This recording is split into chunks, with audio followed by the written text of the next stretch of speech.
So I have good news and only good news because I manifested what I was trying to manifest.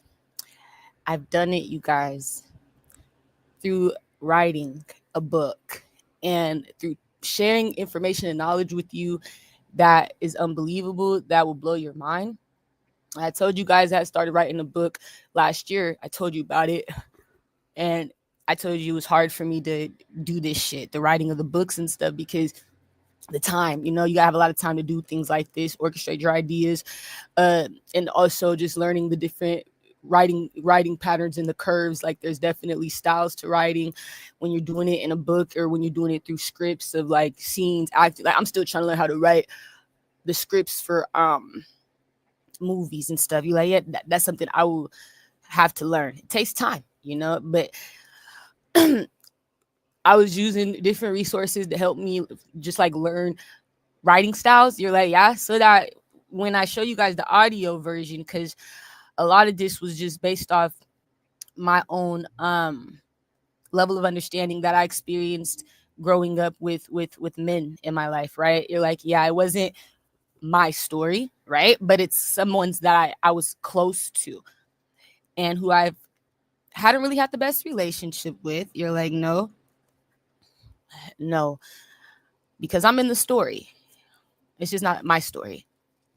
But this is the story that is what spirit showed me is manifesting me. This is where I manifest my true loves. You're like, yeah, through this book, through my connection with men and learning how to be a better woman for myself and for my partner, and then also helping men, just supporting them when it comes down to any sort of mental support, any sort of advancement to their genius, helping them get smarter, gain some sort of intellect, also helping them not go crazy, giving some sort of clarity, guidance, shit like, yeah, understanding, helping them level out their fears and things like that, so that they don't look at it as something that they just developed overnight. They see the pattern of where these things are coming from over time. And so because it causes a mental stimulation, where your mind play tricks on you, right? All because shit you already been through, that you can't go back and change, you know what I'm saying? And so it's a memory. You like, right, some people don't want to keep it, but you got to, you know what I'm saying? Unless you go through amnesia or something, you like, right, you get lucky and you forget all about it. Okay, so it's those things. And that's the spirit said, your book is going to be the end all be all to like that manifestation, because this is what healed me. You know what I'm saying? When it came down to the relationship with men, I got daddy issues. Let's just talk about it. Like, yeah, I do. And I feel like you guys hearing this story will help you understand why. It's based off a true story, and you understand why. And it helped me understand why, and it helped me also heal that connection to where I don't feel like I got daddy issues no more. You're like, no, nope. I feel like now it's looked at more like is I have to just have closure with my dad, right? I just want to be able to close the gap. I want to feel more connected, right? So now it's just about like coming closer together from the past situations we already been through. And that's all we've been working on, coming together. And so like I say that to say this story, this book has helped me so much. Helped me manifest my true loves. Spirit showed me I aligned with this nigga. You like, yeah. Yeah, Spirit said I aligned with him. I manifested him after I finished doing this book. And I like, it was the Spirit said you had to go. That's why I had to go. Yesterday, I finished it. You like, yeah, I put it on. It's getting reviewed and everything. I'm trying to sell this motherfucker. I put it on the Amazon, the Kindles. You like, yeah, I'm not playing. I'm doing the ebook, the audio, but you're gonna be the first ones to hear it. And it's not put out yet. We're doing it through ebook, audio book, paperback, nigga, hardcover on my soul. You like, yeah, with the Sagi. Absolutely. We taking it somewhere. And we're gonna try to sell these motherfuckers in the libraries. People love the library. This shit right here gonna change lives. You like, absolutely. Absolutely. It's a mystery story. And so let's just get into it. I had told you guys about it a little bit more like a few days ago, because I was telling you guys the backstory, because I was finishing the book. You're like, yeah, I got closure at the that's what this has all been. You're like, yeah, that's what this is going to be. And so I can't even end the book with like that being the rest. I have to write a second one. You're like, yep, I have to write a duet, nigga, a duology. I got to do number 2, a series, because I want to go deeper into us talking about the Cain. This is the man's name. His name's Cain. You see the kid? You're like, yeah, his name's Cain. I want to talk about more Cain, his family upbringing, what caused him to develop into this more, as far as I want people to see his backstory more. So this is more so going to be about his connection with a man he used to be taught by, Cain, okay, named Mr. Larry. And we're going to get into it. If you guys want to listen, you can. I already have the audio book ready. It's going to be probably like two hours. I see it's a 2-hour audio that I have. It's a man of color saying the story, narrating it for us, okay? You're like, yeah, so get excited, Leo, Gemini. And so we're going to go into it. Let me just tell you the book description, okay? And then tomorrow I'll come back. You're like, yeah, because I'm good now. I finished the book. I finished the manifestation. The writing was the manifestation. You understand? You're like, I understand. I get it. I had to put it down. I put the book out. Spirit said, if you produce the book, now you can produce the man. No? I know. If you can produce the book, now you can produce the man. So we have information I'm gonna come back with for you guys tomorrow. You're like, yeah, I'll come back tomorrow. I'll tell you more information I got between the dates May 3rd until even tomorrow. Like, there's probably gonna be more information I'll have for you when I come back tomorrow than I have today. But I have information definitely from May 3rd and May 4th. I haven't told you guys. All celebrities are faces and names that are popping up in my dreams. Some of them we never seen before. Some of them they're coming back up, and it's significant. So we'll talk about that. If you guys are tuned in tomorrow on my live stream, we'll talk about that too. Okay, you're like, yeah. Let's get into the description of the book. This is kind of like what's on the back cover mainly, right? And so like, this is like the stuff that, you know, I want you guys to get a deeper understanding of what I'm about to show you. In like father, no son, nothing is as simple as it appears on the surface. What begins as a story shaped by admiration and mentorship slowly unfolds into something far more complicated, where boundaries blur, influence runs deeper than words, and the past refuses to stay buried. At the center is a connection that once seemed ordinary, even meaningful, until time begins to reveal what was never fully understood in the moment. As the story progresses, the reader is pulled into a world where relationships are not always what they claim to be, and where unseen intentions shape the course of lives in quiet but powerful ways. Every interaction, it carries weight. Every memory holds a different meaning when viewed through distance and time. Told with emotional depth and psychological tension, like Father, No Son is a story about connection, control, perception, and the unsettling realization that some bonds are not what they seem. It explores how easily influence can be mistaken for care, and how difficult it can be to recognize the truth when you are inside of the story itself. A slow burning psychological mystery, this novello, okay, book, it invites readers to question everything that they think they understand, right up until the final pages. So let's get into it. I'm excited. You're like, that sounded good, right? Yeah, give it up. You're like, that's good. It's professional, right? I'm learning. Go the Pisces. I'm learning. Capricorn, Libra. It's professional. So that what you had. Like, you like, yeah, the way I read it like that, somebody here gonna ask me, can you call out best artist of the year, nigga? I will. You want me to be there with you at the BT Awards, Drew? No, I'll be there, Drewski. Something like, I feel like they're gonna want me to read the prompts at this point. You're like, that's a prompt reader, bitch. That's that prompt reader type bitch. That's the host type bitch. She gonna be one of the prompt readers type bitch. Yeah, that's the one you call on me. I do a great job reading all just like that. You like, yeah, no mistakes, nigga. Nigga, no fuck ups, nigga, on my mama, on my soul. All right, let's get into it. I'm gonna go on mute. And you gonna all listen. You like, yeah, I ain't got nothing else to say about it. I'm excited.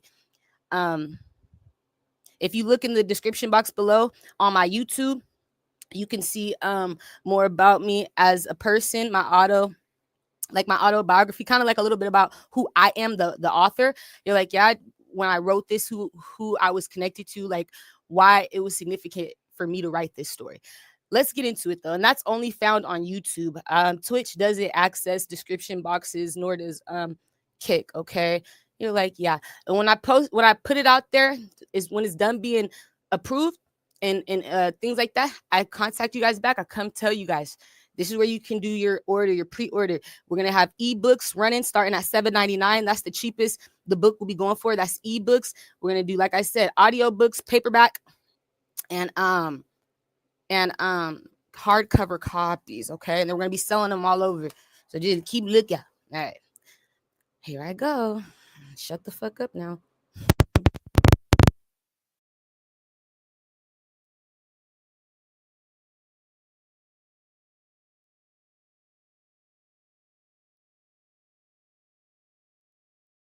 Like Father, No Son, by Tiory Watson.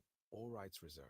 No part of this book may be reproduced, distributed, or transmitted in any form or by any means electronic, mechanical, photocopying, recording, or otherwise without prior written permission from the author, except for brief quotations used in reviews or scholarly analysis. This is a work of fiction based on true events. Names, characters, places, and incidents have been altered or fictionalized for storytelling purposes.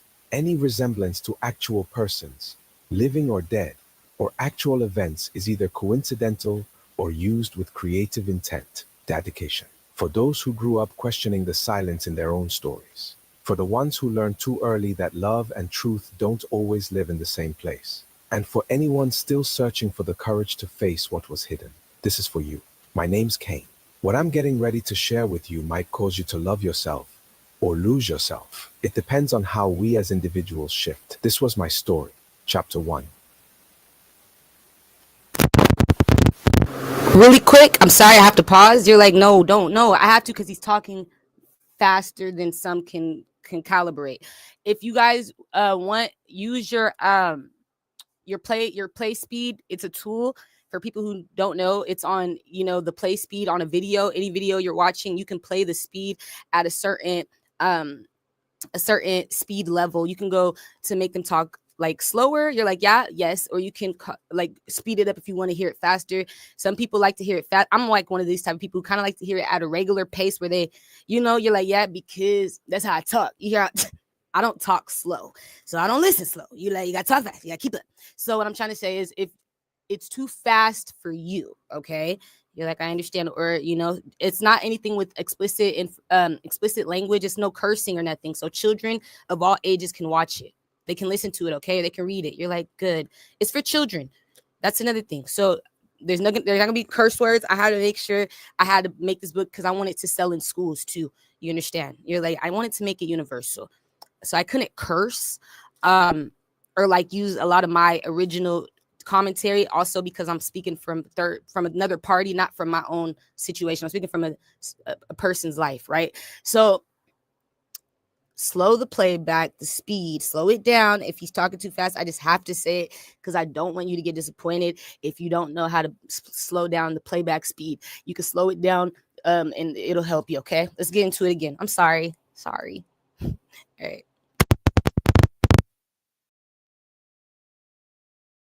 The space between instructions. I didn't notice the shift at first.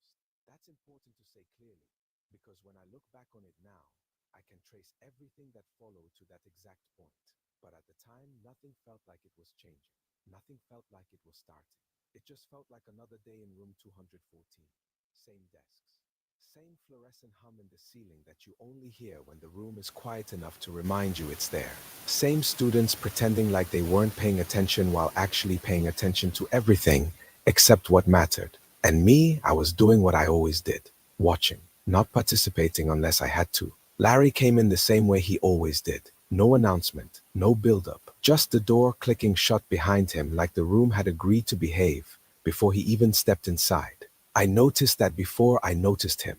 That's usually how it goes for me. The environment first, then the person shaping it. He set his bag down, didn't look around, didn't greet anyone, just stopped in the space like the room already belonged to him and didn't need confirmation. And the thing is, nobody challenged that feeling, not even the loudest people in the class. They adjusted instead. That always stood out to me more than anything else.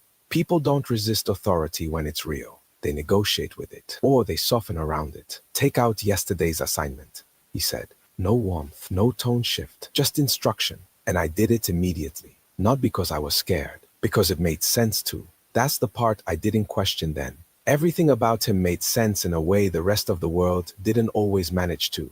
Papers moved, chairs shifted, pens came out. The room obeyed without needing to be told twice. I remember thinking quietly, almost unconsciously, that there was something efficient about that. Uncomplicated. But then I noticed something. He didn't move randomly. Larry never moved randomly.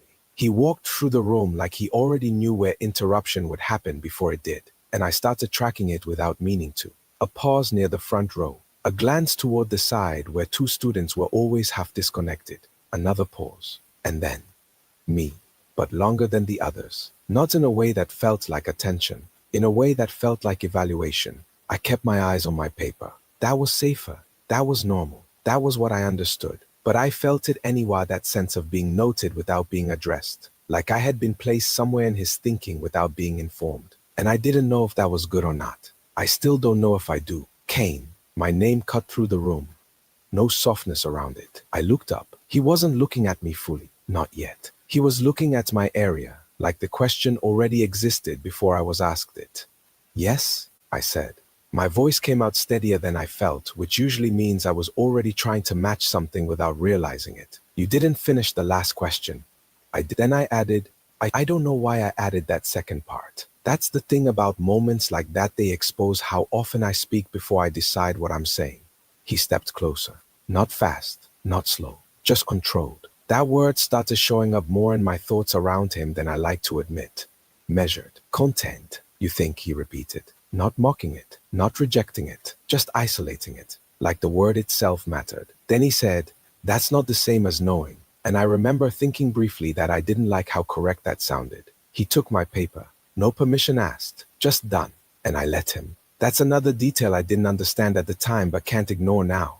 Not even internally. He scanned it quietly. The room kept moving around us, but I wasn't in it the same way anymore. You're avoiding complexity, he said finally. I frowned. I answered it. You completed it, he corrected. You didn't engage with it. That word stuck. Engage. Like there was something I was supposed to be doing that I hadn't been informed about. I don't see the difference, I admitted. And I meant it. Larry placed the paper down. You will, he said. Not threatening, not encouraging. Just stating it like a fact that didn't need my agreement. And then he turned away, like that was the end of it. But it didn't feel like an ending. It felt like something had been set in motion. After class, I stayed seated.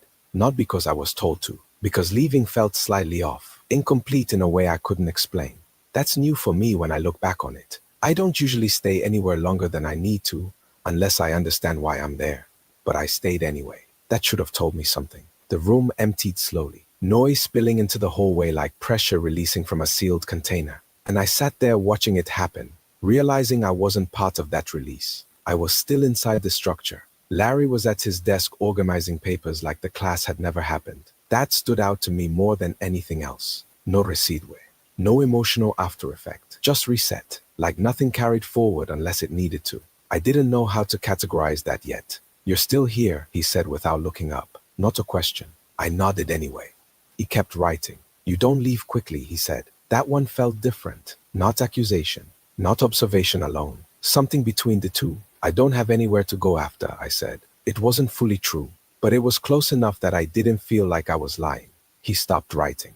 Just briefly, then continued. That's not why, he said. And something about the certainty in that bothered me more than it should have. What do you mean? I asked. He finally looked at me then, not fully turned. Just enough. You stay because you're finishing internally what others finish externally. I didn't respond right away because I didn't understand what that meant. Or maybe I did and didn't want to. He closed his notebook. That's enough, he said. Dismissal. But I didn't move immediately because I had the sense quiet, unclear that I had just been placed somewhere I didn't know how to step out of yet. I left eventually. The hallway felt louder than I expected, not chaotic. Just, and I remember thinking that word without meaning to, structured. Because room 214 felt structured in a way the hallway didn't. And I didn't know yet what that meant about me. Only that I could feel the difference now. That night, I didn't think about the assignment. I thought about the word he used, engage, and the way he separated it from complete, because I had always thought completing something was the goal. But he didn't seem interested in completion, only in something deeper underneath it, and I didn't know what that made me, or what it meant that I had started noticing it. But I did notice, and once I noticed, I couldn't unnotice. Chapter 2. The Sound of Control. The first time I noticed it, I didn't call it anything. Not control, not authority, not even discipline. It was just a sound. A sharp crack that split the air so cleanly it felt like the room itself had been interrupted. Larry's hand hit the desk at the front of the classroom like it had a purpose beyond noise, like the sound was meant to land somewhere inside us, not just reach our ears. And it did. Everything stopped, not slowly, not naturally, all at once. That was the first thing I understood about him. He didn't ask for attention. He took it. That's what I remember most clearly about myself in that moment. Not what he did, not what anyone else did, just that I stayed still. Because I didn't feel like I needed to move. Around me, I saw what you'd expect. The girl in front of me jerked slightly, like she'd been pulled out of a thought too fast. Someone behind me stopped mid-laugh, like their voice had been cut off halfway through existing. The boy next to me straightened too quickly, like posture could erase whatever he'd been doing a second ago. But me, I stayed where I was. I didn't change. At least I didn't think I did. Larry didn't look at us right away. He let the silence settle first. That was something I learned he always did. Not because he needed it, because we did. He stood at the front of the room like he was waiting for something that had nothing to do with time. His hand rested on the desk, still for a moment, like even that small movement had already done its job. Then he spoke, not loudly, never loudly. That would have been too simple. "Do you think," he said, "that I am here for your entertainment?" No one answered. No one ever answered questions like that. Not in this room. Not with him. Because we already knew. The questions weren't invitations. They were measurements. His eyes moved across us slowly. Not scanning. Not searching. Assessing. When his gaze passed over me, it paused. Just slightly. Long enough for me to notice it. Long enough for me to wonder if I was supposed to notice it. Then it moved on. "I hear talking," he continued. Not angry yet. Not raised. Just stated. Like he was naming something already decided. "I hear laughter. I hear conversations happening at times that are not appropriate for conversation." He let that sit for a second. Then he added, "Quieter. And I don't tolerate that." Something about the way he said "don't" made it feel less like a preference and more like a rule that had already existed before any of us got there. Like we were just late to learning it. I remember thinking, oddly clearly, that the room felt different now. Not just quiet. There's a difference, I realize now. Quiet happens when people choose it. Control happens when they stop choosing. He didn't move much as he spoke. He didn't need to. Everything about him stayed contained, measured, like even his stillness had intent behind it. "I am going to ask you all a simple question," he said. No one moved. "Are we done talking?" The question wasn't really a question. It was a test to see who understood what had already changed. A few heads nodded too quickly. A few eyes dropped too fast. No one spoke. That was the correct answer. "Good," he said. And just like that, the tension didn't disappear. It organized itself. That's the best way I can describe it. Like the room stopped being chaotic and started being arranged. He turned to the board and picked up a marker. "Open your books to page 1043. No pause. No explanation. Just direction." And everyone obeyed. Even the ones who hadn't been paying attention a second ago. Even the ones who were still trying to recover from being caught in silence. I opened my book too. Of course I did. That's the thing about moments like that. You don't really decide to follow. You just realize everyone already has. The lesson started like normal, or what passes for normal in a room like that. He explained them, wrote on the board, spoke in steady rhythm, nothing dramatic, nothing emotional. But underneath it, there was something else happening. Something I didn't have words for yet. Not pressure, not fear, structure. Then it happened, a whisper, barely there, 2 seats behind me. Not even enough to interrupt the lesson properly. But enough. Larry stopped writing. The marker stayed on the board for a second too long. The room felt it before he even turned around. That's what surprised me later. How fast everyone learned to feel it. "You think that's appropriate?" he said, still facing the board. The whispering stopped instantly. No response came. It never did. Then he turned, slowly, not rushed, not reactive. And I watched him look directly at the source of the sound. A boy, not me, not yet, but close enough that I felt it anyway. "You," Larry said. The boy froze. I watched him try to exist quietly inside the moment, like that might help. It did. Stand up. The command wasn't loud. It didn't need to be. The boy hesitated anyway, just a fraction. That fraction mattered. Now he stood. Too quickly after that, like correcting hesitation could erase it. It couldn't. What is your name, Ethan, the boy said. Larry repeated it once, like he was testing whether it fit the situation. Then he asked, Ethan, do you think your conversation was more important than what I am teaching? No, sir. The answer came too fast. That's how I knew he didn't believe it. Or maybe he believed it didn't matter. Then why did you speak? Not the comfortable kind, the suspended kind, the kind that makes you aware of your own breathing. I remember watching him struggle for a reason that wouldn't make it worse. There wasn't one. Larry stepped forward slightly, not aggressive, not rushed, just closer.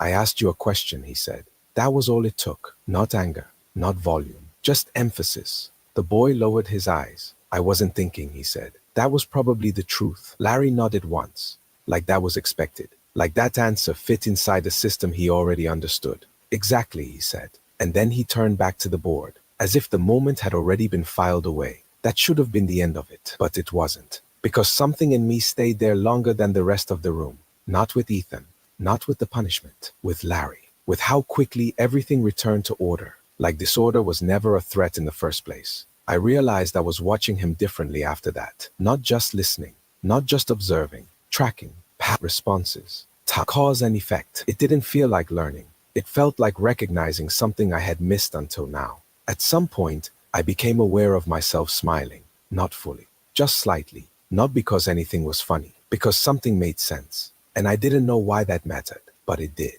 After class, most people left immediately. Noise returned to the hallways like nothing had happened, like nothing ever happens. But I stayed behind without thinking too much about it. I was putting things away, slower than usual, and I realized I was the only one left, except him. You don't leave quickly, Larry said without looking up. It wasn't a question. I paused. No, I said. I guess. He nodded once, like that answer fit something.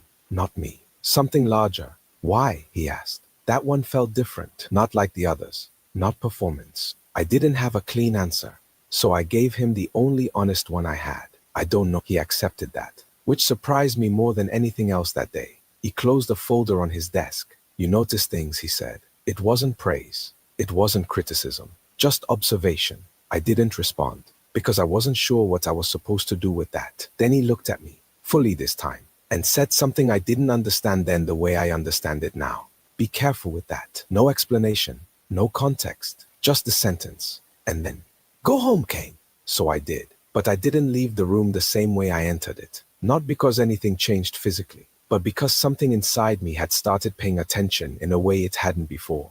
And I didn't know yet that once you start noticing systems like that, you don't really stop. Chapter 3. The Weight of Being Seen. The moment I realized it wasn't just in my head was the first time Larry said my name without being asked to. It happened on a Tuesday. Nothing about the day suggested it would matter. No test, no announcement, no shift in the schedule that would make anyone expect anything different from the usual rhythm of the classroom.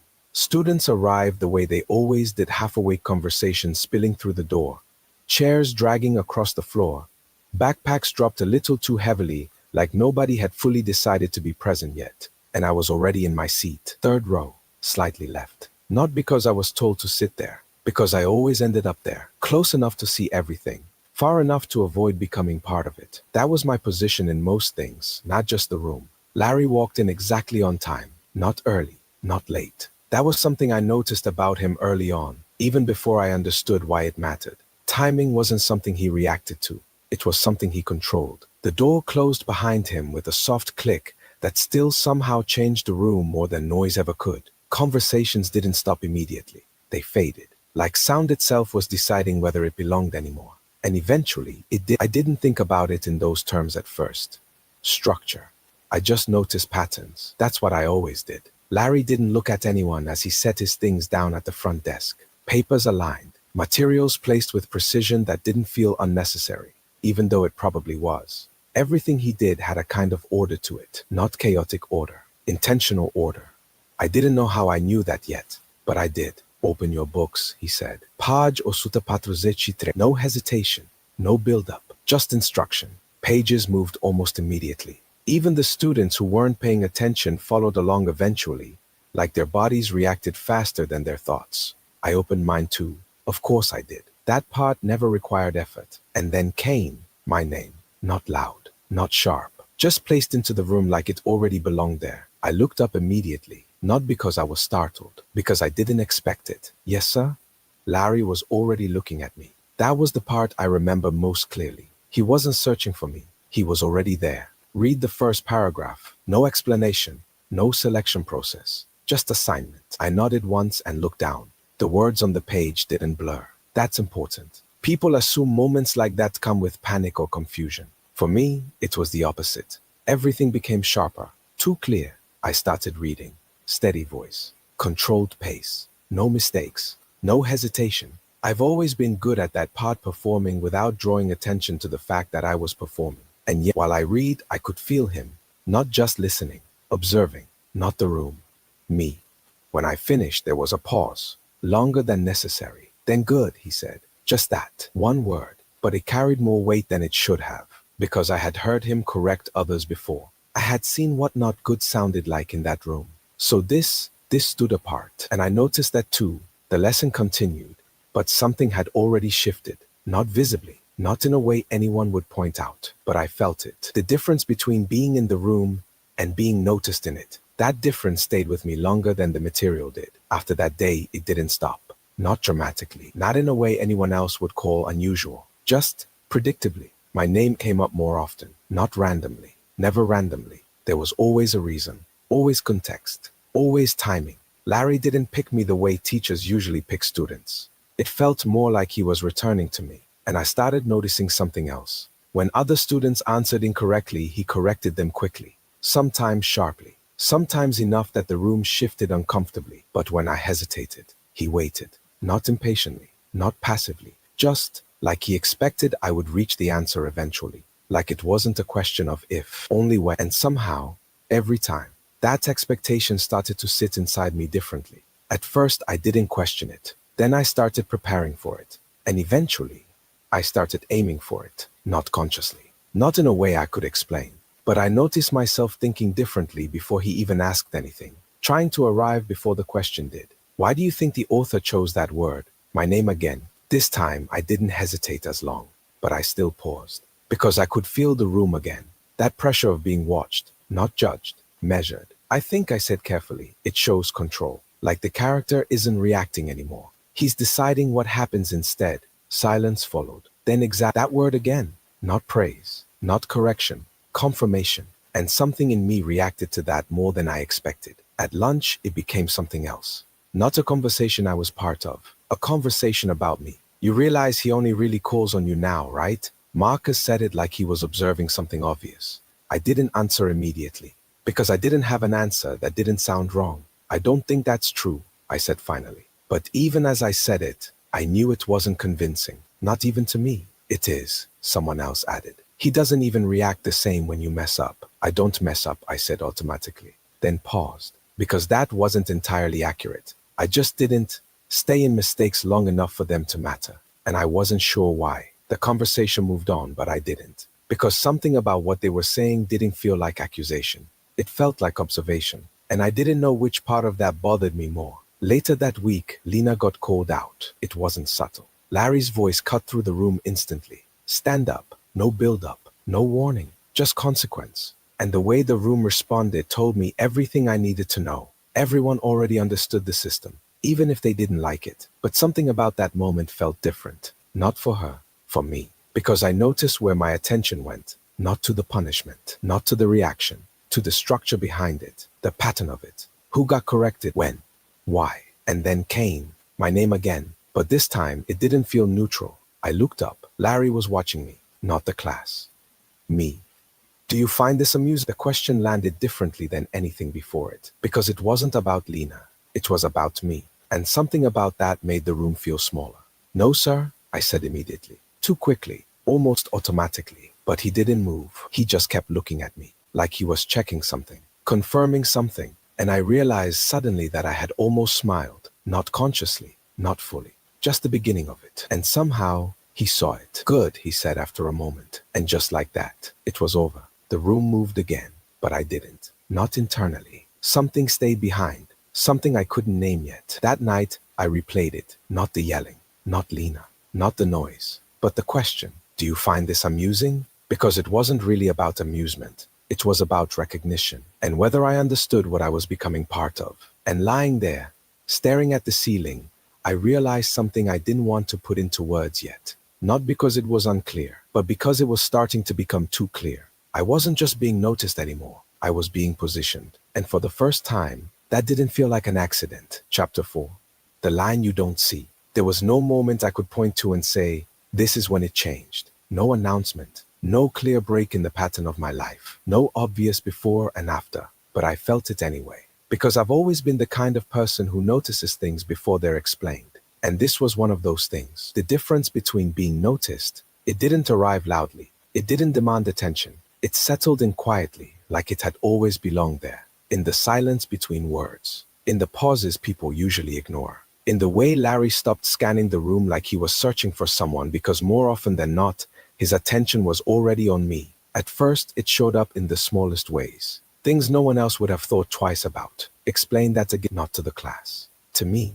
Go deeper, not as correction, as expectation. You can do better than that. Not disappoint, a challenge. Each time I answered. Not perfectly, not effortlessly, but I answered anyway. Because something in me had started to shift. Something subtle. Something quiet, something that didn't feel like pressure. It felt like purpose. And that feeling unsettled me more than anything else ever had, because I didn't know where it came from, and I didn't know why I responded to it. At home, nothing changed. That was the strange part. Dinner still happened at the same time. Prayer still came before meals. My mother's voice was still soft and steady. My father's presence still calm, grounded, predictable. They asked me about school, and I gave them the same answers I always gave. It's good. Classes are fine. Nothing new. And technically, I wasn't lying. Because nothing in my life had changed in a way I could explain. There was no event I could report. No situation I could describe. Just something happening underneath everything else. Something that didn't belong at the dinner table. So I kept it there in silence instead.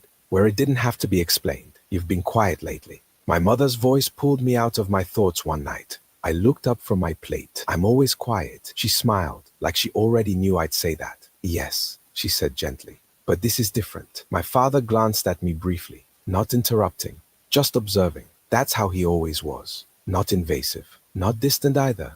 Just, I'm fine, I said. And I meant it, because I wasn't lying in any way I understood. Nothing was hurting. Nothing was breaking. Nothing was wrong. If things were becoming clearer, more defined, more structured, like something inside me was sharpening into focus. So why did it feel like I was slipping away from something I couldn't name? Then there was Larry, and the way the line between us started to move, not outward. Until one day, it stopped feeling like a line at all. Stay after class. He said it casually, like it didn't matter, like it was just part of the routine. But I knew immediately it wasn't, because it was directed only at me. The bell rang. Chairs scraped. Voices returned to the hallway outside, and I stayed. Because that's what I do. Because that's what I've always done. I follow instructions. I stay where I'm told to stay. I wait when I'm told to wait. A good student, a good listener, a good son. Good people don't question simple directions. So I didn't. The room emptied slowly, until it didn't. Until it was just me and him. But this time, it felt different. Not accidental. Not routine.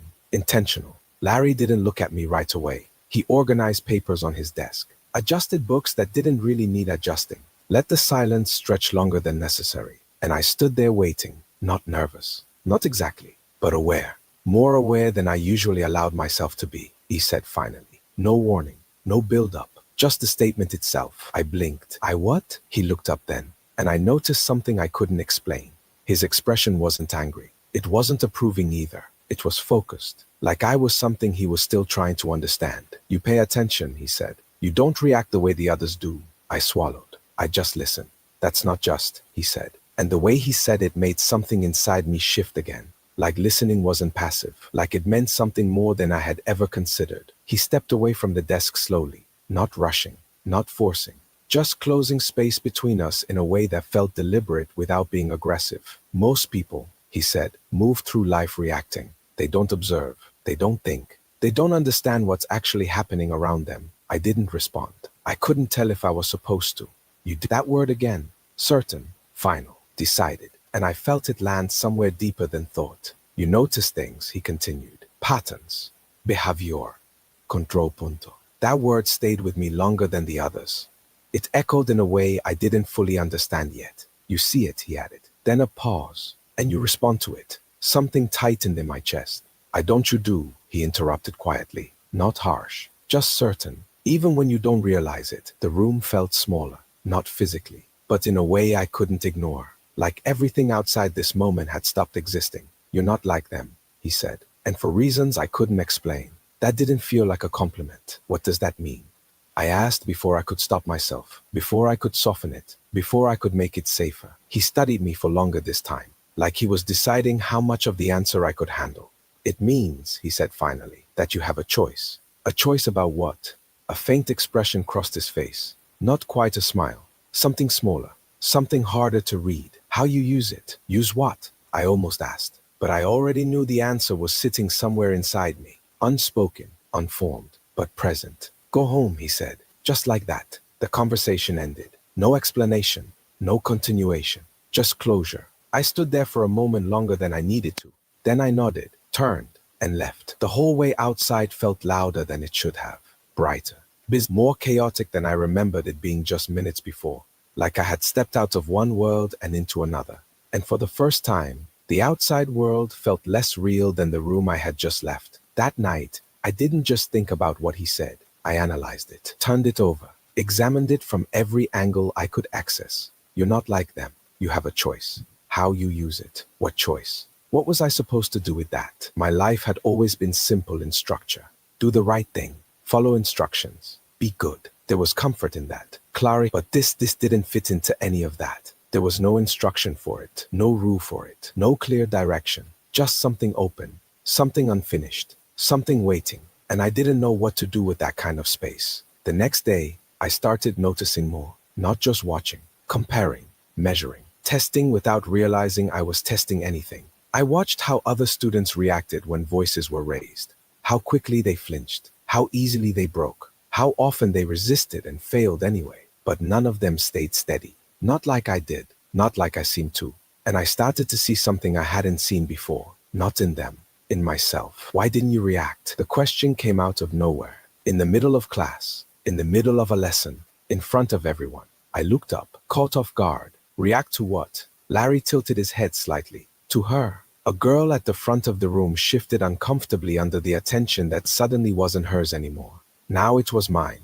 I don't know, I said carefully. Try, he replied. So I did. I guess silence followed. Not heavy in a bad way. Heavy in a different way. Like the room had just adjusted itself around that answer. Larry nodded slowly. Exact. And that word, that confirmation did something I didn't have language for yet. Because now it wasn't just observation. It wasn't just awareness. It felt like alignment. After that, nothing changed suddenly. Nothing dramatic happened. No obvious shift occurred. But everything deepened. Quietly, consistently, unavoidably. And I began to understand something I hadn't before. This wasn't about school, or behavior, or rules.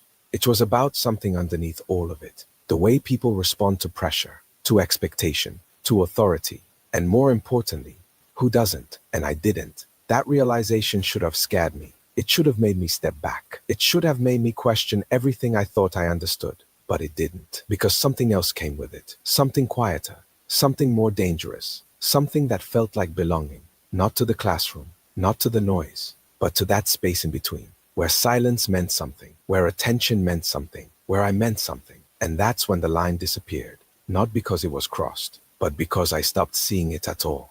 That night, lying in bed, staring at the ceiling, I didn't ask why me anymore. That question had started to fade. Instead, something else took its place. Something I couldn't ignore. Something I didn't fully understand, but couldn't let go of either. What am I becoming? And for the first time, I didn't try to push the question away. Chapter 5. What stays after everything changes? When I look back now, I don't remember the divorce as a single moment. There wasn't a break. Not really. It was more like something that had been tightening for years, finally stopped pretending it was holding together. Laritha left the way people leave when they've already been gone internally for a long time. No dramatic speech. No final conversation that gives you closure. Just absence that arrives in stages so small, You don't realize you're alone until you're already living like it. And the strange part is Connie was still there. She had always been there. Not because of me, not because of anything I built on my own, but because of Larita. That's the part I never used to question.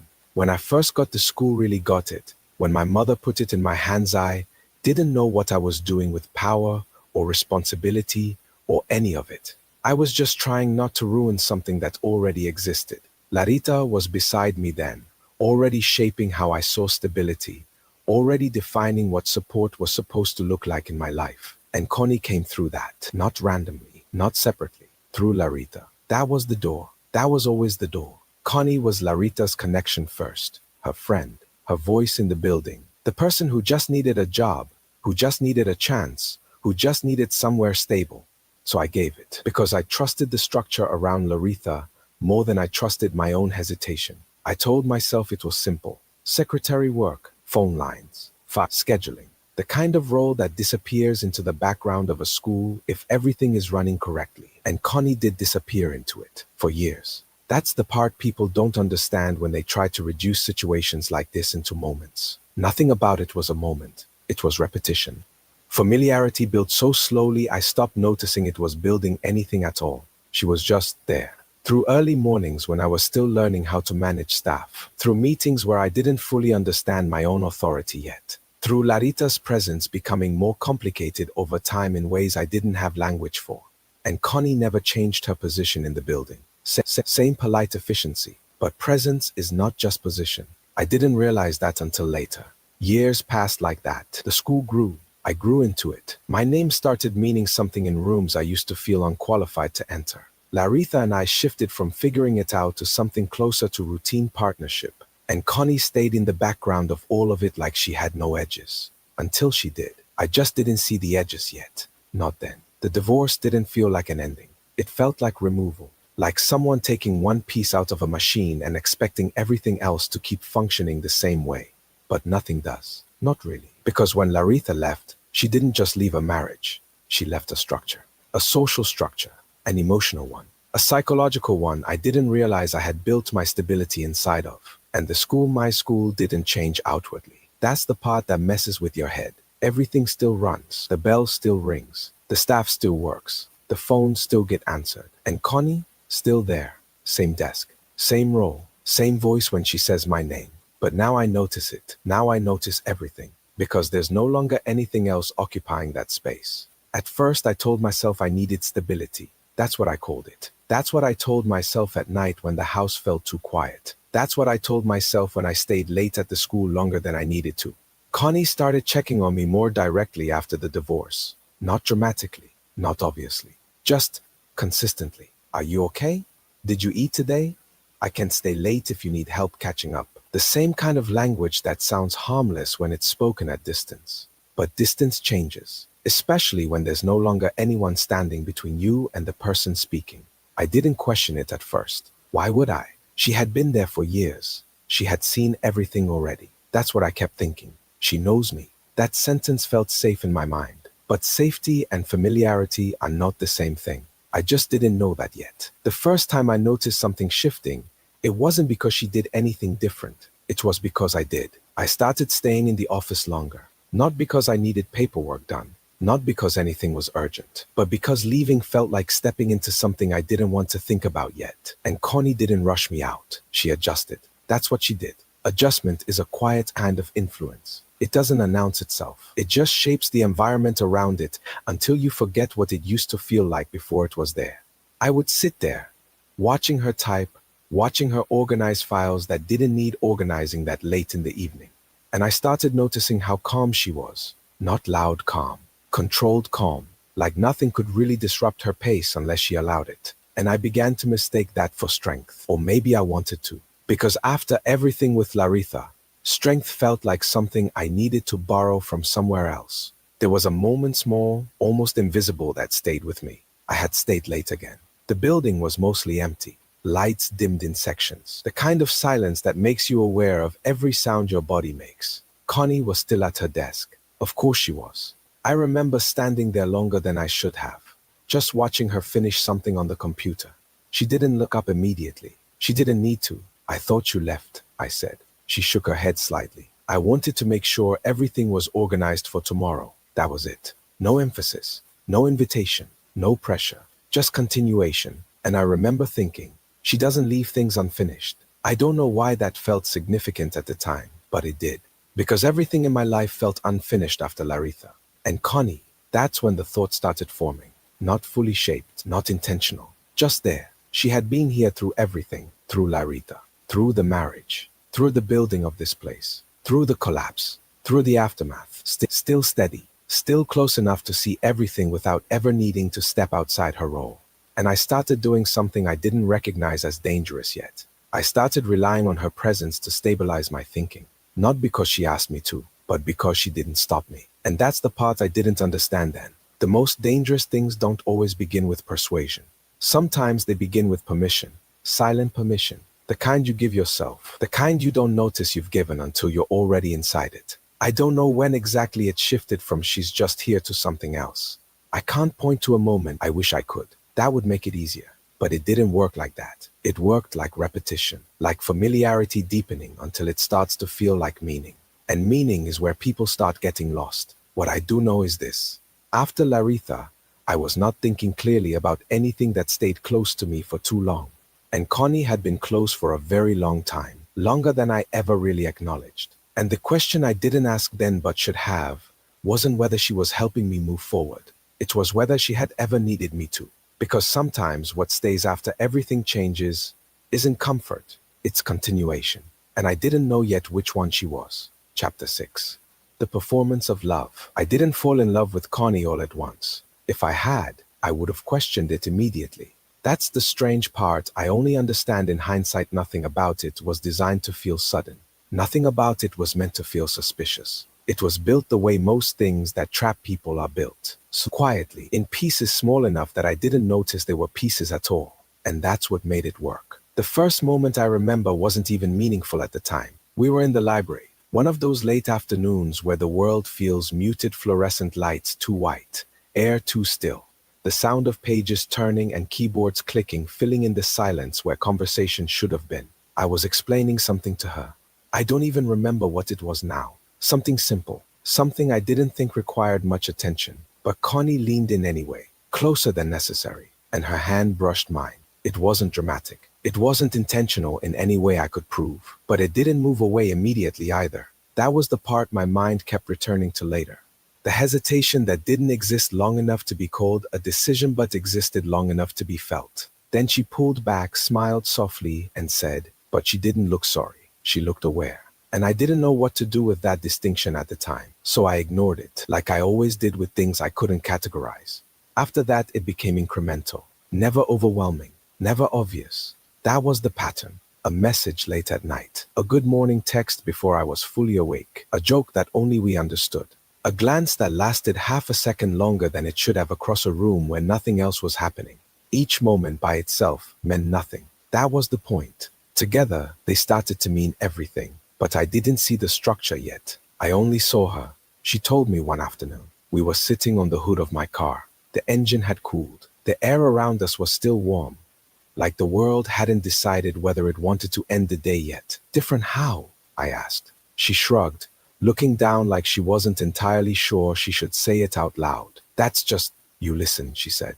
Most people don't. They just wait for their turn to talk. I smiled slightly. That's not hard. It is, she said quietly. For people who don't care. That line stayed with me longer than it should have, because I didn't know if it was true, or if it was just something she needed me to believe. What I didn't understand then, but I see clearly now, is that she was never guessing. She was observing. Studying, not casually, not emotionally, strategically. She learned quickly what I responded to. Consistency. Soft validation that didn't feel forced. And most importantly, the feeling of being understood without having to explain myself. That last one was the most dangerous, because it made me stop questioning whether I needed to explain anything at all. The first real confession came late one night. Phone pressed to my ear. Room dark. Everything outside the conversation irrelevant. I don't trust people easily, she said. Why not? A pause. Then, because they always prove me right. There was something in her voice that made it sound like history, not emotion, pattern. Then she added, softer, but you feel safe. That word shouldn't have meant anything to me, but it did. because no one had ever described me that way before. Not my family, not my teachers, not anyone. I'm not going anywhere, I said. I didn't think about it before I said it. On the other end of the line, she went quiet for a moment. Then she exhaled soft, controlled, almost satisfied. I know, she said. And I didn't realize then that those two responses didn't match. Not emotionally, not structurally, but I accepted it anyway, because it felt good to be needed. The first kiss came later, not rushed, not spontaneous. That's another detail I didn't question at the time. We were in my car again, parked somewhere familiar enough to feel safe, isolated enough to feel private. I don't want to mess this up, she said. You won't, I answered immediately. What if I do? I looked at her then, really looked, and something in me made a decision before I consciously understood what was happening. You won't, I repeated, and she leaned in. The kiss wasn't chaotic. That's what I remember most clearly. It was controlled, measured, like it had been considered before it happened. Soft at first, then deeper, then just long enough to leave no space for doubt about what it meant, or what I thought it meant. When she pulled back, she didn't smile, not fully. Just enough to suggest certainty without stating it. And I remember thinking, this feels right. That thought should have meant something. It did not yet. After that, the pace changed, but only in a way that still felt natural. More time together, more messages, more small dependencies forming between conversations that seemed ordinary from the outside. But every time I started to pull back internally, every time something in me questioned whether this was moving too fast. Connie adjusted, not dramatically, just enough, a slight distance, a shift in tone, and I would feel it immediately, like absence had become a language I now understood. I feel like you're pulling away, I said one night. I'm not, she replied, but her voice was different, softer, fewer edges, less immediate. It feels like it, I insisted. A pause. Then, maybe I'm just scared. Of what? Of needing someone too much. That hit somewhere deeper than it should have, because it refrained everything. It wasn't distance. It was fear. And fear I could respond to. I won't let that happen, I said. There was a quiet inhale on the other end of the line. Then she said, I know you won't, and just like that, I stopped questioning it. What I didn't realize was that every one of these moments had structure, not emotional structure, mechanical structure, time, withdrawal, reinforcement, reassurance. Each step placed with intention I wasn't trained to recognize. Each response shaped by what I thought I was choosing freely. But I wasn't choosing as much as I thought. I was reacting. And the difference between those two things is smaller than most people realize. But it changes everything. The first crack came from me, not her. A question I didn't plan to ask. It feels too perfect sometimes, I said. Then, why would you say that? I don't know. It just, everything lines up. A soft laugh, not amused. Is that a bad thing? No, I just came. She interrupted gently. Do you want this to be real? Yes. Then stop looking for reasons it's not. That should have created distance. Instead, it closed it. Because I interpreted it as trust, not control. And that was the real pattern. Not manipulation I could see, but reinforcement I could feel. Just enough connection to keep me close. Just enough uncertainty to keep me engaged. Just enough withdrawal to make me pursue what I thought I was maintaining. But I wasn't maintaining anything.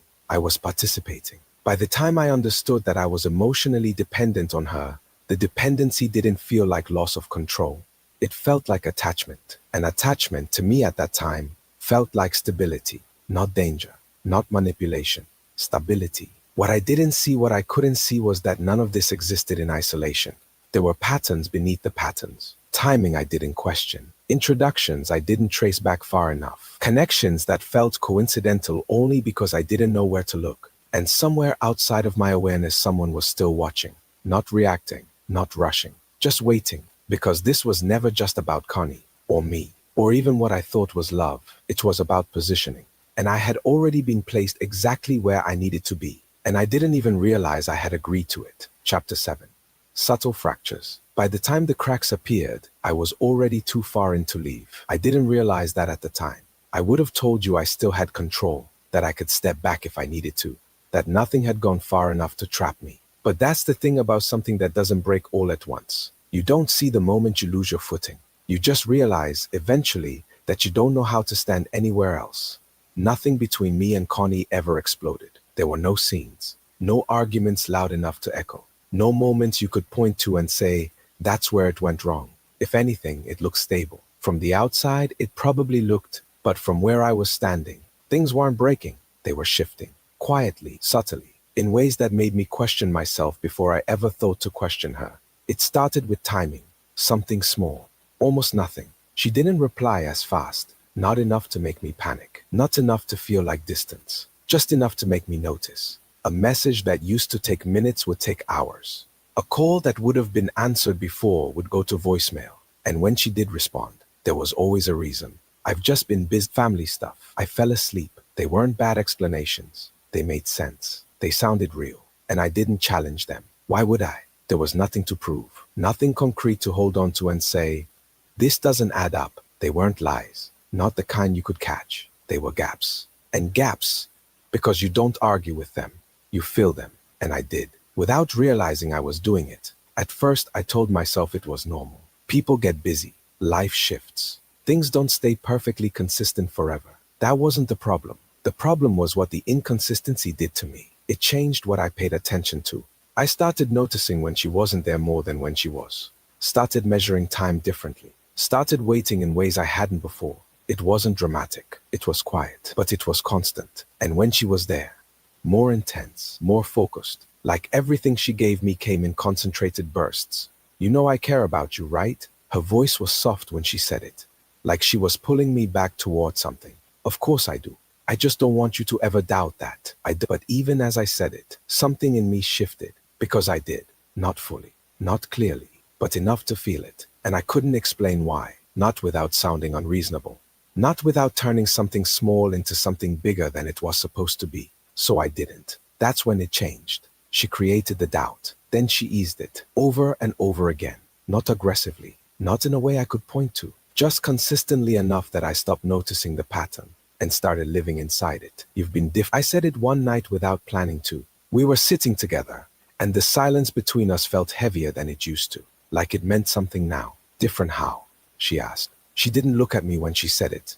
Just, not as present. She exhaled slowly. Like even answering took effort. I have a lot going on, Kane. I know why does everything have to be a problem? The shift was instant. No build, no warning. Just there. Not because she raised her voice, but because of how fast it happened. I'm not saying it's a problem. It feels like you are. There it was. That word.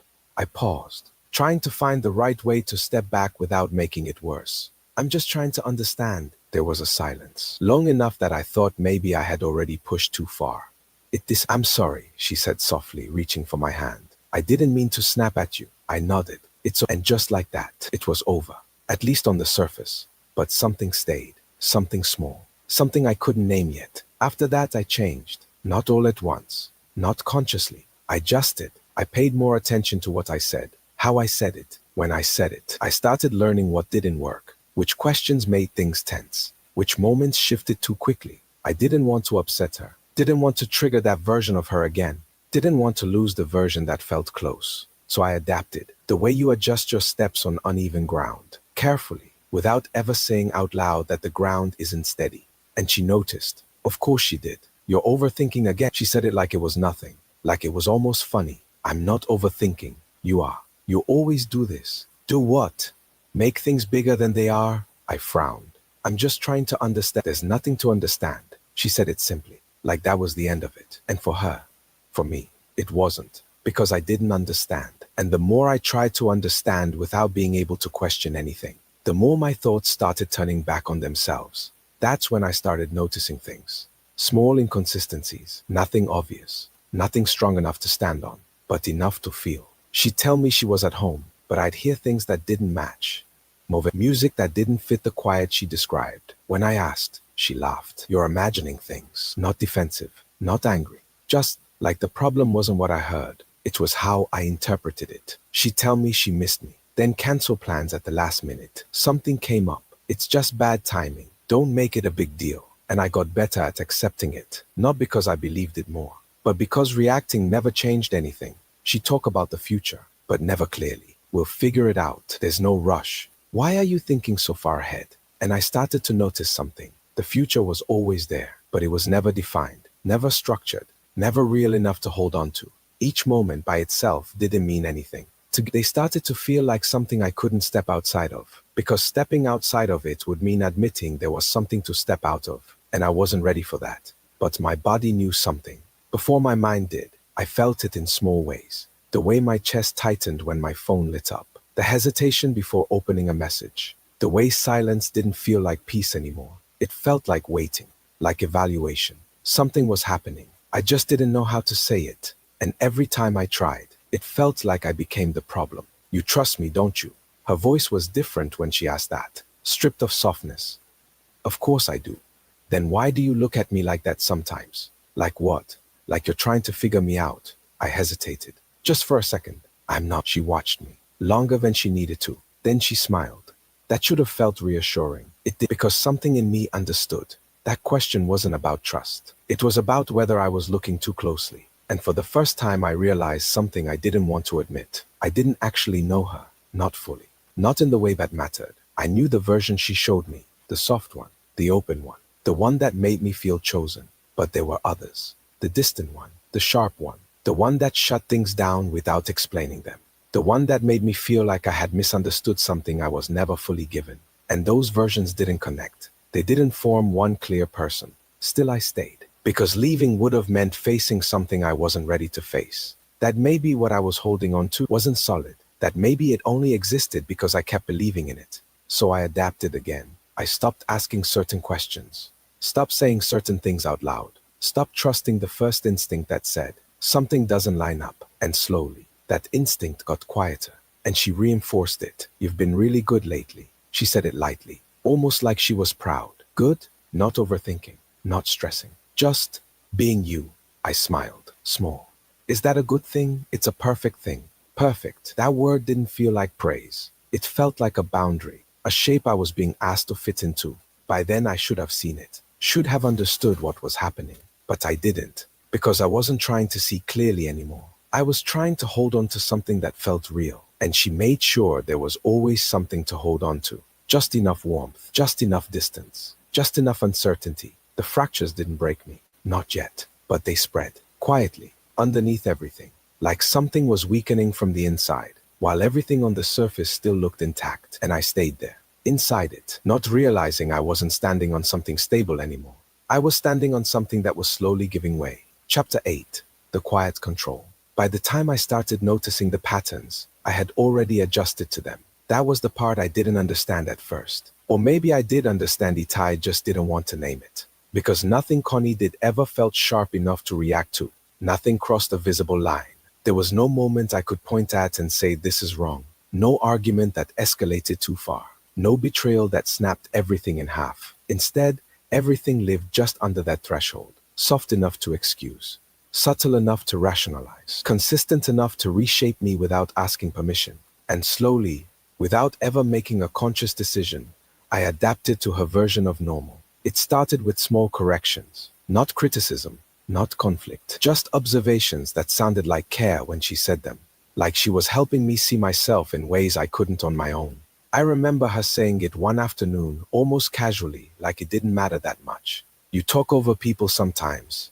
I blinked at her. Idol? She smiled quickly, like she could tell I might take it the wrong way if she didn't soften it. Not in a bad way. You just get excited. It's kind of cute. I let out a small laugh, partly from relief, partly from embarrassment I didn't fully understand yet. I didn't realize I did that. It's okay, she said, like it was already resolved. I'm just telling you because I care. And that was the pattern I didn't recognize yet. Nothing she said ever came without that final layer. Kare, soft landing. So instead of questioning it, I absorbed it. And once you absorb something long enough, it stops feeling like influence. It starts feeling like truth. Then came the adjustments. They didn't arrive as demands. They arrived as feelings she shared, which somehow made them harder to argue with. You don't have to hang out with them all the time, she said one night when I mentioned my friends. I don't hang out with them all the time, I replied automatically. I know, she said quickly. I'm just saying. Sometimes it feels like you choose them over me. That word again. Not accusation, not fact. Something softer. Something more subjective. Something I couldn't disprove without sounding like I didn't care about how she felt. So I stopped myself before I could push back. That's not true, I said instead. I didn't say it was, she replied gently. I just said it feels like that sometimes. And suddenly, I wasn't defending reality anymore. I was managing perception. I don't want you to feel that way, I said quietly. I know, she answered. That's why I'm telling you. And somehow, that made it my responsibility to fix something I didn't fully believe was broken. The next time my friends invited me out, I hesitated longer than I should have. Not because I didn't want to go, but because I could already imagine what might happen if I did. Not an argument, not anger, something quieter than that. A shift in tone, a pause in her replies that I would feel more than I could explain. So I cancelled, just once, just to avoid the possibility of imbalance, just to keep things stable, or at least what I had started calling stable. She noticed immediately. Of course she did. You didn't go out? She asked later, like she was confirming something she already knew. No, I said. I wanted to spend time with you. A small smile formed on her face. You didn't have to do that. She leaned in and kissed me softly, briefly, like it sealed something unspoken between us. I like that, she said, and I registered it the way I was supposed to. Connection, reward. That became the pattern. Not dramatic reinforcement, not obvious control. Just quiet confirmations that I was aligning correctly. You don't need to text them back right away. They'll understand. Why do you care so much about what they think? Each one sounded like an observation about me, like she was just noticing who I already was, not telling me who to be. That's what made it so difficult to recognize. I didn't feel directed. I felt understood. I didn't cut people off, not completely. That would have been too obvious, even to me. Instead, I adjusted without announcing it. I replied slower. I initiated less. I stopped showing up to things I would have normally said yes to without thinking. And every time I made those decisions, they felt like mine. That was the important part. They still felt like mine. When my friends started noticing, they asked about it, not in a confrontational way. Just curious. What's been going on with you lately? I remember smiling a little when I answered. I've just been busy, and I meant it in the only way that mattered at the time. Busy didn't have to mean occupied. It could mean redirected. It could mean changed. It could mean something you didn't fully understand yet. The control didn't stay in one place. It never does. It moved into how I spoke, how I reacted, how I handled disagreement. One night, I tried to explain something that bothered me. Something small, but real enough that I couldn't ignore it. She listened for a moment, then said, "You're overreacting." "I'm not overreacting," I replied immediately. "I'm just telling you how I feel. And I'm telling you it's not that." That was usually where it ended. Not because I agreed, but because continuing felt pointless. Like I was pushing against something that didn't change shape no matter how hard I pressed it. Later, she would always smooth it over. "I don't like fighting with you," she said once, resting her head against my shoulder like the conversation had never happened. "I don't either," I answered. "Then let's not do it." And somehow that sounded reasonable. Like conflict was something we could simply opt out of. Like it only existed if we agreed to engage it. But I started to realize something I couldn't fully articulate. Nothing was actually being resolved. It was being bypassed. Every time, and over time, I stopped pushing. Not because I agreed, but because I couldn't find where pushing led anymore. Everything circled back to the same place. Her tone softening, her presence returning, the tension dissolving without ever being examined. So I adapted again. I became more careful, more controlled in how I spoke, more measured in how I reacted, without ever deciding to become that way. I just stopped resisting what resistance produced. And she noticed that too. "You've been really good lately," she said one afternoon, almost playfully. I blinked. "Good?" "Yeah," she said, not overthinking, not stressing. Just, there was something about the way she said it that didn't feel like praise anymore. It felt like classification, like she was confirming I had settled into something correctly. I gave a small, uncertain smile. "Is that a good thing?" "It's a perfect thing." Perfect. That word didn't land the way it used to. It didn't feel like approval anymore. It felt like definition, like a boundary I wasn't supposed to step outside of without noticing. By then, I should have recognized what was happening.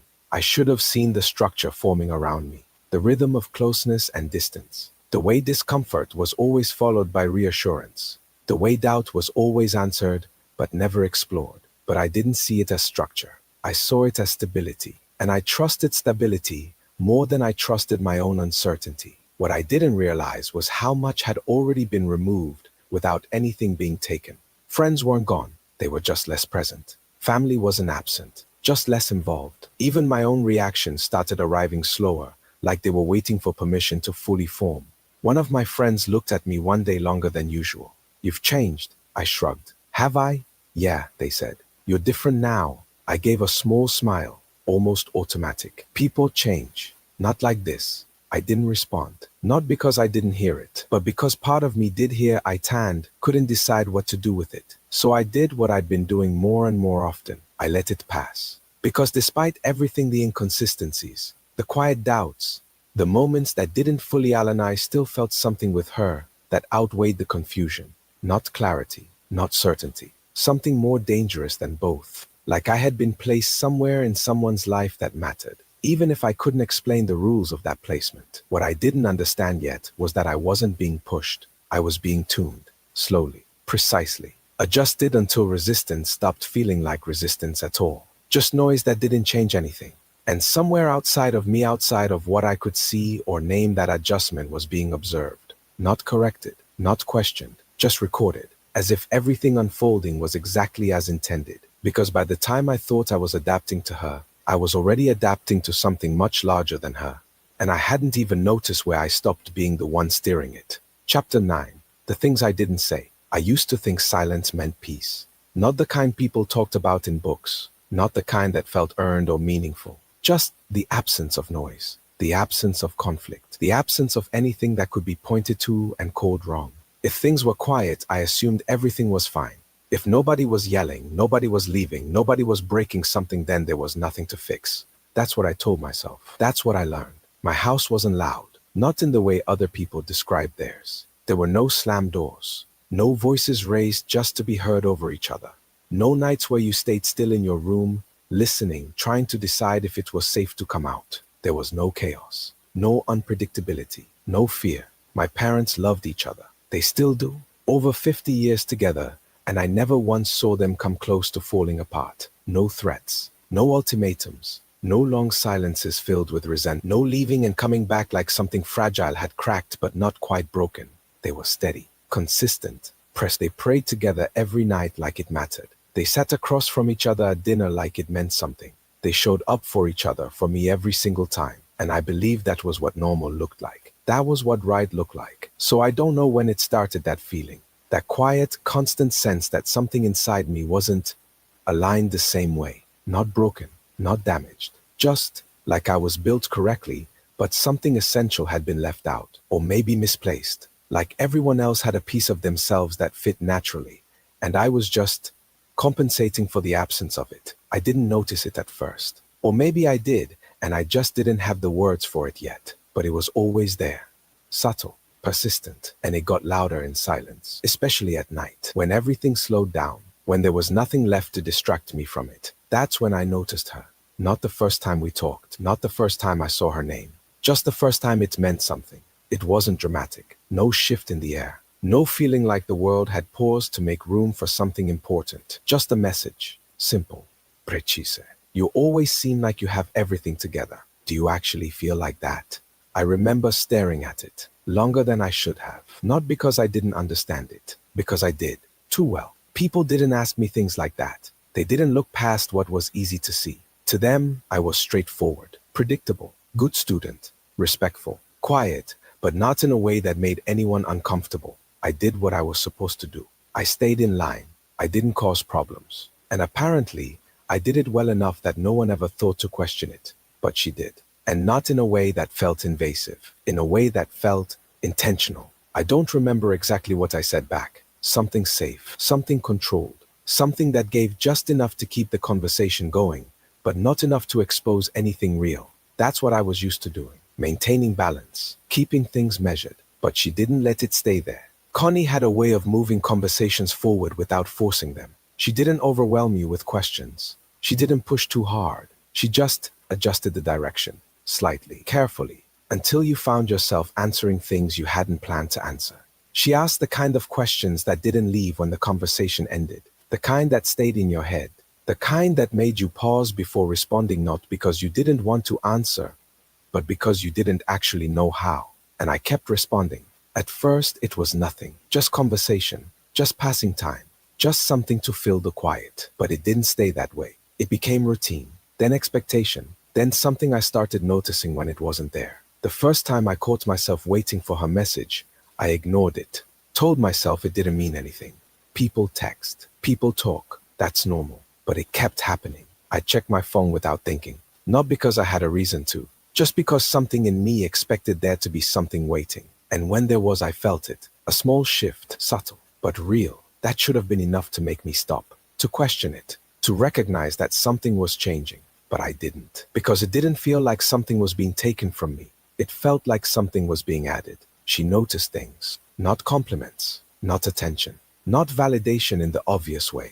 She paid attention to the parts of me no one else acknowledged, the parts I didn't even think mattered. You laugh when people get yelled at in class. I remember reading that and feeling something I didn't expect. Not embarrassment, recognition. I mean, yeah, I typed back. Sometimes. Because it wasn't simple. Not really. I could have brushed it off, said it didn't mean anything, said it was just a reaction. But instead, I told the truth. Or at least part of it. Because it's not me.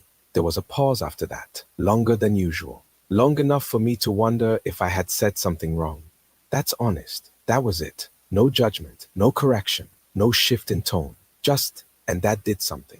Something I didn't fully understand at the time. Because I wasn't used to being seen like that. Not without expectation. Not without it turning into something else. So I kept talking. Not everything. Not all at once. But more. Small things at first. Thoughts that didn't feel important until I said them out loud. Things I normally kept to myself because they didn't seem worth explaining. And every time, she made them feel like they were. Like I wasn't just filling space. Like I wasn't just existing quietly in the background. Like I was being understood. Looking back now, it feels obvious. How easy it was. How natural it felt. How there was never a single moment where I stopped and thought, this might not be a good idea. Because nothing about it felt wrong. It felt like connection. It felt like clarity. It felt like something I had been missing without realizing it. And that's the part that mattered. I didn't fall for her all at once. There was no moment where everything changed. No clear line between before and after. It was gradual. So gradual, I didn't notice it happening.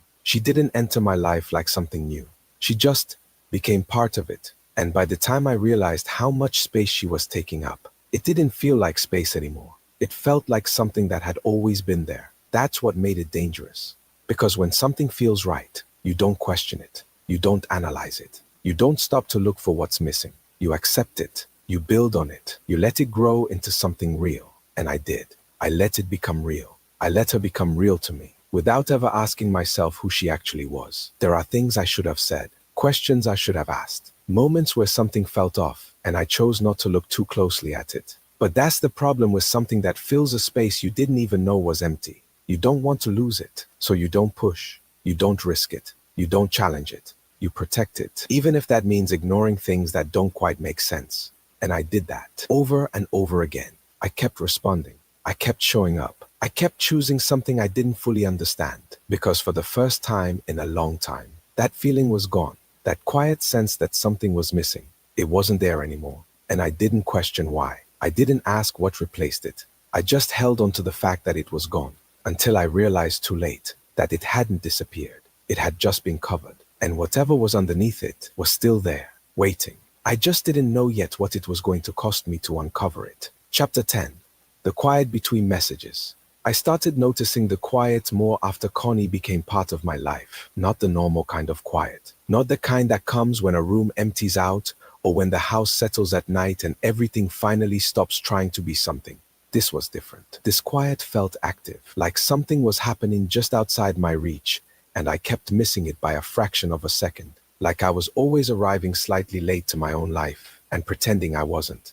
Most days, I'd just sit with my phone in my hand without really thinking about it. Not obsessively, not anxiously. Just aware that she existed in the background of my day, even when she wasn't speaking. That was the part I didn't understand at first. How someone could still feel present when they were absent. How silence could stop being empty and start feeling like it meant something. Like it was doing something to me. School didn't change. That's what made it harder to notice anything shifting in me. Everything stayed exactly where it was supposed to be. Classes started on time. Bells rang when they were supposed to. Teachers wrote on boards like nothing outside the room existed. People laughed in the same places. Got bored in the same places. Forgot things as quickly as they learned them. It all looked normal. But I wasn't moving through it the same way anymore. I was watching it differently. Especially English class. Especially him, Larry. He wasn't the kind of teacher you forget, even when you're trying not to think about school at all. He didn't need to be loud all the time to take up space in a room. That was the strange part about him. He could just stop talking, and everything would shift around that silence like it had weight. I remember one class clearly. A group in the back wasn't exactly disrupting anything.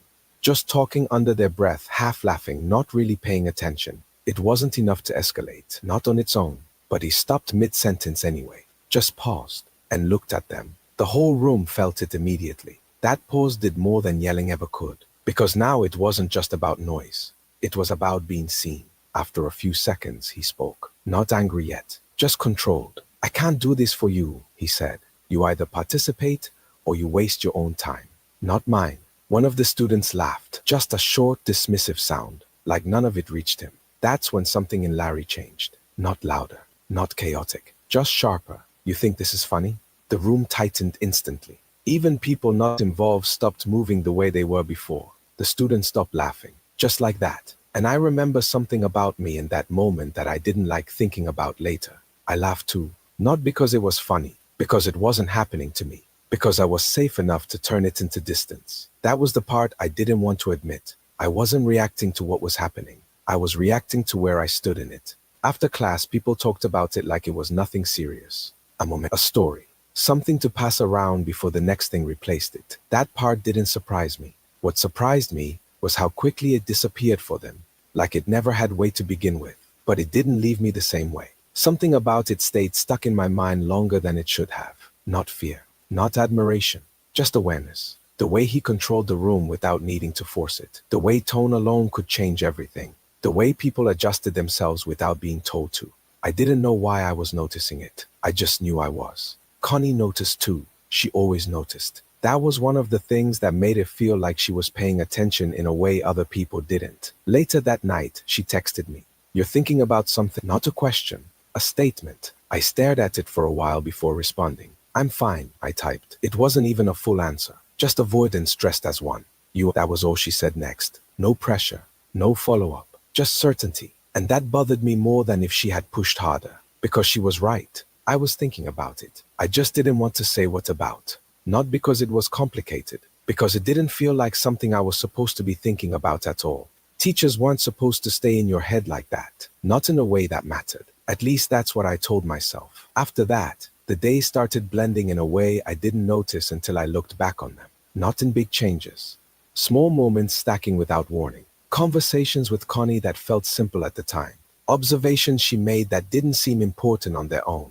The way she'd point things out about me like she was just describing something already decided. The way I started agreeing more often than I questioned. Not because I was convinced, because it was easier than slowing things down. And at school, I kept noticing more than I used to. Not just him anymore. Everything. The way people spoke when they thought no one important was listening. The way attention moved through a room like it belonged to someone else before it ever belonged to me. The way authority wasn't just rules, it was timing, tone, presence. I didn't know what I was building in my head yet. I just knew I was collecting pieces of something I couldn't name.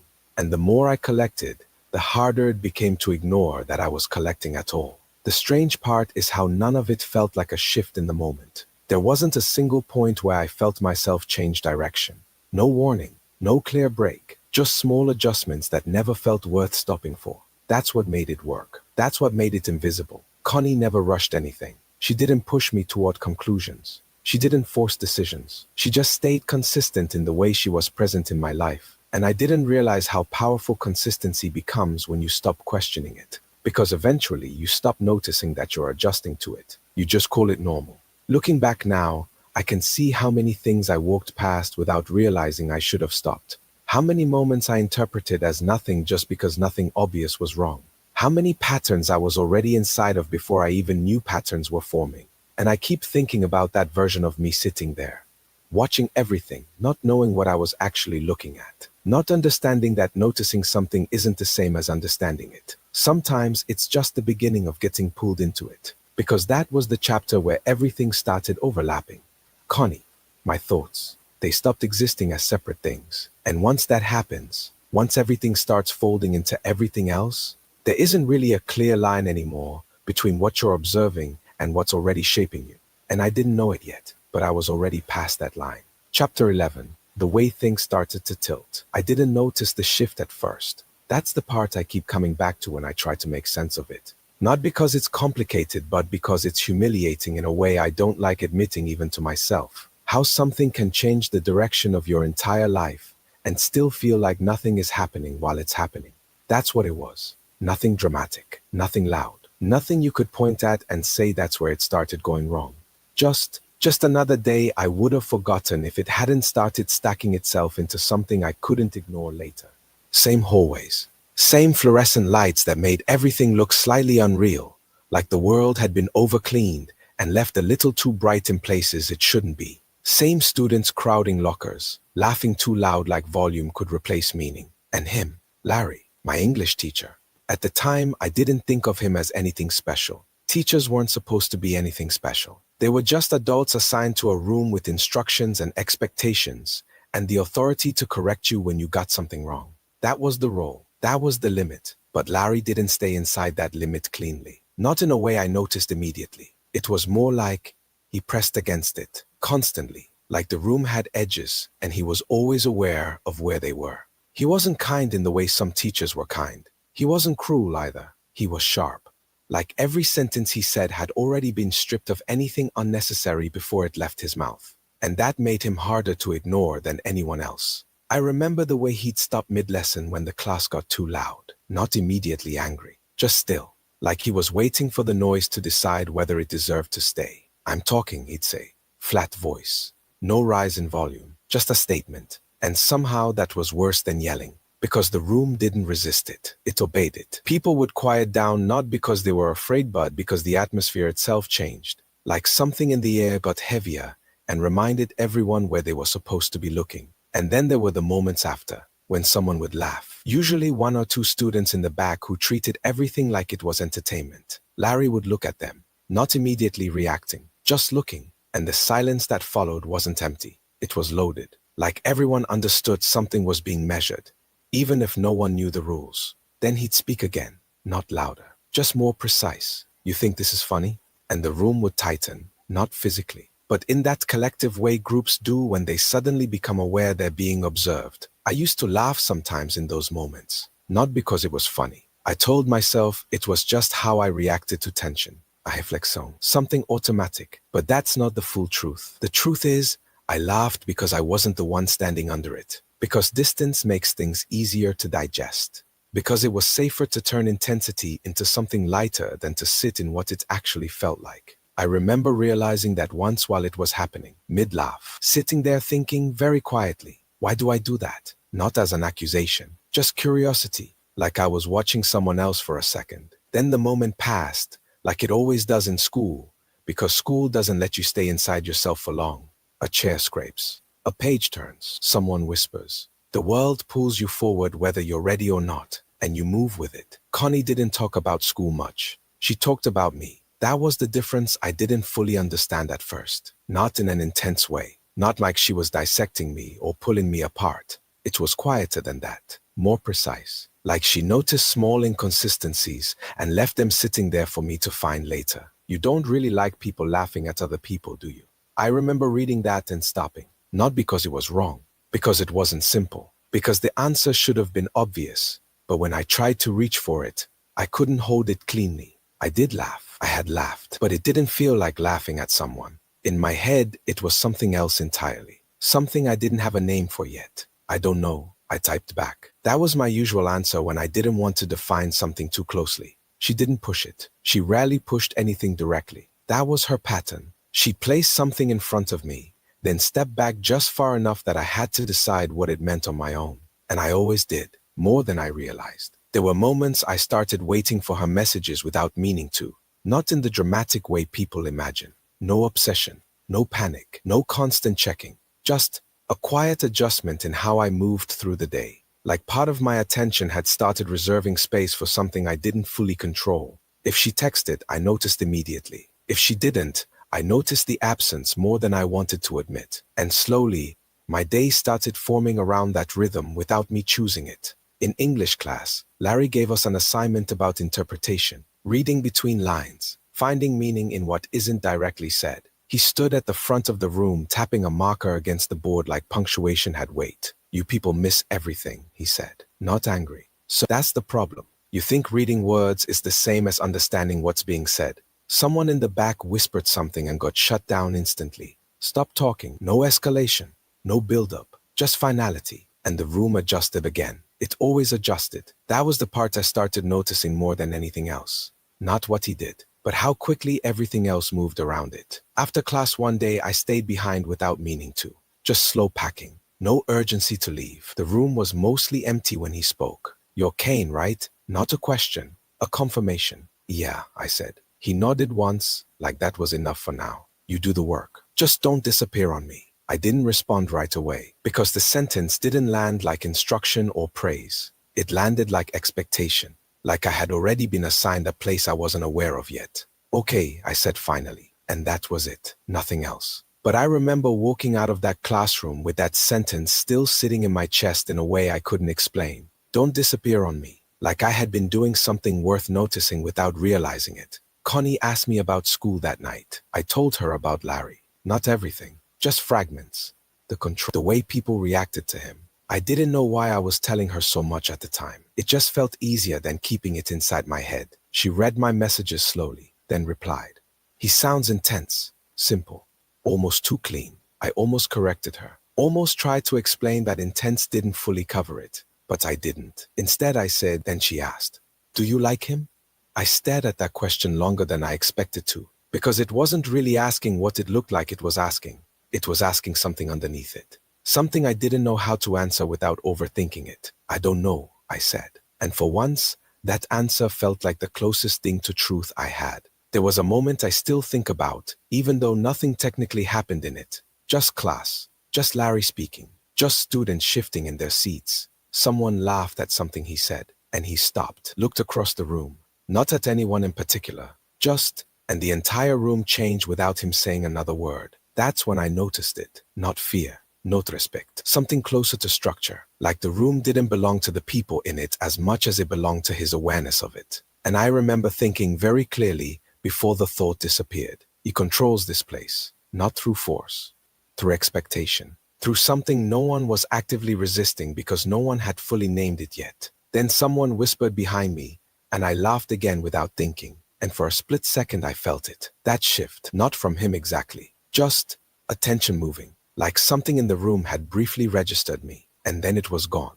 But it stayed with me longer than it should have. That night, Connie messaged again later than usual. Do you ever feel like people see you differently than you see yourself? I stared at it until the screen dimmed. That question didn't feel random. It felt placed, carefully, like it had been waiting for the right moment to land. I think so, I replied. She responded almost immediately. That's interesting. Then nothing. No explanation. No follow-up. Just silence. And I remember sitting there in my room afterward, phone still in my hand, thinking about everything at once in a way I couldn't organize properly. Larry's voice. The classroom silence. The way attention moved like it had weight. The way Connie's questions never felt like questions I could answer once and be done with. And I didn't know it yet. Not really. But something had already started forming around all of it. Not loud enough to notice. Not sharp enough to name. Just consistent enough that I had already begun adapting to it. And I was still calling it normal. Chapter 12. The pattern you don't call a pattern yet. There's a point where things stop feeling random. Not because they suddenly become organized or meaningful in any obvious way, but because your mind starts doing the organizing without asking you first. It just begins connecting things. Quietly, automatically. Even when you don't want it to. Even when you're not ready for it. I didn't call it that at the time. I didn't call anything at the time. That part matters more than it should. Because naming things gives them edges. And edges make things easier to stop. But I wasn't stopping anything. I was just inside it. Inside school. Inside messages. Inside the repetition of days that looked identical until you started paying attention and realized they weren't. Larry had a habit I didn't notice right away. He paused before certain words. Not in a way you'd pick up on immediately. Just enough that once you did notice it, you couldn't unnotice it. Like his sentences were built with pressure points. Places where meaning slowed down before it landed. At first, it was just something I registered without thinking about it. Then it started repeating in my head outside of class. The pauses before calling on someone. The pauses before correcting someone. The pauses before letting silence take over the room again. It made everything feel deliberate, like even disorder had structure underneath it if you looked long enough. And the class responded to it without realizing we were responding. We adjusted. We always adjusted. If his tone sharpened, the room softened. If he slowed down, we slowed with him. If he stopped speaking, everyone stopped existing in the same way for a few seconds. It wasn't fear in the way people describe fear later. It was calibration. Constant, unconscious calibration. Like everyone was trying not to fall outside of something invisible we didn't fully understand. At the time, I wasn't thinking that. I was just sitting there, writing when I was supposed to write, listening when I was supposed to listen, laughing when other people laughed, doing everything at the correct moments without asking why the moments were arranged the way they were.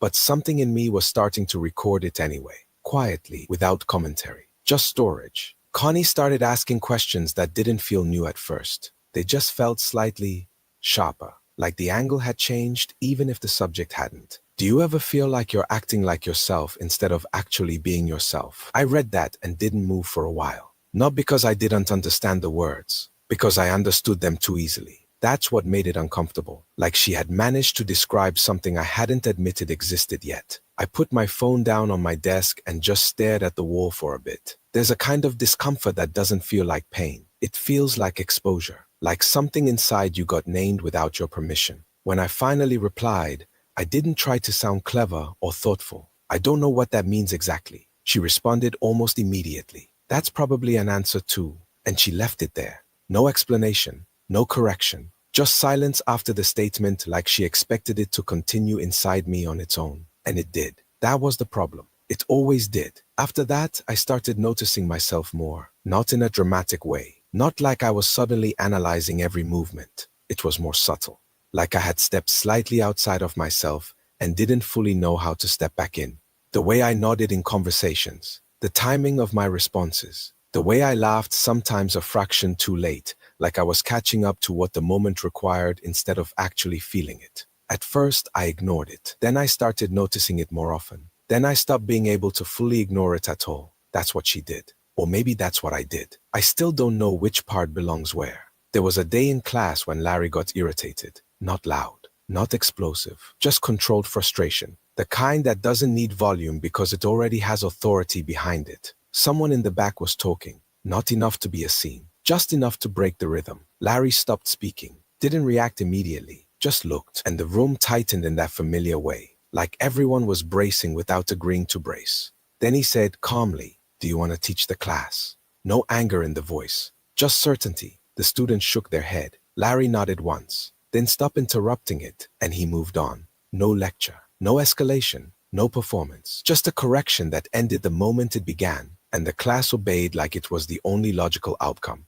After class, I saw him in the hallway. He was talking to another teacher. I wasn't trying to listen. I was just walking past. But his voice changed outside the classroom. It wasn't sharper. It wasn't controlled in the same way. It was lighter, more human. He laughed at something the other teacher said. A short, casual laugh. Nothing like the version of him that existed in the classroom. And that difference stayed with me longer than it should have, because it split something in my head that hadn't been split before. Inside the room, he was structure. Outside it, he was just a person talking about something I wasn't part of. Both were real. Both existed at the same time. And I didn't know how to reconcile that yet. Connie noticed when I got quiet. She always noticed eventually, not everything immediately, but consistently enough that it stopped feeling like coincidence. "You've been thinking a lot lately." I didn't deny it. There wasn't a point. "I guess," I said. "About what?" That question should have been simple. It wasn't, because there wasn't one thing. There were too many small things that didn't feel connected yet, but also didn't feel separate anymore. Larry, the way I reacted without thinking, the way silence sometimes felt like it had meaning now when it used to feel empty. So I said what I always said when I didn't want to commit to something I couldn't fully define. "Stuff," she responded.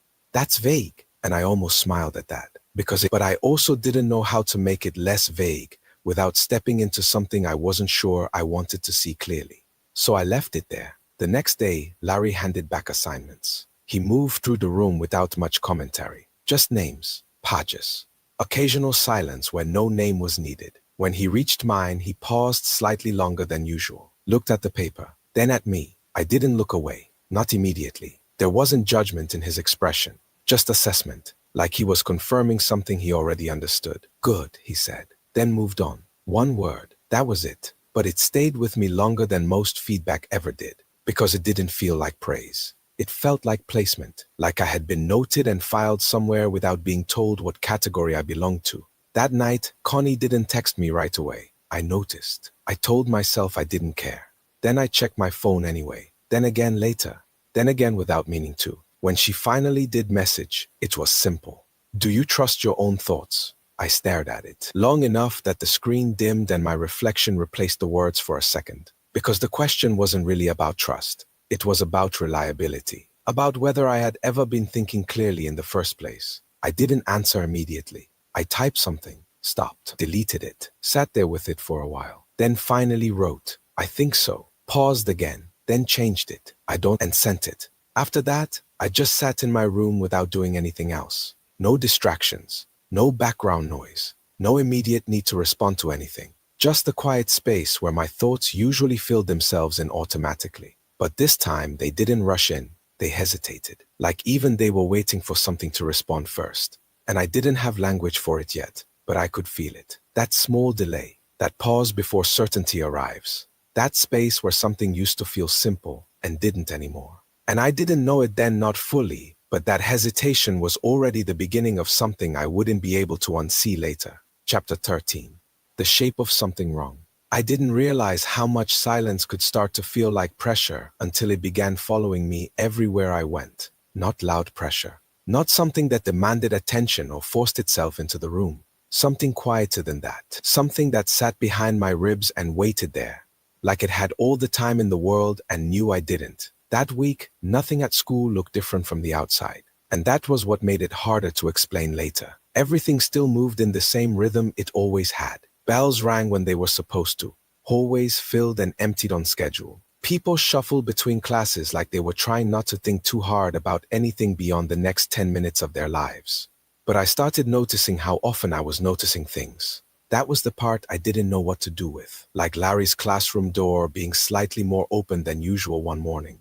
And then closed the next. And then open again just enough that I couldn't tell if it meant anything at all. Like how conversations in hallways seemed to collapse the second he walked into them, not because he said anything.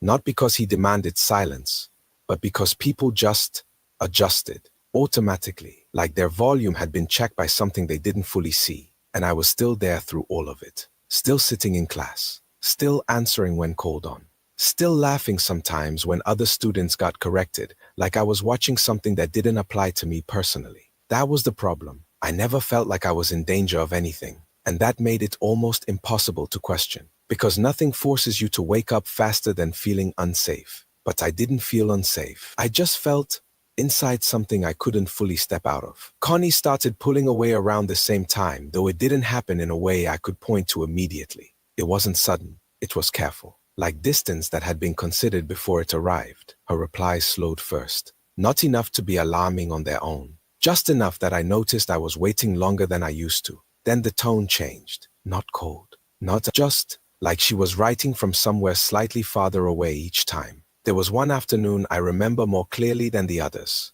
I was sitting on my bed with my phone in my hand, just staring at a message she had sent earlier. I think I need a little space to think. That was it. No explanation attached to it. No extra sentence that softened it or made it easier to hold. Just space. I read it more than once, like repetition would eventually turn it into something less final. It didn't. I remember not replying right away. I told myself I was being reasonable about it, that I understood what space meant, that people needed room sometimes, and that was normal. But the truth underneath that was simpler. I didn't understand what I had done wrong, and not knowing felt worse than being told. At least being told would have given me something solid to react to. This didn't. This just left me standing in a gap I couldn't measure. The next day at school, Larry acted exactly the same as always. If anything, he seemed more focused, more precise, like he had settled into something that required full attention from him at all times. He noticed everything. Phones shifting in pockets, eyes drifting too long toward windows, students whispering answers before questions were even finished. He didn't react to most of it immediately. He didn't have to. He just registered it. And that registration was enough to change the room. I kept telling myself that meant nothing, that he did that with everyone, that it wasn't personal. That was important. That distinction mattered more than I wanted to admit. Because if it was personal, then I was involved in something I couldn't easily step out of. During class, a group of students in the back got too loud. Not disruptive enough to stop everything, just enough to exist outside the rhythm he wanted. Larry paused mid-lesson, didn't raise his voice, didn't rush, just turned his head slowly, looked at them, and the room tightened in response before he even spoke. That part still bothers me when I think about it now. Not what he said, the fact that everyone reacted before anything happened. Then he spoke. You can either be part of the class, he said, calm and level, or you can be part of the noise. A couple students laughed after he turned back around. Not loudly, just under their breath. The kind of laugh that tries to make tension feel less important than it is. And I laughed too, not because it was funny, because it fit. Because that was what you did when the room released pressure and you didn't know where to put it. And in that moment, just briefly, I felt it. Not fear, not embarrassment, something closer to awareness. Like I had been observed without anything being said about it. Not directly, just after class, I stayed behind to turn in an assignment. The room was quieter without everyone in it, but it didn't feel empty in a comforting way. It felt exposed, like all the sounds that usually hid the structure of the room were gone. And now you could hear how deliberate everything actually was. Larry was at his desk organizing papers. The sound of pages aligning against each other was sharper than it should have been. You've been doing better lately, he said without looking up. I paused halfway through putting my notebook down. Better? I asked. Focused, he said, still not looking at me. You're not drifting as much. I wasn't sure what I was supposed to do with that. It didn't feel like praise. It didn't feel like criticism either. It felt like classification. Thanks, I said anyway. He nodded once, then added, almost like it wasn't important enough to fully pause for. People underestimate how much difference attention makes. That line stayed with me longer than the rest of the conversation.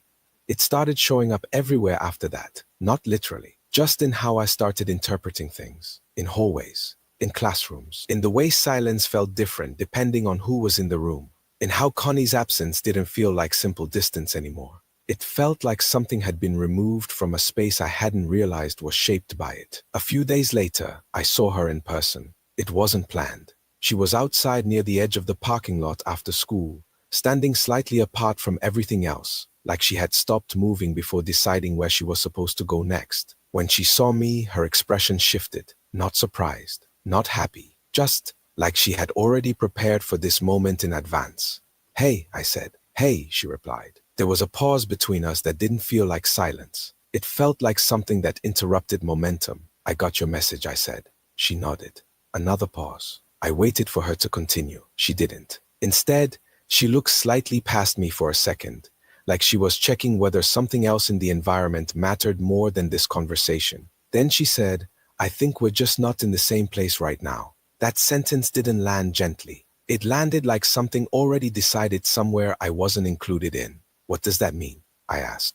She exhaled slowly, like she had expected the question and didn't like that it had arrived anyway. It means I don't think this is working the way it used to. Used to. That word hit harder than anything else, because I couldn't find where used to had started. I tried to speak again, but she cut in gently before I could fully form it. I'm not trying to hurt you, she said. I just need to step back. Step back. Everything kept circling the same idea, like that was the only language available for what was happening. When she turned away, she didn't look back. I stayed where I was longer than I needed to, not because I expected her to return, but because I was trying to understand what parts of my life had just been taken out of place without anything visibly breaking.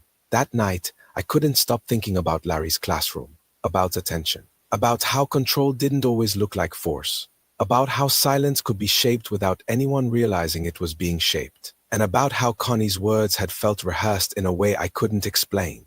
Even though I knew she hadn't said them before, nothing I could point to was proof of anything wrong. That was the hardest part. There were no obvious fractures, no clean breaks, just patterns I hadn't been paying attention to until they were already forming shape. The next morning, I got to school earlier than usual. The hallways were emptier, which made everything feel less like a place and more like a structure waiting to be filled. Larry's classroom door was closed. That wasn't unusual, but I noticed I slowed down when I passed it anyway. Not because I intended to, because my body reacted before my thoughts caught up. I kept walking, but I didn't stop thinking about it. And that was the first time I understood something I didn't want to admit yet. It wasn't that something new was happening. It was that I was finally starting to notice how much had already been happening around me the entire time, and I had been walking through it like it was normal. Chapter 14.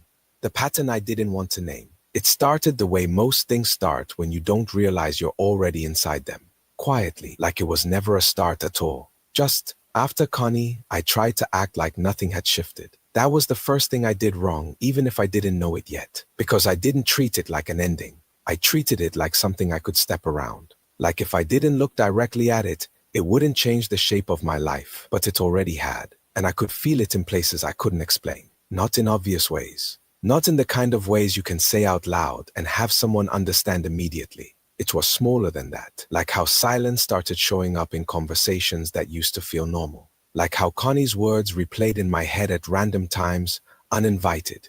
Step back, not in the same place. They didn't feel like breakup lines. That was the strange part. They felt like instructions I hadn't learned how to follow correctly. Like I had been handed directions in a language I almost understood. And then there was Larry. Still the same, still correcting students when they drifted too far into noise. Still watching the room like he could feel the temperature shift before anyone else did. But now I was watching him watch.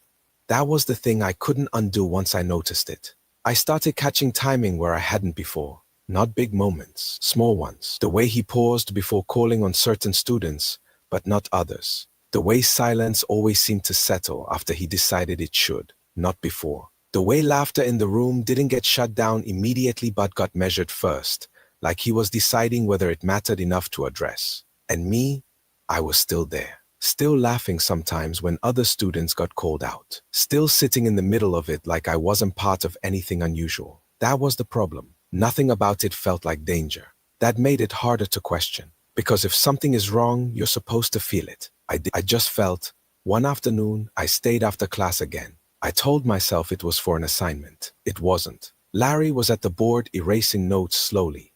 Like he didn't mind the room staying half full of what he'd already said. Like leaving traces behind was part of the process. "You've been quiet lately," he said without turning around. I stopped moving before I even thought about it. "I guess," I said. He turned then, finally. "Something on your mind?" That was the kind of question that sounds simple until you try to answer it honestly. Because there was something on my mind. It just didn't have a shape I could hand to him. It was more like pressure without edges. "I don't know," I said. He nodded like that was acceptable. Like uncertainty was still usable information. Then he said, "You notice things before you understand them." I let out a short laugh before I could stop myself. Not because it was funny. Because it landed too close to something I didn't want to admit was accurate. "Is that good or bad?" I asked. He didn't answer immediately. He just looked at me for a second too long. Not uncomfortable. Just direct in a way that made me feel slightly more visible than usual. Then he said, "It depends what you do with it." That should have been the end of it. But it wasn't. Because something about the way he said it didn't feel like advice. It felt like placement. Like I had been assigned a position in something I hadn't agreed to be part of yet. That night, I couldn't sleep properly. Not because I was anxious in a clear way, but because my mind wouldn't stop connecting things that didn't ask to be connected. Connie, Larry. The words kept cycling without resolution, like they were circling something I wasn't ready to look at directly. Connie leaving didn't feel random anymore when I thought about it too long, but it also didn't feel explainable. That was the worst part. And Larry didn't explain anything at all. But he also never seemed uncertain. It made everything around him feel structured in a way I couldn't quite map. The next day at school, I started watching differently. Not just seeing, watching. Seeing is passive. Watching requires participation. I noticed how people adjusted when Larry entered a space, even before he spoke. Shoulders shifting slightly, noise dropping without instruction, attention reorganizing itself without permission. Not fear exactly, something more automatic, like alignment. I noticed how he moved through the hallway between classes, how brief every interaction was, how nothing lingered longer than it needed to. Clean entries, clean exits, no waste. And I noticed something else I didn't like noticing. I was starting to track it, not intentionally at first, just patterns stacking themselves in my head without being asked to. Later that morning, I walked past his classroom before first period. The door was slightly open, not enough to invite attention, just enough that attention could happen anyway. He was inside, seated at his desk, talking quietly on the phone. I slowed down without meaning to, then stopped. I wasn't trying to listen. I just did. Fragments reached me through the doorway. No, I understand. A pause. I just need consistency. Another pause. Then a shift in tone, small, but real. We can't keep doing it this way. Something about the way he said it made my chest tighten slightly, even though I didn't understand why. Not the words themselves, the structure of them. Measured, calm in a way that still carried weight, like even disagreement followed rules. He ended the call shortly after and just sat there, not immediately moving, not immediately becoming the version of himself I recognized from class. Just still, like he was resetting something internal before stepping back into the world. Then he stood up, collected his things, and the change happened instantly. Same posture, same expression, same version of him that existed in the classroom. Nothing carried over visibly. If I hadn't seen that pause, I wouldn't have known it existed. And I hated that I had seen it, because my mind did something it didn't ask permission for.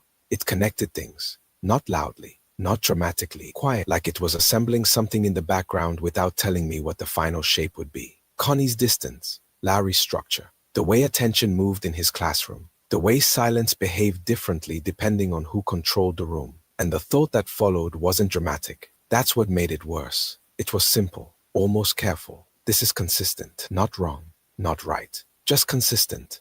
And consistency, once you start noticing it, stops feeling neutral. It starts feeling designed. I walked away from the classroom slower than I meant to, not because I was afraid of anything specific, but because something in me didn't fully agree with what I was beginning to assemble. Like my thoughts were moving slightly faster than my ability to accept where they were going. And underneath everything, beneath uncertainty, beneath hesitation, beneath the part of me that wanted to dismiss it, there was a growing awareness I didn't have language for yet. Not that something was happening, but that something had already been happening long enough to leave a shape behind. And I was only just starting to see the outline of it. Not clearly, not fully, but enough to know I couldn't unsee it once I did. Not anymore. Chapter 15.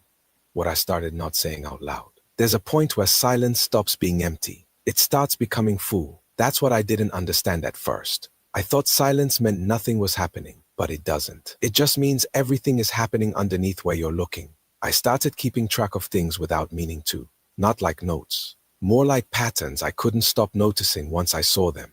Larry's timing in class. Connie's distance in messages. The way certain words kept repeating across different people, like they belonged to something larger than the conversation they were in. Focus.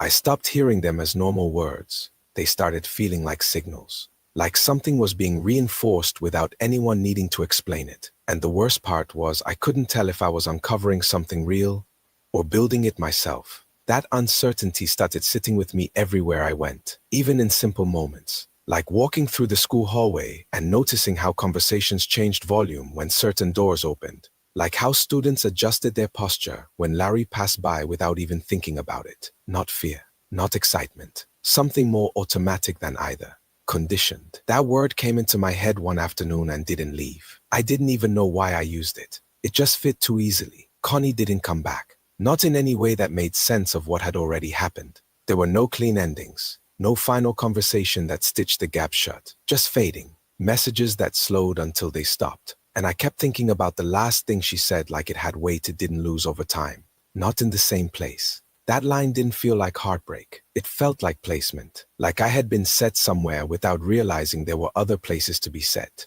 That idea made something in me tighten. Because if that was true, then I hadn't just lost something. I had been part of something I didn't understand while I was inside it. At school, Larry kept being Larry. That was the part that unsettled me more than anything. Nothing about him changed enough to justify the way my attention kept catching on him. If anything, he became more consistent, more precise. Like every part of him had a function inside the room and nothing was wasted. And I started noticing how the room responded before I did. The way noise softened when he entered. The way people stopped mid-sentence without being told. The way attention didn't just shift toward him, it reorganized around him. Not fear, not admiration. Something closer to structure, like the room was easier to exist in when he was part of it. That thought bothered me more than I wanted to admit, because it meant the effect wasn't just emotional, it was mechanical. One moment stayed with me longer than the rest. A student was talking during instruction, nothing dramatic, just drifting conversation that slowly disconnected from the lesson until it wasn't really part of anything anymore.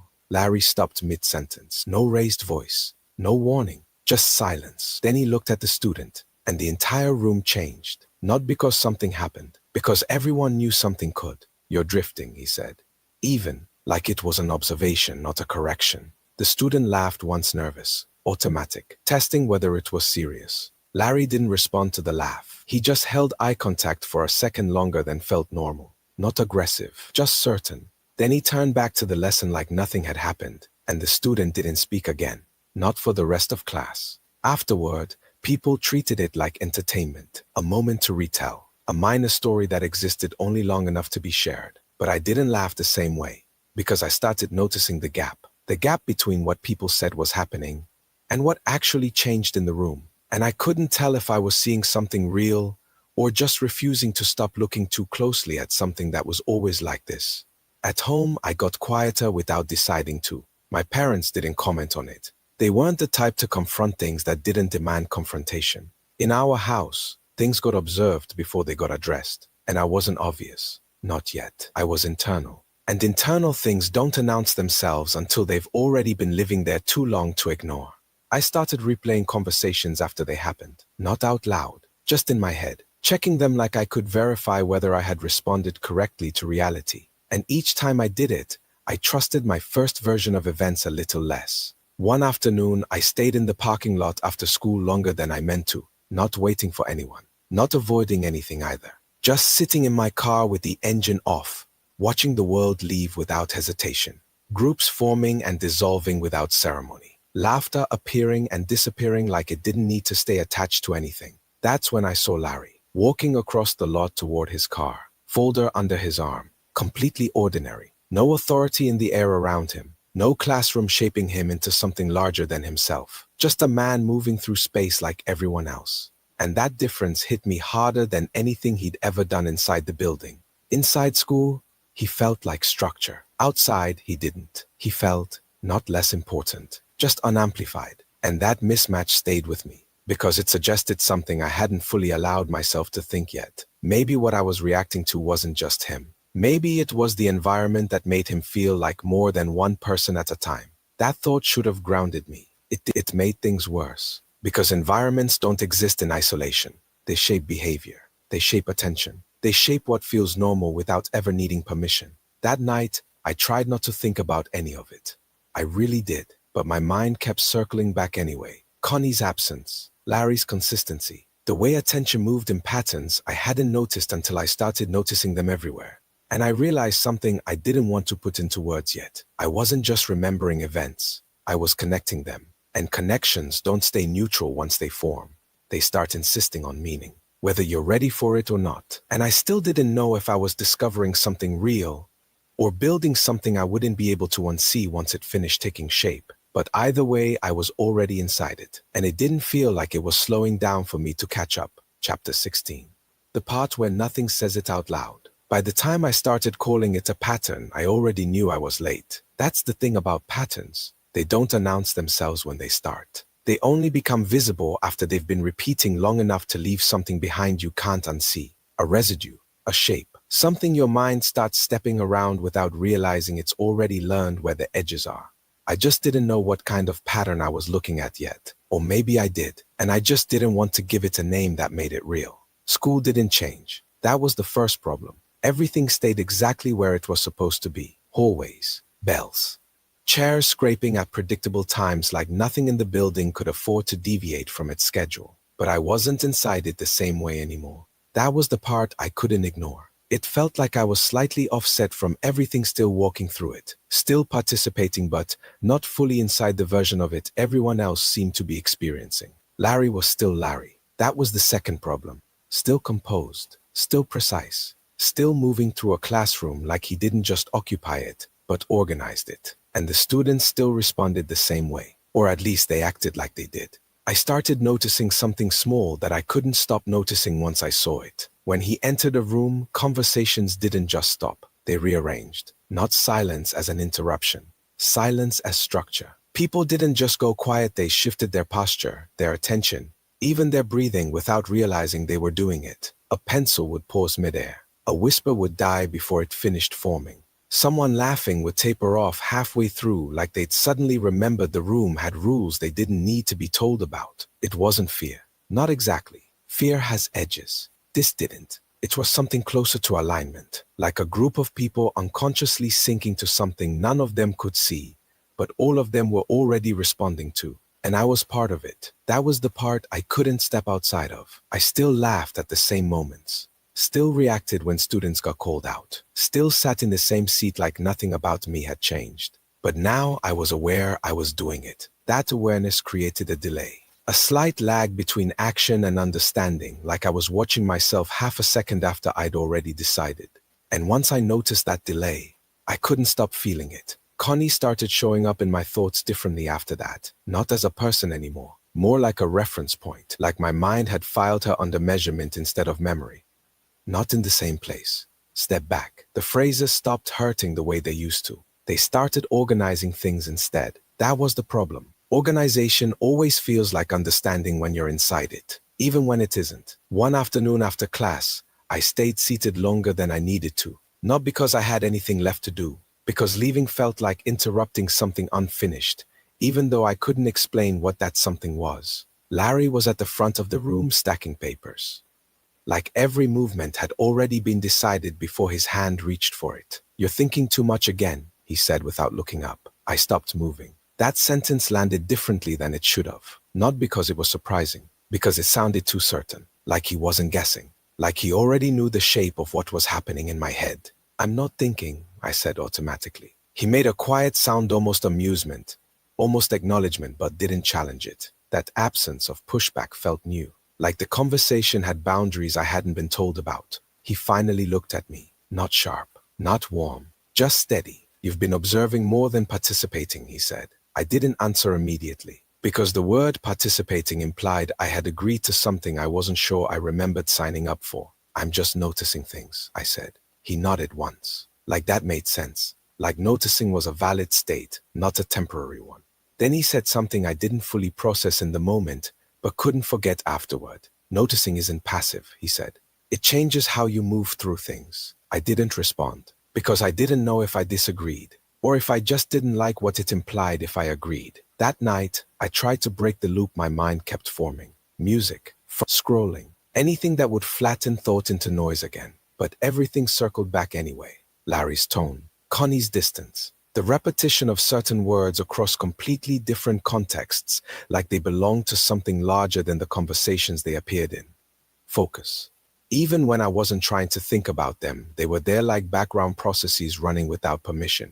The next day, something small happened that I almost walked past. Almost. I was crossing near the front office when I heard Larry's voice. Not from a classroom, not directed at students, just conversation. I slowed without deciding to. I didn't stop fully, just enough that fragments reached me. I needed consistent, a pause. Dot, dot, dot, dot, it affects everything when it shifts. Another pause. Then quieter. Dot, dot, dot, dot, dot, no. I'm not overreacting. I kept walking after that, but my attention didn't. Because that phrase didn't sit like normal speech. It sat like structure, something measured, something that treated instability as something that had consequences beyond the moment it occurred. It affects everything when it shifts. That wasn't just a complaint, it was a framework, a way of organizing reality that assumed everything was connected to everything else in ways most people didn't articulate out loud. And for the first time, I didn't think of Larry as just a teacher inside a room. I thought of him as something that only made sense inside a system I hadn't fully seen yet. That thought should have felt like accusation. It felt like missing information, which was worse. Because missing information doesn't make you pull away. It makes you lean in. Later that day, Connie returned in my mind in a way that didn't feel like memory anymore. It felt like reconstruction. My brain replaying her voice, her timing, the way she chose certain words and avoided others. And I found myself asking a question I hadn't allowed before. Not why did she leave, but what did she see that I didn't? The question made my chest tighten slightly, like something in me didn't want it asked in that order. Because it implied something uncomfortable, that I wasn't just part of what happened. I might have been inside it without understanding what it was. That idea didn't explode into anything dramatic. It just quiet, pressed, unmoving. And by the time I realized I was thinking differently again, I was already doing it. Larry, Connie, the classroom, the attention. All of it beginning to connect, not into a conclusion, Not yet, but into something forming underneath everything I had previously kept separate. And I understood, without wanting to fully admit it, that once your mind starts drawing lines between things, it doesn't stop at the edges you intended. It keeps going until the shape finishes itself, whether you're ready to see it or not. Chapter 17. The narrowing. I started noticing how often my thoughts tried to make things simpler than they actually were. Not clearer, simpler. That was different in a way I didn't have words for yet, but I could feel it happening as it happened. Clear things add detail. They expand what you can see. They make a situation more complete, even if it's harder to hold. Simple things don't do that. Simple things take pieces away until what's left is easy to carry. And I hadn't realized my mind had started choosing easy to carry over complete. It didn't ask me. It just started doing it, like it had decided I couldn't handle the weight of everything at full size. So it reduced things. Connie's distance became space. Larry's presence became control of a room. My reactions became overthinking or just stress. Every time something got too complicated, my mind folded it down until I could hold it without dropping it. But every time it did that, something didn't make the trip with it. I just couldn't tell what was missing yet. Not in a way I could point to. Not in a way I could explain to anyone else without it sounding like I was inventing problems. School kept moving like it always had. That was the strange part. The bells still rang at the same times. People still filled the hallways in the same rushing clusters, like the building exhaled and inhaled on schedule. Lockers still slammed. Chairs still scraped. Voices still overlapped and broke apart and reformed again like nothing ever really held still long enough to question it. But I wasn't moving with it anymore. Not exactly. It felt like I had slipped a fraction out of alignment with everything else. And now I was watching the current instead of being inside it. Like I could see the flow of it, but I wasn't being carried the same way. Larry was still Larry. Same classroom. Same voice that never needed to push past a certain volume to take over a space. Same pauses too. That was the part I started focusing on. Not what he said. What he didn't say between what he said. The pauses weren't empty anymore. They started feeling like part of the sentence itself, like punctuation that shaped meaning instead of separating it. And I started tracking him differently because of it. Not emotionally, structurally, like I was trying to understand what changed in a room before anything visibly changed. And the answer was always the same. Something changed, even when nothing happened. That contradiction stayed in my head longer than it should have. Change without event, effect without visible cause. It didn't feel dramatic. That was the problem. It felt consistent. And consistency, once you notice it, stops feeling neutral. One afternoon, I stayed after class again. I told myself it was because I had a question about an assignment. I didn't ask it. I just stayed. That part mattered more than I wanted it to. Like my decisions were starting to form before I could justify them. Larry was at the board when the room emptied out around me, writing something slowly, marker dragging in small, controlled movements across white space. He didn't look back to check if I was still there. He never really did that. He only reacted when something changed in a way that required reacting. Everything else, he let exist until it resolved itself. Like silence was part of the system too. "You're still here," he said, not turning around. No emphasis, just registering it. "Yeah," I said. My voice sounded normal. That bothered me a little, like I expected it to sound different when I was the only one left in the room. I didn't explain why I was still there. I wasn't sure there was a clean reason. He finished what he was writing, capped the marker, and finally turned. Not quickly, not sharply, just settled into facing me like he had already accounted for me being there before he even looked.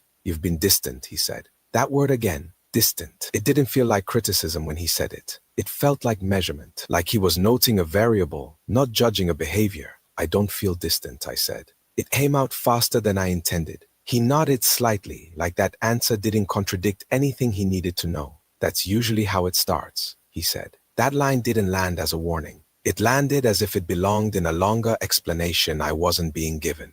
I didn't respond, because I didn't know what it referred to. And I didn't trust myself enough to assign it a meaning without regretting it later. There was a pause, long enough that it stopped feeling like silence and started feeling like structure.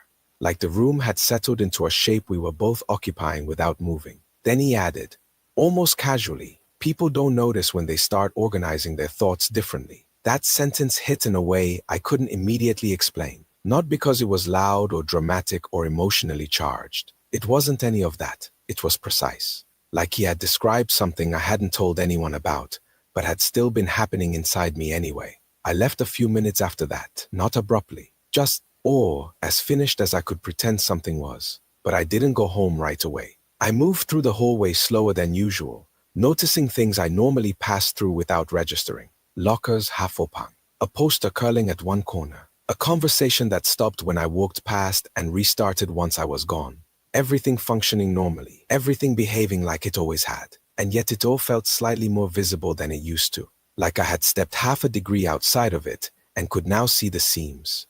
Unaware of itself. That phrase didn't feel like something I invented. It felt like something I discovered, even though I couldn't say what it was referring to yet. That night I tried to think about Connie. I really did. But the way she existed in my mind had changed without me noticing when it changed. She wasn't as sharp anymore. Not emotionally sharp. Not present in a way that felt like a person sitting across from me in a conversation. She had become directional. Everything she said, everything I remembered her saying, felt like it was pointing somewhere instead of simply being spoken. Step back, not in the same place. Those weren't just sentences anymore. They felt like instructions that I hadn't fully understood how to follow. And I realized something that made my stomach tighten slightly without me being able to explain why. I wasn't remembering her as a person talking to me anymore. I was remembering her as an effect something had on me, and that didn't feel right. Not emotionally, structurally. People aren't supposed to turn into effects in your memory. They're supposed to stay whole, even when they leave. The next day at school, something small happened that I almost didn't notice. Almost. Larry asked a question during class. A student answered it incorrectly. That wasn't unusual. What was unusual was what happened next. Larry didn't correct them immediately. Longer than he needed to. Not enough for anyone else to react to, but enough that I felt it changed the room before anything was said. Not tension, not emotion. Like something internally recalibrated before continuing. Then he moved on. No comment, no emphasis. Just continued the lesson like the pause had been part of the plan all along. But I didn't move on with it. I stayed inside that moment longer than everyone else did, because I started noticing something I couldn't stop noticing once I saw it.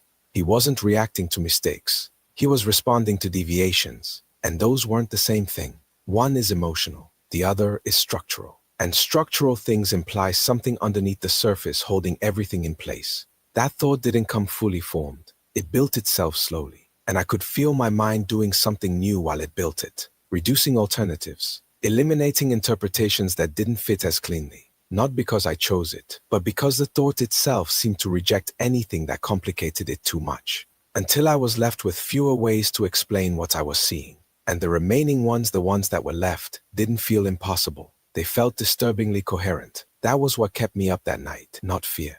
Because coherence means parts fit, and when parts fit too well, your mind stops looking for whether they should. It just starts assuming they do. I lay there for a long time, staring at nothing I could focus on, thinking in loops that kept tightening instead of resolving. Connie, Larry, the school. The way attention seemed to move through spaces like it had direction instead of randomness. And the question that wouldn't stop returning. If this is all coincidence, why does it keep holding together like this? And if it isn't, then what exactly have I been standing inside this whole time without realizing I was inside anything at all? I didn't have an answer, but I could feel something forming anyway. Not clarity, not conclusion, just shape, still unfinished, still expanding, still waiting for me to either step back from it or step further in. Chapter 18. The edge of the name I still can't say. It didn't happen all at once. Nothing ever does when it's real, when it actually matters. It builds the way weather builds pressure first, then silence. Then that strange stillness where you know something is about to break even if the sky still looks normal. That was me. That was that week. I remember sitting in class and not hearing anything that was being said. I was there physically, same desk, same chair that always squeaked when I leaned back too far, same fluorescent lights buzzing like they always did. But I wasn't in it. Not really, because my mind kept doing the same thing it had been doing for weeks now, looping. Faces, time, Larry's voice when he got loud, the way he'd snap at people who talked too much, then somehow make the whole room laugh like it was part of the lesson, instead of a breakdown disguised as control. And Connie showing up differently lately, not fully gone, not fully here either, like she was stepping in and out of herself depending on who she was talking to. I kept telling myself I was imagining it. That was my first defense. Always, if I can label it as imagination, I don't have to call it real. But imagination doesn't leave receipts. And this thing, whatever it was leaving receipts everywhere I looked. I saw it in the way she stopped answering fast. I saw it in the way she started choosing words more carefully, like she was editing herself before she even finished thinking. The pauses were the worst part, because a pause means there's something behind it, something being held back on purpose. That afternoon, I stayed after class longer than I needed to. I pretended I had a question about an assignment. I didn't even remember what I asked. I just needed an excuse to stay in a room where nothing important was supposed to happen. But something did happen, not in a loud way, not in a way anyone else would notice. Larry was at his desk, flipping through papers, half paying attention like he always did when class ended. That version of him was different than the one in front of students. Less performance, more tired. He looked up at me once, just once, and I swear there was a flicker there. Not recognition, not exactly, something closer to calculation, like he was checking a list in his head and my name was on it, but not circled, not yet. Everything okay? He asked. Normal question, normal tone, but my body reacted anyway, like it knew something before I did. Yeah, I said too fast. Just question about the assignment. He nodded slowly, then waited. That's what I remember most, not what he said, what he didn't rush. Most teachers fill silence quickly. They want it gone. They want control back. Larry didn't do that. He let it sit. And in that silence, my mind did something I didn't expect. It connected him, not to Connie, not directly, but to the feeling I had when she started changing. That same waiting, that same controlled patience. Like they both understood timing in a way I didn't. I left the room after that, but I didn't go home right away. I stood outside the school longer than I should have, watching cars leave the parking lot like they were pulling pieces of my life away with them. I told myself I was being dramatic. That was another defense. Drama makes things feel less real. If it's dramatic, it's not serious. But my chest didn't agree. Neither did my thoughts. Because Connie texted me that night. Not a normal text. Not casual. Just, we need to talk. No emoji. No softness. No padding. Just a sentence standing there like it had been waiting for me all day. I stared at it for a long time before responding. My thumbs hovered. That's another thing I remember. The hesitation in my body, like my instincts were trying to physically stop me from stepping into something. But I did it anyway. About what? 3 dots appeared immediately. That fast response should have told me everything I needed to know. But I still waited. Still wanted it to be something simple. Something fixable. Her reply came in pieces. Not a paragraph. Fragments. This isn't working. You're thinking too much. I can't do this back and forth anymore. I sat there reading it, feeling like I had missed the conversation I was supposed to be part of, because none of it answered anything. It just ended things without explaining what things even were. I typed, "Did I do something?" She replied, "You're not seeing it right." That line, that one stuck, because it didn't deny anything. It didn't confirm anything either. It just redirected me back onto myself, like the problem was my perception, not the situation. And that's when I felt it. That pressure again, the same one from school, the same one from Larry's silence. Like I was standing too close to something that hadn't fully shown itself yet. I asked her to meet me. She didn't answer for a while. Then, after school, not long. That was it. No location, but I already knew where it would be. Because patterns don't just repeat in people, they repeat in places too. The next day felt wrong from the start. Not dramatically wrong, just slightly off. Like a room where the air conditioner is set 1 degree too cold, and you can't prove it, but your body knows. I saw Larry that morning in the hallway. He was talking to another teacher, laughing at something I couldn't hear. But when he looked up again, just briefly his eyes didn't land on me the way they used to. It was more like they passed over me, like I was already accounted for, already placed somewhere in his mind that didn't require attention anymore. And I hated that I noticed that, because noticing meant I was still tracking him, still tied to whatever this was. After school, I went to the place Connie and I usually met, and she was already there, waiting. Of course she was. That detail should have told me something too. She wasn't arriving. She was already in position, like she'd been there longer than I had even decided to come. She didn't smile when she saw me. That was Connie always used to soften things with a smile first, even when she was serious. Not this time. This time she looked like someone who had already rehearsed the ending. "Hey," I said. My voice came out smaller than I expected. She nodded once, then gestured for me to sit. I didn't want to sit, but I did. Silence stretched between us. Not comfortable silence, not even awkward, just loaded, like it was holding weight that neither of us wanted to lift first. Finally, she spoke. You're trying to connect things that don't belong together, she said. I frowned. What things? She exhaled like she was tired of the question before I even asked it. Everything, she said.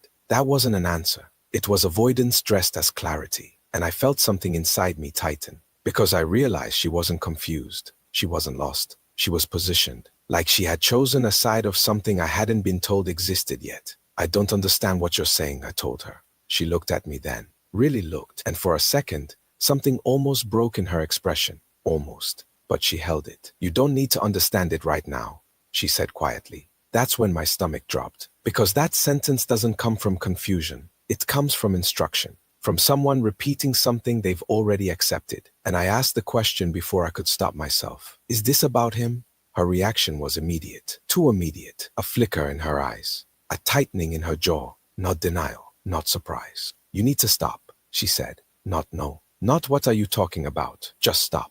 Like I was already too close. Like I had already crossed something I wasn't supposed to cross. And in that moment, everything I had been circling without naming stood up inside me. Not fully formed, not fully clear, but close enough that it hurt. I didn't say it out loud. I could, because naming it would make it real in a way I wasn't ready for. So I stayed silent. And Connie leaned forward slightly, lowering her voice. I'm trying to help you not get hurt, she said. That line should have comforted me. It didn't, because it didn't sound like protection. It sounded like containment, like I was already inside something that needed managing. And she was just deciding how much I was allowed to see. I nodded slowly, even though I didn't agree, because I didn't have the full shape of the truth yet, just the edges of it, sharp enough to cut me if I leaned in too far. And as I stood up to leave, she said something quieter, almost like an afterthought. Some people are exactly who they are supposed to be, she said, and you don't get to change that by understanding it. I stopped walking, just for a second, because that didn't sound like advice. It sounded like loyalty, not to me, not to truth, to something else entirely. I didn't turn around. I just kept walking, but I felt it then. Not a reveal, not yet. But the point where all the lines I had been tracing in my head finally started aiming toward the same place. And I still couldn't say the name of it. Not because I didn't know, but because I wasn't allowed to know fully yet. Not until it was forced out of me. Not until the story stopped waiting for me to be ready. Hold up, I gotta get. Okay, so that was the end of my first novello, and you didn't get to know, right? You're like, that's the mystery of it. You have to read book 2. You're like, fuck no. Book 2 is gonna go deeper into how this man's connection, because that's where this is real life happening. You're like, no, no way, I get it. No, like I'm in the story right now, so that's why I had to stop it there, because that is where I'm at. I'm at the point where we're getting ready for the confession. This is book 2. I understand, right? Connect to the Aquarian. Okay, could be with the teacher.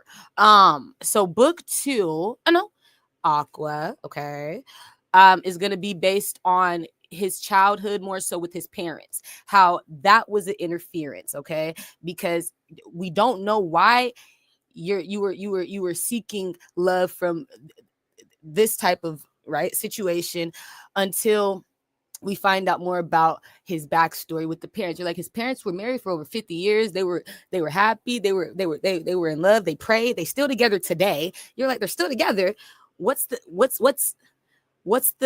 line of insecurity, and where is that coming from, right? For you to feel like you need validation, for you to feel like you need approval, for obedience to all of a sudden be a form of validation. It's like, if I listen, then I'm validated. I'm approved, right? Because I'm being obedient. It's a form of control, but not knowing why you felt you needed to be controlled. And that's what book 2 is more so going to be about. And also it's going to tie into deeper his relationships with his children. That's significant as to why you don't hear about his children in book 1. You're like, why didn't we hear about his children? Mm-hmm. That's your that right there. See, that's the sad part. because it was a broken relationship with the children. That's your confirmation. Where were the children? They were around. They were there. But see, this book 2 shows why he doesn't talk about it, because that wasn't in the forefront of it. You're like, understood. That wasn't what he put first. Ever. He's like, never, ever. Not when he was a child, he didn't put his child, his self first. And now when he had children, he didn't put his children first.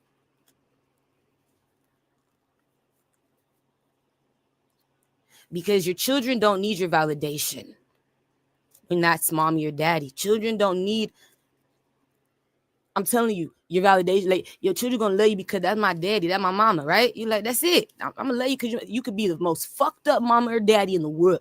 Like, that child, still, you're like, yeah, as long as you're around. I'm not saying if you're a deadbeat. I'm talking about for fathers and mothers that are still there fucking it up.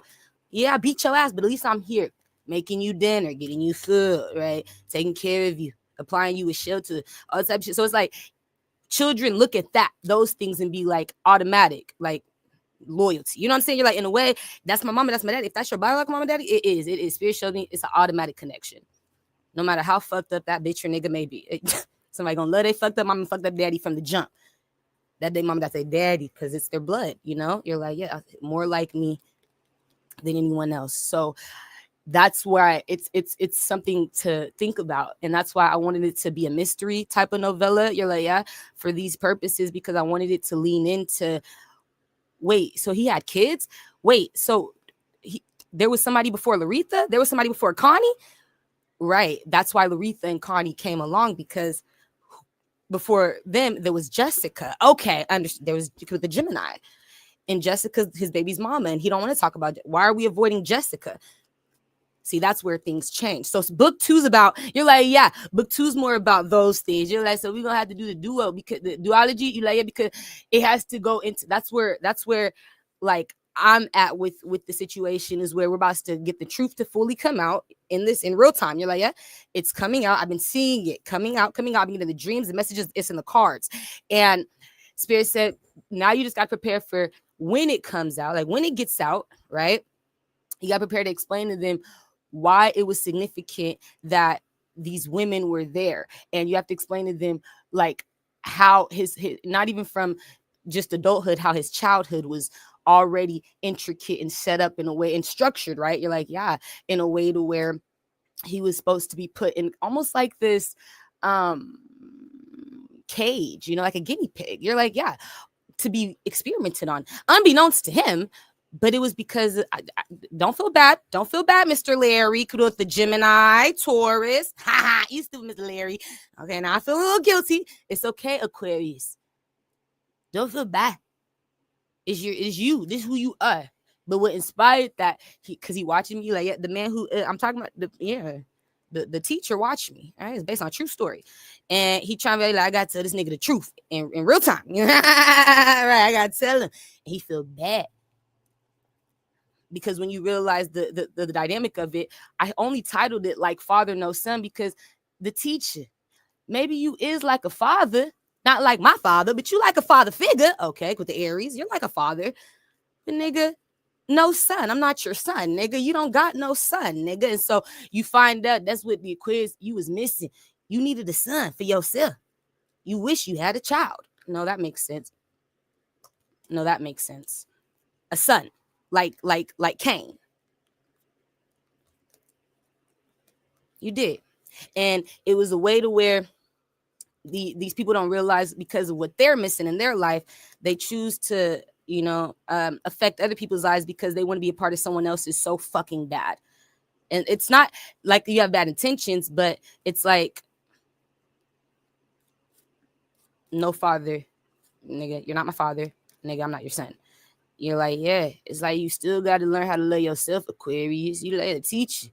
And that's why I feel like that he gonna feel bad, because he's like, I only did this because I only was craving that love from Cain, right? You like, I was only craving that love, that attention, that that all that from Cain, because I didn't have my own to give it to my own son to give me that reassurance that I'm doing a good job.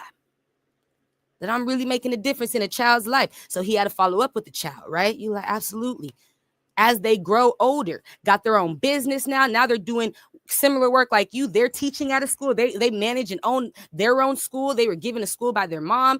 You know what I'm saying? So you know, it's like someone just wished they were positioned to play that role in your life, and because they wasn't, they had to play it behind your back. And that's what book 2 is going to be significant. You're like, yeah, the teacher coming out is the puppet master, and the teacher showing himself as someone who had to do it behind the scenes, because you know it's unacceptable for you to try to play that role in a, like, come on now. You're like, yeah, and even if you had good intentions, you only did it because you wanted to feel an importance in the man or the person you are through a child that you feel like you molded, you shaped, you raised. You're like, yeah, that made me feel good when you know, you telling me I'm seeing the results and shit, right?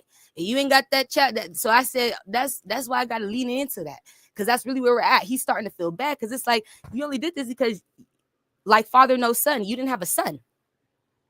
You wanted him to be your son, right? With the Cancer, Saggy, Gemini. So really, you were the broken one. You were the one missing something. With the Libra, now it gets good. So that's why the truth is going to have to come out. And that's why book 2 is going to come out, because he still this whole time been thinking, should I say something? Should we stop this curse or not, this experiment? You're going to have to. Because I know. I'm telling. That's what I need you to know. You're like, I'm putting in the book. You're going to have to. It's not right. So I'm going to make him see himself too, while I explain to him how Cain didn't see himself, because Cain was so worried about how other people saw Cain. You like, yeah, absolutely. People like you, teacher. People like Laretha and Connie. I was so worried about how everybody else saw me, and it wasn't the people that, it wasn't the people that just, you know, wanted to tell me things so that we can grow together. It was the people that wanted to tell me things so I could readjust myself for them, to please them. It was different. It's not like you trying to tell me things just to help me and you grow in family and love. You're trying to give me, you know, like innocent, just genuine good advice. Like, come on, solutions to how we can be a better family. We can be a better friend. We can be a better lover. Like, right? No, these are the type of people that have to do this shit to reconstruct the type of friend you are, right? To reconstruct the type of lover, family you are. So now you change. Your whole structure is changed within yourself.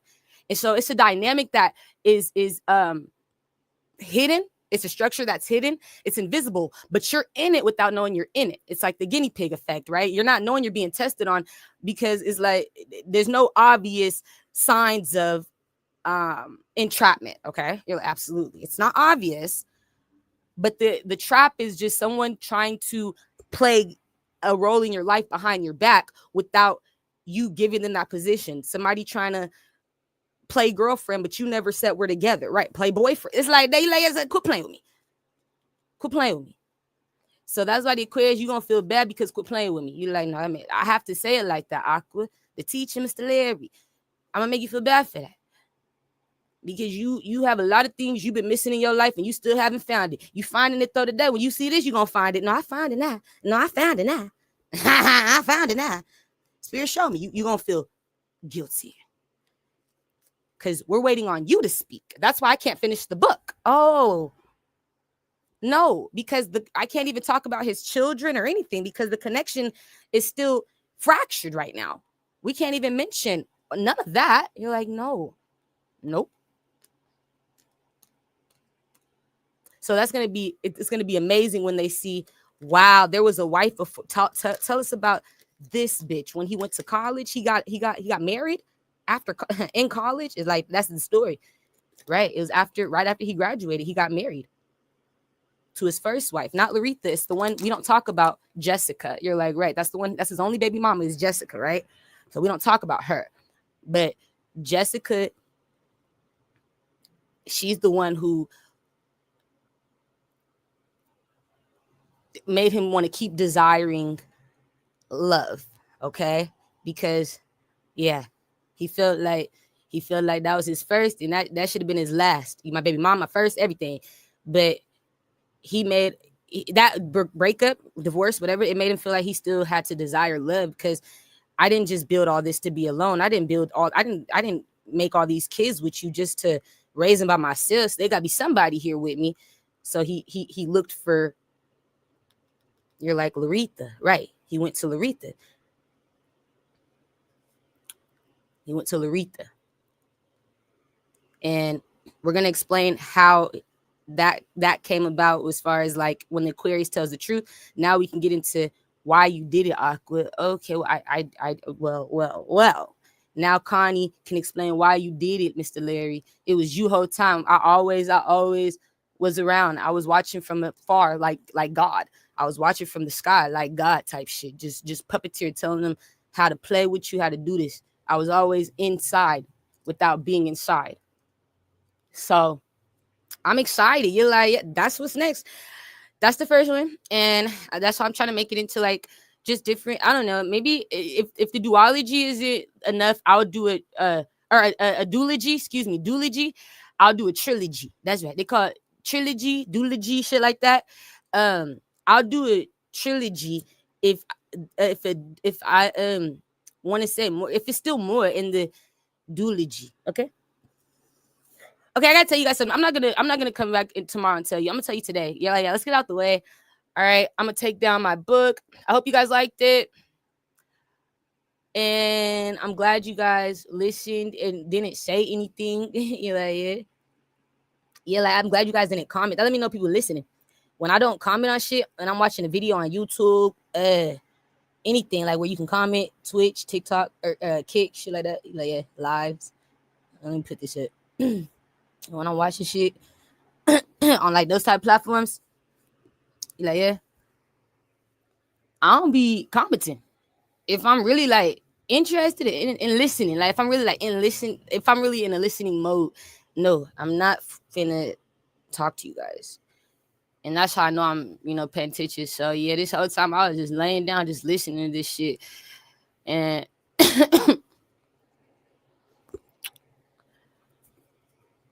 wow, you're like, yeah. The point of the children not being brought up is because they never felt seen, because there was always other people in the way. And that's why they not first up to talk about. They're not first up to be seen. We're going to see our wife first, our husband first. Somebody here gonna see that bitch or nigga first before they see them kids.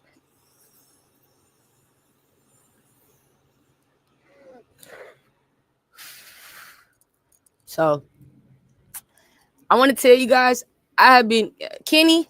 When you see this, you like, yeah, Kenny. Oh my gosh, Kenny. I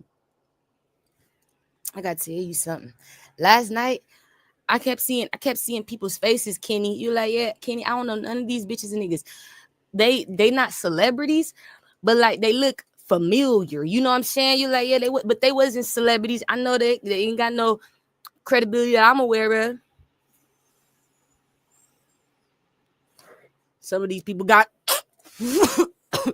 long ass, thick ass, pigtail dread braids and shit, niggas and shit with 2 pigtail dread braids that is thick as hell, come all the way down to this nigga's back and shit, long as hell. You like, yeah, my mama's this nigga like that. He got these big ass, pink ass lips, chocolate motherfucker, Kenny. He came out as niggas back to back.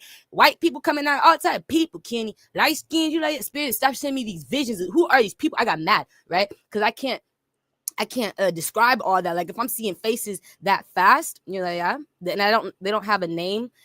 I have to like explain it when I write down what I'm seeing. I have to say, oh, the nigga with black hair. You're like, yeah, he got the goatee, right, brown eyes. I have to literally describe their features to Bitmojis. And when I would do that, I had to pay attention to everything that they had on, the way they looked, their hair, everything from the head to the toe. But I couldn't do that last night. You're like, no, I couldn't do it, my nigga. I couldn't describe it. I couldn't write it. It was too fast, okay?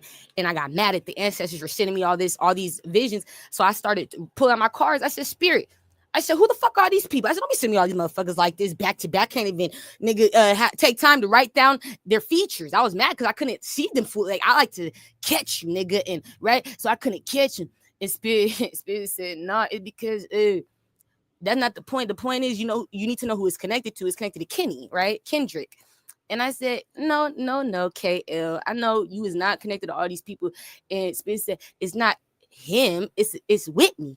Whitney and this Capricorn man. Is it your baby daddy, Whitney? The fake baby daddy, the one you guys got the kids from? Yeah. The one yeah. You guys got the kids from? Yeah. He said, take care of these children. He's a trafficker. Okay. It was about the Scorpio, Kenny, the little boy. No, the little boy, Kenny, that they're trying to throw on you. The son, the one from the albums. You put him on your first one of those first albums you put him on with Whitney. You like the one you finally put Whitney on. You put the kids. It's the little boy they worried about. The Capricorn spirit showed me these are his people. They're mad at Kendrick, and this is Whitney's people.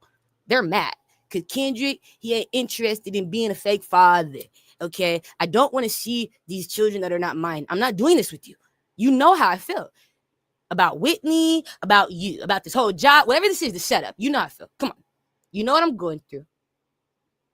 You know how I feel about spiritual. You know how I feel about the Pisces spirit. Feel like you guys know how he feel about me, Capricorn. You know how I feel like, you know that'll piss this bitch off if I went to go take time out my fucking day to go see them kids that's not mine and not even see, right, this one. You know that'll piss this bitch off. If I talk to them and it still ain't hit her up in 6 months because I've been fighting this court case with Drake, you know I'll piss this bitch off. You know this bitch. She's jealous. She's possessive. All right. You know this bitch. So Spirit showed me they were having an argument or something had to do with an altercation coming up, or it was in the moment or something. It was a fight on a phone call with Kendrick and a Capricorn man who was told by Whitney, can you call Kendrick? He's not answering me. It's been hard for me to communicate. She can't get a hold of Kendrick. You're like, no, she cannot find him. She cannot reach him. So she had the Capricorn find him, right? He got to Kendrick. Spirit showed me he was able to go on the phone with Kendrick. Kendrick was pissed. Kendrick was heated, and Kendrick cussed him the fuck out, bitch. I mean, like, that's gonna be a cuss out conversation. You're like, yeah, the Capricorn ain't gonna want to call him no more. Don't be trying to call me no more about this shit, about this bitch, about these kids. Quit playing with me. And so I had thought, yeah, she over here having niggas call because they saying we need you to come back and be a dad. The Scorpio sad. The little boy misses his fake father. The boy, it's about your son. Kenny like, I ain't got no son. That's the secret. And I ain't pulling up, my nigga. That's the thing. Like, leave me alone. So he spirit showed me he flexed on the Capricorn. And I said, well, what the Capricorn do after the spirit said he gonna have to take the kids away from Whitney, or like stop Whitney from her job of being a fake mom. You can't play mommy if Kendrick's not playing suit. I said, so they're gonna just take the kids. They said, yeah, we're gonna take the kids from Whitney so she can get a break, and we're gonna just wait till this is what they showed me they're doing. Spirit, don't fucking play. They gonna just wait till Kendrick's interested in being a father with the little boy and shit. All right, they gonna wait till he get interested in coming back. And Whitney, wait till he's interested in you. Get Whitney. Let's just have you look right. Let's just get you in shape or something. We gotta work with you. Get you surgery. You need to get right. You want him back? I want the money. Right. And I said they're willing to take the kids. I'm like, you gonna take the kids away from her just to give this bitch a break until Kendrick get back? Yeah, she deserves that. She deserves that. She deserves a break. These aren't her kids. But you was just trying to call Kendrick about taking his break away so he can come be a fake dad. Yeah. Yeah. Really? Interesting. It's interesting. And so I had to say, okay, I'll tell Kendrick that the Capricorn and Whitney, these niggas is working together. And what's his name? Jamal. You like, yeah? Kendrick, Spirit show me you gonna have a conversation with Jamal. So is Jamal in jail or is he out of jail? No, Jamal with the Gemini. He's out of jail. That's my confirmation with the Aries, Capricorn. I'm home, and that's your confirmation. Now there it goes. That's not funny. No. Uh-oh. I see lies being exposed with the Capricorn. You know, it's funny because my ancestors showed me. I was so grateful. I saw the comments the other day from the video that I had last posted before this one. And I saw the comments and I saw I have family in there. The Leo, I saw you found me on YouTube. My family, like, yeah, the one I found out, he looked just like the man who raised me. They they twins. They right. You like cut from the same clone, right? And so you find out, I'm like, the Leo saw me. Spirit say, yeah, he's watching. That's your family. The one I was connected to, like I told you, Kevin Hart's family. He's being trapped. Not Kevin Hart's family. The one that is he connected to Kevin? How did I find out who the Leo's connected to? It's not Kevin. That's not Kevin. That's Uncle Tony's brother or something. Who is the Leo connected to when I found out he my family? I was like, all these people know my family. But I had found out about the Leo. Hold on. So Jamal's out of jail. Jamal's out. He's free. That's your confirmation. Yeah. His name was Jamel. It was when I found out about Jamel. That was April. Yeah. Jamel. Yeah. Yeah. And who was that connected to? Da da da da da da da.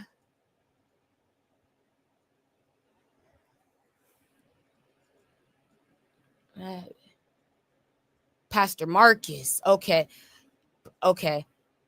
Jamal, that was connected to yo stank raggedy ass. No, Jamal, you and fucking Gene and them. No, Jamal, that's my confirmation. It wasn't connected to Kevin, it was connected to Jamal. You're done.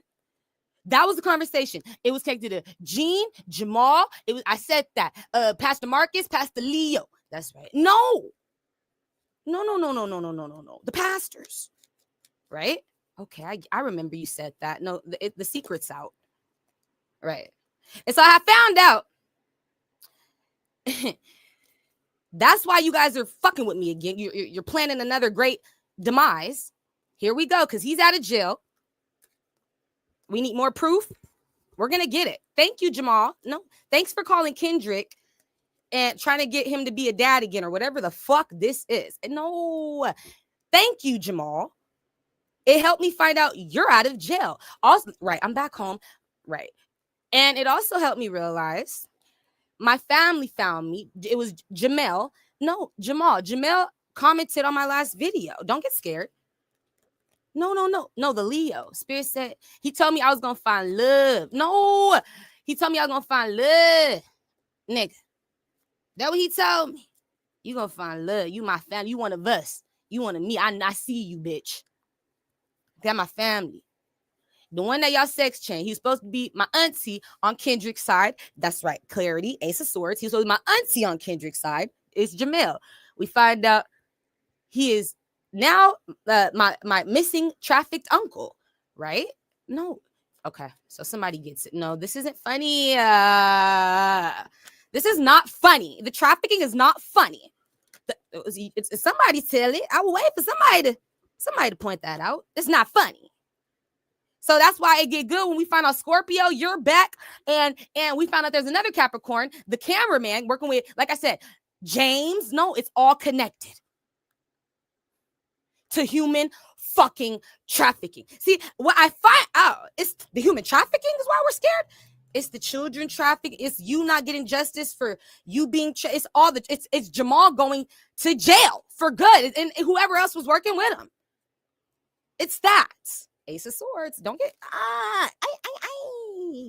don't get scared. It's that part. We're trying to figure out how to keep you away so Jamal and us don't go to jail because he's out and we're still trafficking. It didn't end with you, because the Aries, there we go. Taurus, it didn't stop with you. You weren't the end all be all. There we go, with the Libra. We're still doing it. With the Virgo, Scorpio, Aquarius, Aries, Libra, Capricorn, Cancer. So it gets good? That's not fucking good. This is now you're getting it. No, I get it, babe. Trust me. I get it. It's because the children, right?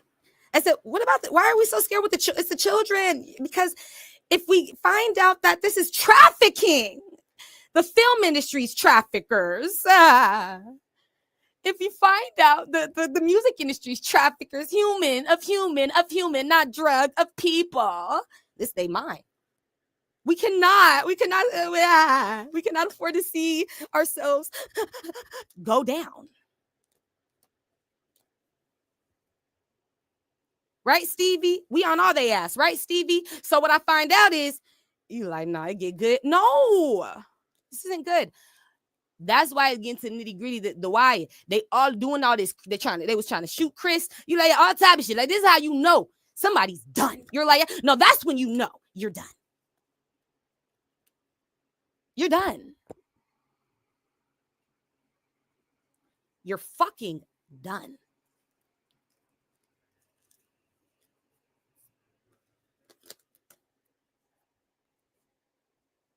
You're done. Right? I'm done. No, you're done. Done.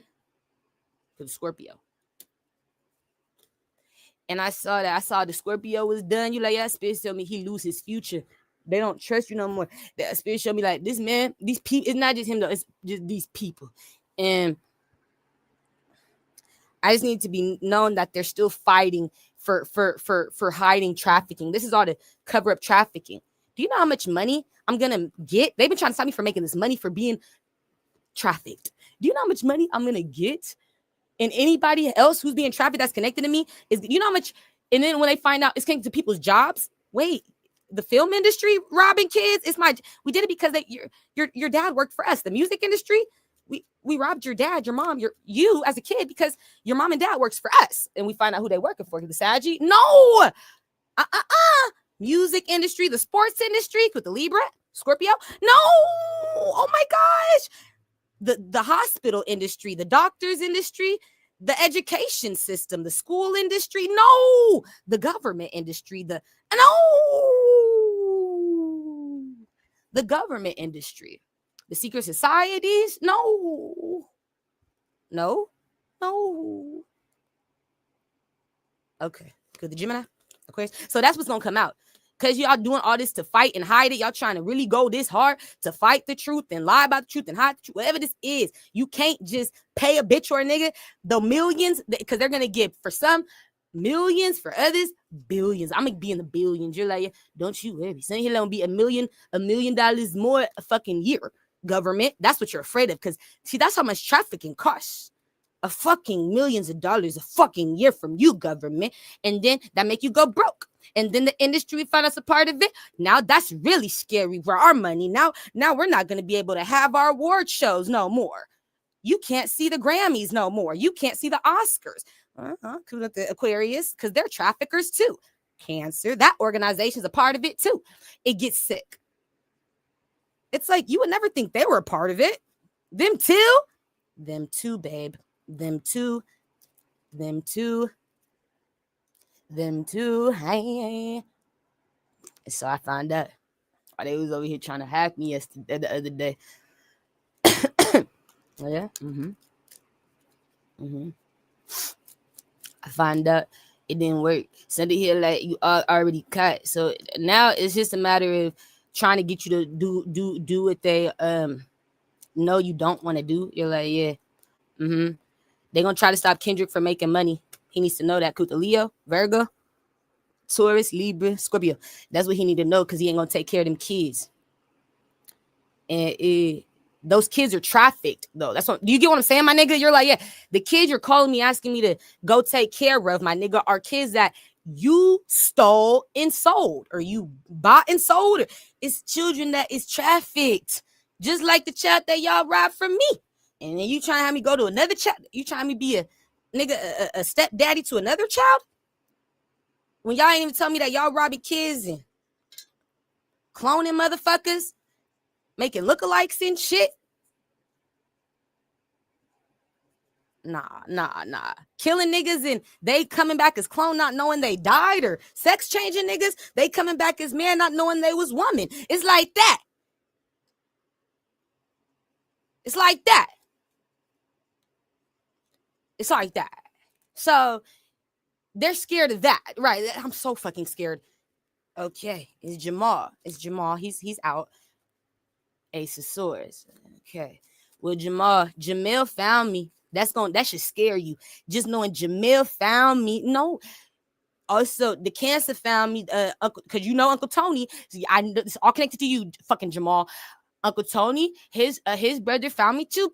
All right, and that's connected to Kevin Hart's fake ass family. And I know that the traffickers in Kevin Hart's family would be like his cousins, all the people that be at a distance, setting him up, lying about and shit, like, yeah, working for him under the radar, doing all type of other secret jobs. That's one of their shits. They are part of the trafficking. You like human traffickers? Yep, they work with, like I said, The Scorpio motherfucker that do the cause for house it's like homelessness. You like, yeah, he do homelessness cause. If you want to bitch your nigga homeless, pay me, I get it done.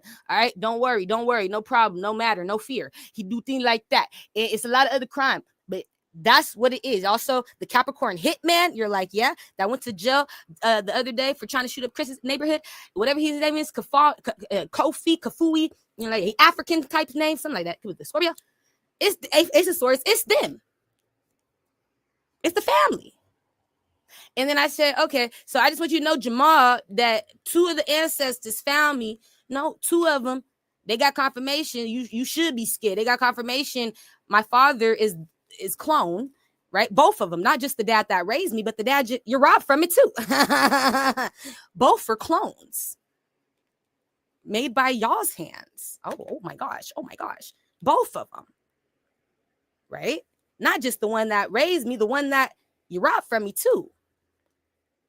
Both, right? And the secret is you had to kill my original father and clone him and bring him back and just remove him from my life, because I know he will be around the same age as the man who raised me is today, almost in his 50s. He'll be in his 50s by now, close to it. Like, just like my dream showed me. He an old head. He's supposed to be fucking older, Kendrick. I said, I don't know why I swear to God, you guys, in my dreams, he's not little Kendrick. You're like, no, he don't even dress like that nigga. You're like, no, he dressed like a father. It's like an older man. You know, when you get like, 40, you gotta start, you can't keep dressing like that, Kendrick. You about to hit that age, Kendrick, as the clone. You can't keep dressing like that. All right, something's getting embarrassing. It's embarrassing. You're getting too old for that. You need to dress your age. Spirit say that, right? You can't keep dressing like that. You had your time. You're not in that era no more. Okay, so it's the energy of when he got that. Like, no, I already knew that because my age it amplified that. So I'm going to demonstrate. I'm not 25 years old. I'm going to demonstrate that I'm 45 years old, right? So you could see the difference, the level of maturity. You're like, no, that's good. That was good. And I liked it. It was my father. But when I see, that's how my confirmation showed me, because they ages, the man who raised me, he's in his 50s. He's almost 60, you know what I'm saying? You're like, yeah. So it's like, that's my confirmation. They're supposed to be older. You like, older. But I don't know how old Jamel is. I do not. All I know is he commented, and I'm grateful for all you guys that I saw comment, but I know that he sent me some beautiful messages. Spirit said, that's your sex change auntie. I couldn't make it up. That's sex change auntie. That's TT. I don't know if his name changed. I don't know, but that's TT. You like that? Yeah. I was grateful.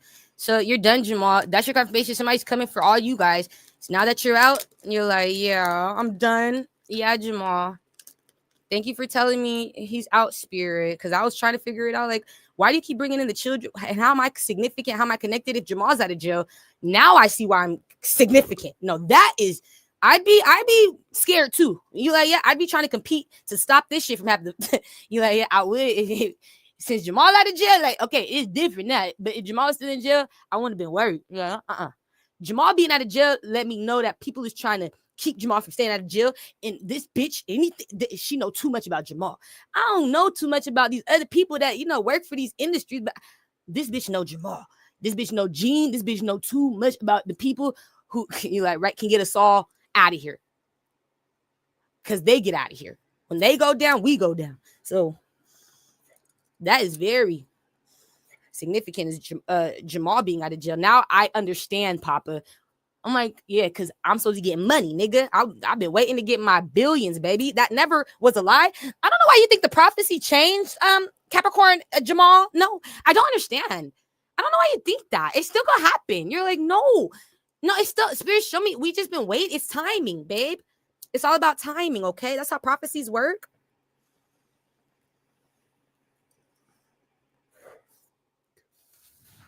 It came out as an event that we can't control happening, like an event that is gonna shape and change the trajectory of everyone's life. It's like, whatever this time is, this experience, you can't control it. I can't control it. Nope. You're like, it's out of everyone's. It's about karma or something. Like it's like a natural universal alliance, that nobody can control. It happens with timing though. Like you're like, oh my gosh, no, they're and so it's like if she don't come around, that holds back the time for things. That's what I get it. No, that makes sense. Yeah, you probably wouldn't want me around if you a part of this shit. If you know about it, if you helping, if anything, if you working with the people, yeah, I would be competing to keep me out of this shit, out of the community and everything too. I would be feeling like she the reason I'm gonna lose it all too. Cause you look human trafficker, duh. And I'm one of the children. You're like, right. And now I see how I'm playing a role. It's because Jamal. That's right. Like, how the fuck is it coming back to me? It's Jamal. It's Kendrick. Cause once he get justice, you like, yeah, with me in that situation, mama, dada, all that, you like, yeah, once we all get justice for that, that shapes, it's like the whole industry. Because what you don't know, Kendrick, this is what I'm gonna tell you before I go on to the next thing. I'm kind of losing control right now. All right, just stay with me, follow me here. What you don't know, Kendrick, is that these people who rob me that work with Jamal and rob you and rob the families and all these people, and if you're a traffic family or if you're traffic children, you're like, yeah, you know about the shit who robbed the families. You think that it's like a secret society that did it. It's not. You think it's closer to home. It's not. Jamal connected it to people who already do human trafficking, right? Something was already going on before this nigga got the idea. He is not the creator. You are not the originator. No, I wish. You're not that smart, Jamal. See, somebody had to teach you, nigga. Okay? Because with the Pisces, Aquarius, Aries, Scorpio, Cancer, Leo. Somebody had to teach you how to be Jamal. No way. Somebody had to teach you Aries. Yes, there's a nigga here. He had to teach you. Nigga, I taught you Gemini, Libra. All right? So you learn from the mastermind. You learn from them, Jamal. Don't take the credit. You're not that smart. You are not that bright as you think you are. Okay? You learn from the families. You're like the people who did it before you. And they helped you. The organization that helped him, I found out, is the CIA. You like, no way. The smart guys, the Central Intelligence Agency, Kendrick. The people who robbed this, you like, it's a CIA? Kendrick. Yes. The Central Intelligence Agency. There's people working in CIA. Don't hide. With the Aries, Scorpio, Aquarius, with Gemini. They work at CIA today. You're like, yeah. I had the dreams as well to give me confirmation. And in CIA today, they still use their job in CIA. It's CIA doing it. It's not regular government. You know what I'm saying? You can't say it's Congress or like you can't even say it's the secret society because it's they're smarter than that. You know what I'm saying? You like, no, this is real genius. And you have to have technology and you have to be able to unlock things like hospital records and change things like hospital records. Who else could do that? You know the Popo can't do that. Yeah, the Popo can't do that. You know, secret societies, you're not that smart. You'll get caught.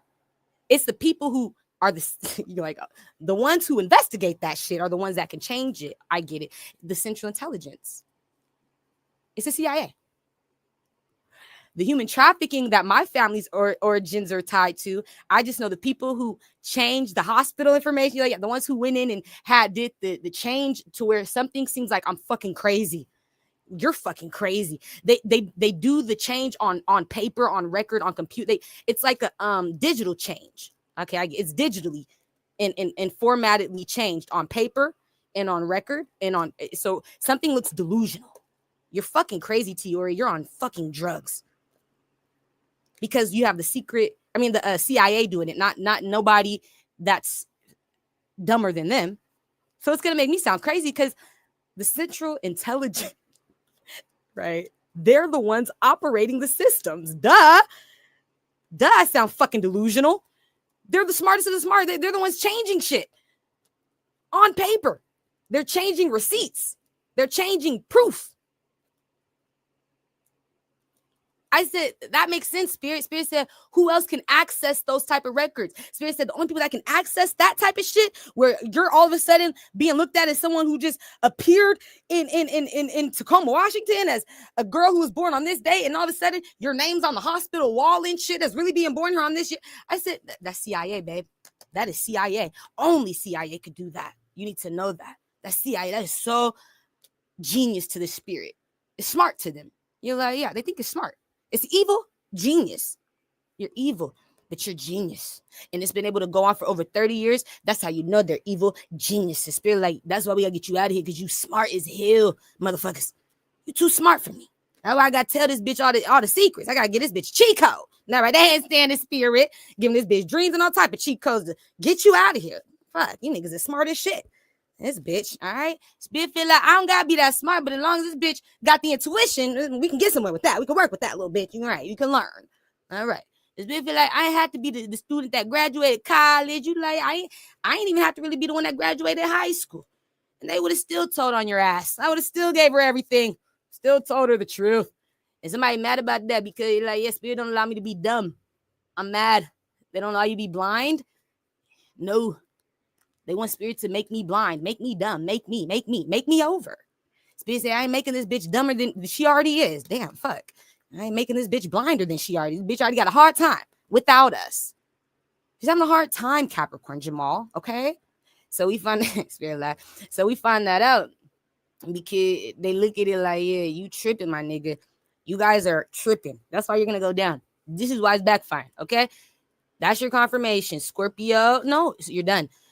Capricorns, anybody else a part of this? I don't give a fuck, Papa. I don't care. You're done. I see people just losing. I see losses. I see a whole bunch of loss. I don't know what you got. Give a fuck what you thought. You already lost. I don't care. You like, yeah, they already lost. They're losers. You're a loser. After that, okay, Kenny, you're like, man, I'm so glad I said no. Leave me alone. Yeah, Kenny, I'm so grateful you cussed him out. You cussed him out.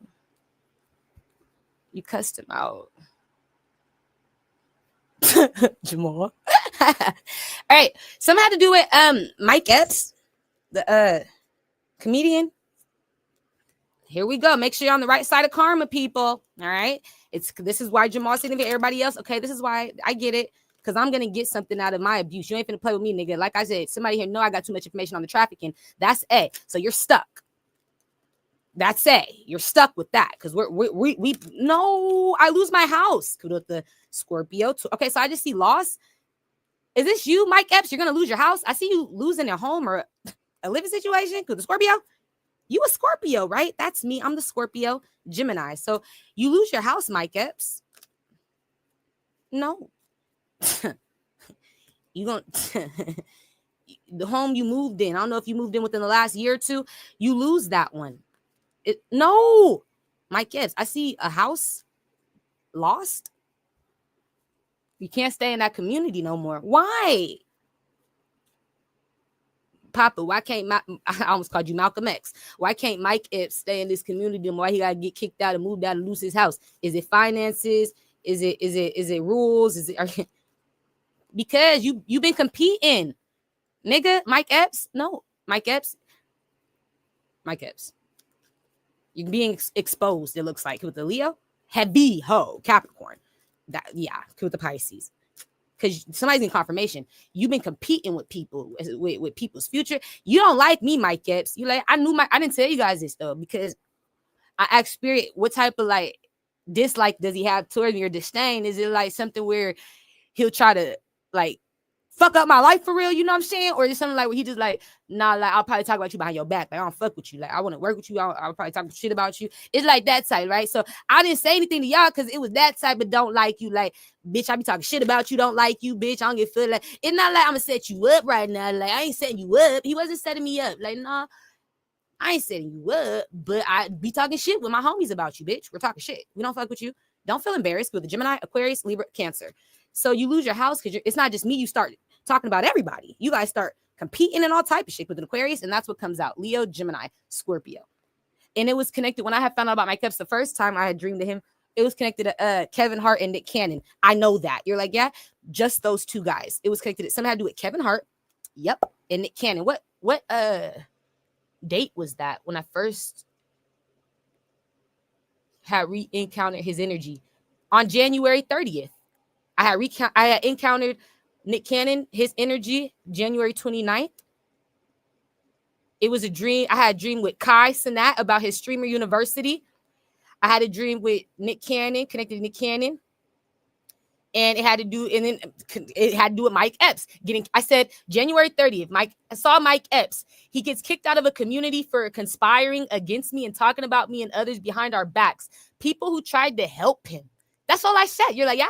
January 29th, I said, had a dream I was meeting Jack TV in person for the first time. Had a dream I was going to Kai Cenat's streamer university and the budget was shit. So the setup was horrid.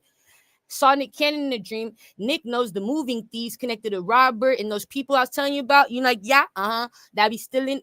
They when I say about Miles Teller, they was trying to rob people. You like, yeah, who moving or going to these locations trying to move. They did, Miles. I saw they robbed Miles just to stop him from coming to it. Miles would have been on his way. You like, no, I swear to God. Spirit said he's manifesting me too, and Spirit said, you know they robbed Miles, just like you said. You prophesied it before you went. You left in December. You told that was the last thing you told. You said everything about it. You told him stay away from those people. They're gonna try to rob you, Miles. They're gonna try. And I said, no, they did not. It happened. Spirit said you said it. He couldn't stop it. That's what I'm trying to tell you. Something you just can't stop. You just gotta get ready for. You like, yeah, shit. I gotta get ready. And so that's why I didn't say I didn't cuss Miles out for not coming. You're like, yeah, why didn't you say bring it back up?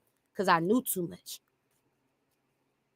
I knew, and he's not happy. I knew that, like, he trying to help. He like, fuck, I'm trying to go help her, but if you guys take my fucking money away, what? I saw he got robbed by, you're like, no way, yeah, by the industry, and I saw the person got caught. You're like, so he's been doing a court case or something. So I've been waiting for him. But that's all of this shit. You guys trying to throw shit on court cases or problems because he was on his way. I know he was leaving. Spirit showed me. I was on my way. I know you was. I know he was. I know. And Spirit has shown me they was already, you know what I'm saying, trying to use to people in the film industry. That was significant why Miles Teller was important, because it was connected to people in the film industry, right? And Mike Epps in the film industry. And I know Mike Epps was connected to these people, this community, Nick Cannon, Kevin. You're like, yeah, it's the community. I don't know about Kai, but Kai, I dreamed of him recently on May 3rd. So remember I just said all those people I was dreaming about, you're like, yeah, okay. So when we talk about what I just dreamed about May 3rd and May 4th, I had just seen Mike Epps again. That's why he's losing his house. But then after that, I seen Kai Cenat. And isn't it funny how you're like, yeah, it's same. You're like, no, that's not bullshit. You're not just pulling shit out your ass, right? You can't just be pulling. You're not just making shit up. Somebody get scared. They trust me. Okay, so that's what we want. Yeah, we want trust. Somebody's like, you're taking my loyalty away. People trust you more than me now, bitch, because you're proving yourself, bitch. You're taking my loyalty, my trust. People don't trust me no more, Tiory, because, yeah, they hear you tell them the truth. They're like, my lies ain't making sense no more, bitch. They taking the trust away. So that's what I've been doing slowly but surely, causing people not to trust people that keep deceiving them and lying them behind their back, setting them up, all this shit. You like, yeah, it's causing trust issues. Somebody feel like that you bringing too many trust issues, bitch, and everybody trusts you now. I don't like it. I don't trust you. I got to keep not trusting it. Because fuck, it's me. Right. So somebody can trust me more now because that's their confirmation. Okay, something had to do with Mike Epps and Kai Cenat connected to either their industry, like I said, or it could have just been a community. Now I feel like Nick Cannon, he was just significant, and so was Kevin, because they in the same community as these people. You like, yeah, they be around in the community, and it had to do with the housing and the children. Yeah. Why was Kai significant? I didn't tap in with Kai either today or yesterday or the day before, but I wrote it down. I was like, yeah, I had Kai, man. What's up, Kai? So I saw Kai after I saw Mike. And we didn't even know. The prophecy is really happening. I prophesized Mike Epps losing a house. That was January 30th. I forgot all about that. Yeah, that was the prophecy. There's so many more. Yeah. Okay. Why is Kai significant? Is it connected to the school? It is connected to the school. Yes, yes. You're on target. Well, that's what the dream showed me, Kai. I made it. I went to Streamer University. I went 2 years in a row. And I knew it was 2 years in a row because I remember the first year and the second year, because I dreamed of the first year, and the second year was ass. But the first year, I was there. I know DD was there. I know the little Asian. I saw the Asian in my dream. Fuck, what's that boy's? Now I forgot Kai's people's name. You like, that's how you know this nigga ain't been on stream enough. I forgot your homie's names, Kai. That's crazy. You like, yeah, the Asian nigga. I know we're Kai, but what's the Asian? Damn, you like, yeah. See, that's sad, Kai. You like, that's your confirmation. Somebody not special without you. You need to know that. That your confirmation. Like, no, that's real. You need to think about that, because I shouldn't just be forgetting his name. He was so clear. It was just memorable when he was around you every day, bro. And now that's how you know. You like, yeah, somebody not really remembered unless they around you. Like, unless Spirit said that's real shit. I don't know his name, but he's an Asian kid, and he's an Asian guy that Kai. It's crazy. If I see his name, I'll know him. But right now, it's blank. I feel so bad. You're like, because it's not like he's not gifted or nothing, but I get it, Tiory. All right. I gotta go. Wherever since Papa, that was cool. The dream with them was cool. The school looked nice. Everything looked nice. That's what I'm trying to say. It was nice. The second time I dreamed of the school was shit, and it was like everything was horrid. The food was bad. The setup looked cheap. You like, yeah. It looked ghetto. You like, yeah. They was fighting. It was ratchet. I said I wanted to leave. The dorms weren't as nice. I feel like he had to do it at a different location in a past life. I feel like it was at a different location. Like the location changed because it wasn't as nice. It looked like a fucked up school. I'm gonna tell you, it dirty as hell. You like, yeah, it wasn't nice. So whatever that was, it's connected to the school again. What is it connected to in connection to the school again? Is it their budget again? Because I knew that was what was significant, was budgeting. Like, people weren't investing their money no more into Kai. They were mad at Kai. You're like, yeah. I don't know why they were mad at Kai in the dream. I don't know what I told Kai in the dream, Kai, this isn't good, man. Like, I told him in his office, Kai, it's bad out there, bro. The budget is shit, bro. I'm like, things are breaking, bro. Like, I remember talking to him about it, like, Kai, you like, this. Beds is breaking and snapping in half and shit, Kai. No, I get Kai. We in the hood, nigga. I know you ain't paid, but so Spirit showed me it because Kai, he was like, the budget. I didn't have enough investors, but why wouldn't you guys invest in Kai this year? You invest, it's the same thing. Because we're mad at Kai, because we're jealous. Kai stopped streaming, or we're jealous because Kai's worried about his clothing line, or it's because Kai changed. It's because Kai don't fuck with Gigi no more because you told Kai the truth about Gigi, right? He broke up with her. No, maybe because he found out as well that she was also fucking with the NBA young boy. No, never broke again. With an Aquarius, right? Ace of Swords. She got an opportunity to be a fake lover, and he found out. So maybe that was why they broke up. But people want to say that people who really know the inside, that watch me and shit, you like, yeah, that really know. It's not the world at large, but people who be in the business, like, you know what I'm saying, the TT, like, y'all listening to some just any story type shit. You listen to some fairy tales. This bitch really be knowing what the fuck going on type shit. I like them. Those people, those guys, you're like, man, they see. Oh my gosh. They see. I told Kai, the bitch, Gigi, I didn't know nothing bad about this bitch before. I never say anything bad. But I said, Kaka. I said, the bitch Gigi? He was like, yeah. I said, Kaka, the bitch Gigi? I said, she lying to you about being homeless or losing her house or something got to do with a home. She about to lose her home or be homeless or something like that. And so now you're putting all your money in, all your big bank, nigga, to think about getting this bitch a house. He was looking at houses. You like Spirit said, stop him. Stop. He was looking. Oh my gosh, at properties. You're like, no, I saw it. Spirit said, we need to stop Kai. He's about to buy this bitch a house. that this bitch don't need. This bitch already got a house. I said, why would he? Spirit said, because she lying to him about being homeless or struggling or something about the house. But this bitch is getting paid to make him broke and embarrass him. She gonna be the reason why he either would go broke or just like lose. You know what I'm saying? If you don't leave her and figure it out. So I had gotten the message, and it took me everything to come outside of my house at that time just to tell Kaka, because how urgent it was. Like Spirit said, you need to tell him right the fuck now. I didn't realize he was looking for houses. That you like, nah, he was about to pay.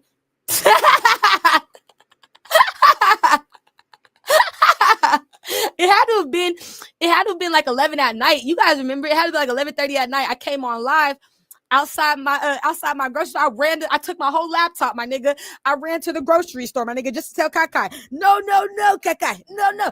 I ran to the grocery store, and I'm over here on live at 11 at night. It's past 12. It's had to be like 1 a.m. You like, yeah, because the store was closed. My store closed at 12, and the store was closed, so it was after 1 a.m. It had to be between 1 to 2 a.m. I woke up, and after I had the dream and shit, I ran to that place. You like, yeah, Spirit told me what the fuck going on. I told Kaka, this bitch is hired. Kaka, and I'm over here trying to get it out fast. You know what I'm saying? Because it's nighttime like a motherfucker. I'm out here in the dark with my laptop, nigga. And I'm like, Kaka, yeah. I was like, don't fuck with her. She's lying.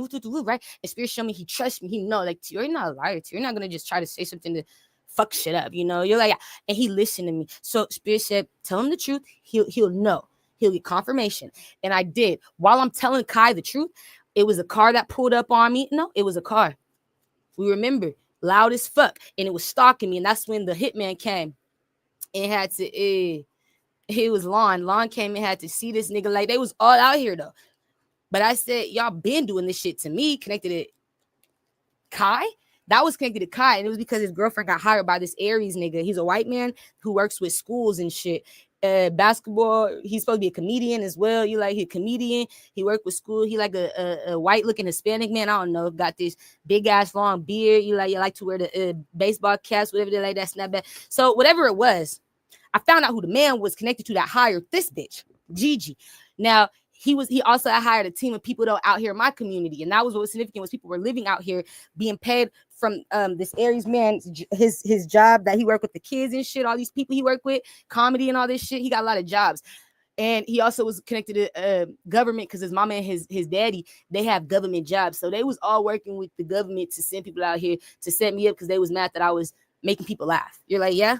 It had to do with the work I do. They were mad that I was entertaining. Something has to do with comedy. That was significant. It was comedy. You're like, yeah, I was making people laugh a lot at that time. And so his family, his parents took it personal. So they set me up. When Kai made people laugh, his family, the Aries, you're like, yeah, the Aries didn't take it personal.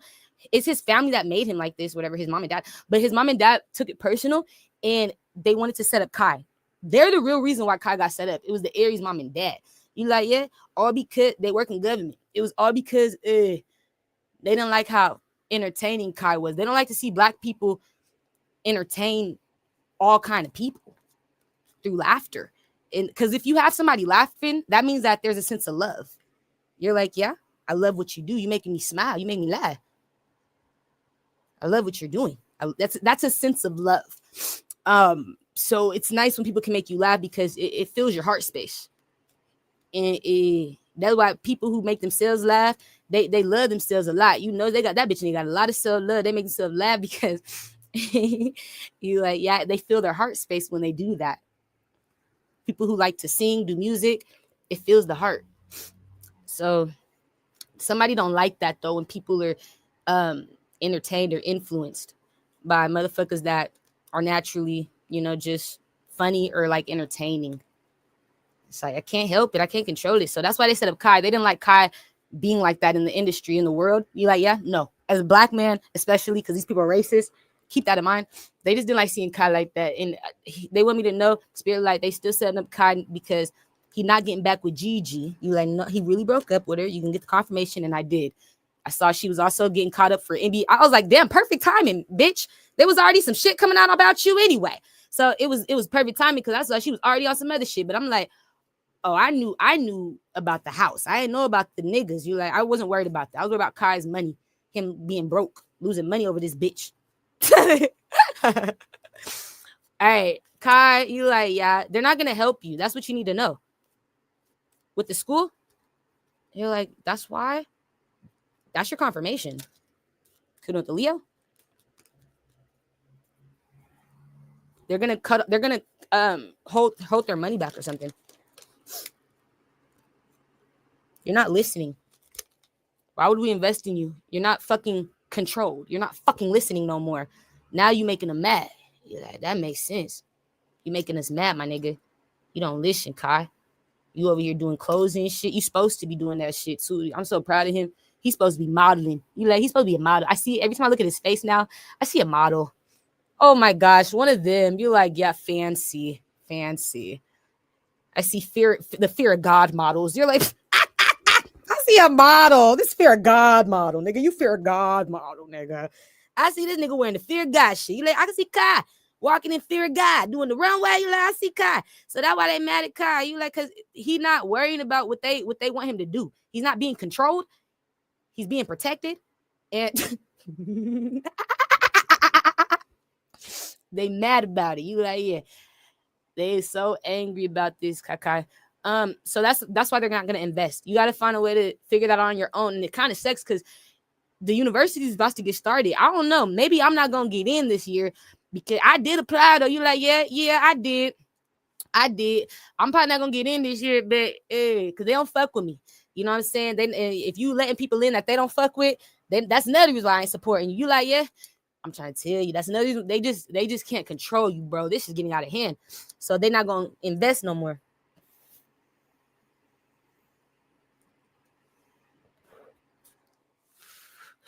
And so I see you still doing the streaming university, but I see it being shit, Kai.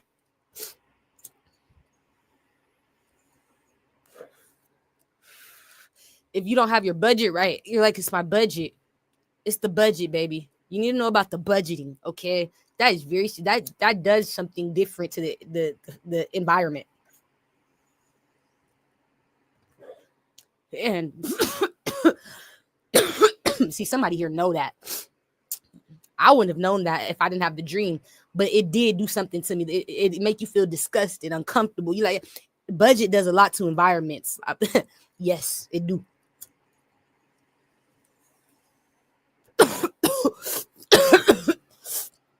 I'm over here smoking. It do a lot, baby. So Spirit just wants you to be careful of that. Like, just be prepared. I feel like they just want you to solve the problem on your own.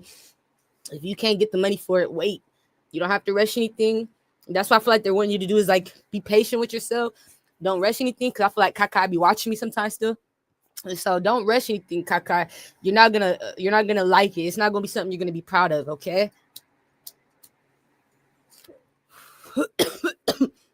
If you can't get the same budget, oh my gosh, some gas. Sorry, got me crying and shit, bitch.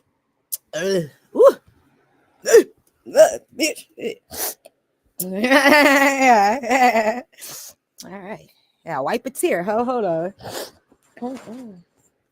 That's how you know it's some fire. You like, yeah, it make you emotional. Shit, that's how you know it's some gas. Fuck, teary eyed. But no, so the solution would be to wait till you can budget it out yourself for the way that you would be proud. But yeah, it's jealousy. So Spirit feel like Saggy, you need to stop, Kai. Stop. You're doing too much. The Leo Saggy, you need to stop. You're doing too much. You're stretching yourself too thin, and you are missing the people that are around you that are gonna leave you in something by yourself, because you're gonna be still doing it and they're gonna bow out. You're like, they're gonna bounce out, my nigga. I'm out. And you're gonna be in it by yourself. You know what I'm saying? You didn't expect that. Hold on. You don't expect that part. That's what I feel like will piss you off, it's like, I thought we were on contract. That's done. No. Contract ended. No. What? With the Leo, you gotta take me to court. Capricorn, Aries, like, this is how bad the jealousy is. With the Cancer, it's that bad. You gonna take me to court at this point, because nigga, I'm breaking contracts, bitch. I don't give a fuck about that contract. Ooh, shit, with the Libra. Oh, so somebody here, they going that far, spirit. You like, they show is.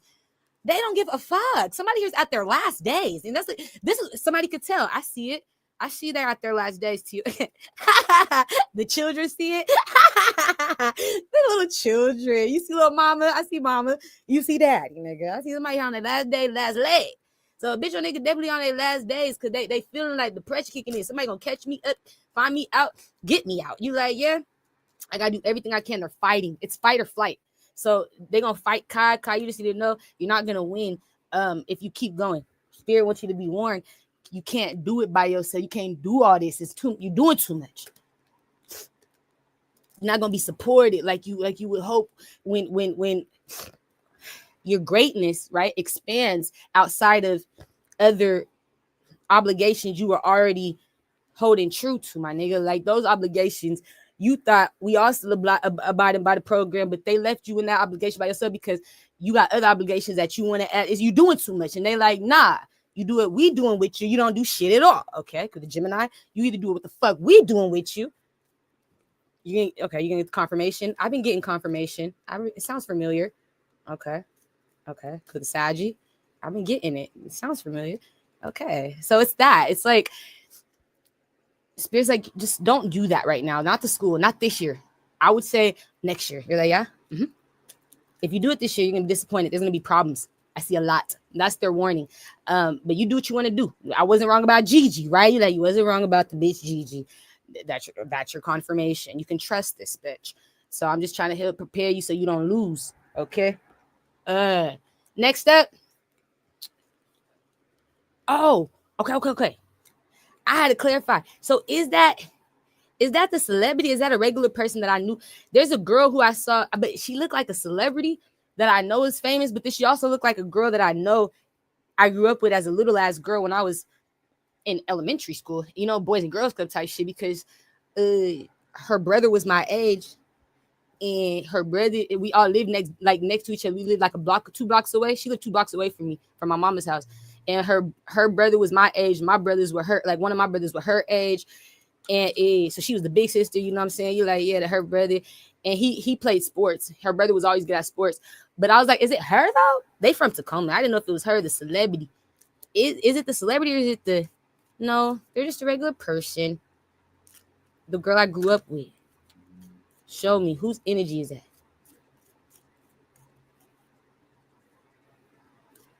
Is that the star, the celebrity bitch, the one who's famous? Or is it the one, from home? Somebody more. It's a celebrity. Okay, so it is the celebrity. It's a celebrity. All right. I saw her name's Hoops. I dreamed of her twice. You're like, yeah? Hoops from Flavor of Love. She used to date Shaq. I can't tell you Hoops used to date Flavor Flav because she didn't. Hoops know damn well she wasn't fucking with Flav. You like, yeah? Hoops know damn well she played that game. She played it. Hoops, she did everything she could. She was trying to get on Lala status. You like, that's why she did that. She looked up to Lala. All right. Sorry, laughing. I like that, Lala. You got you, nigga. Right. What's his name? All of a sudden, Mello, he married her and shit right after this bitch was doing the Flavor of Love fucking reunions and shit. That was her confirmation. Like, I gotta be like, Lala, look for the basketball star. So she went towards Shaq. And Spirit showed me that in a past life, we used to be connected through a housing situation, like an Airbnb or something. We was in the same Airbnb or something, or like the same location, living in the same location. So that's the last time I dreamed of Hoops. What's significant about Hoops today? But Hoops funny as hell, man. I'm like, this bitch new. Her and New York. Those bitches is funny to me. Like, I love Flavor Flav. Flavor love them bitches. That's some real stars. All right. Fuck yeah. What's significant about Hoops though?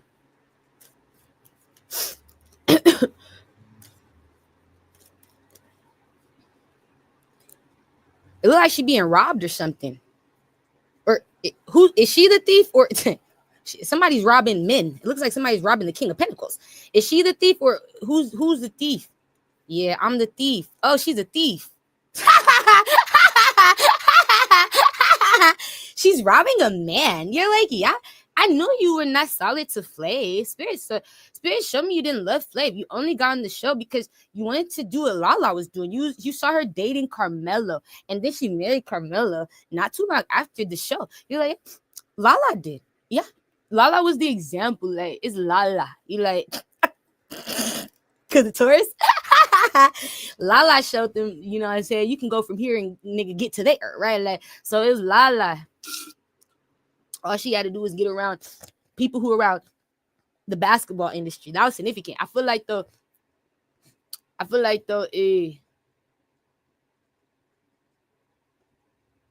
yeah, I don't know why you're telling me that. Why do we care that this bitch is a thief?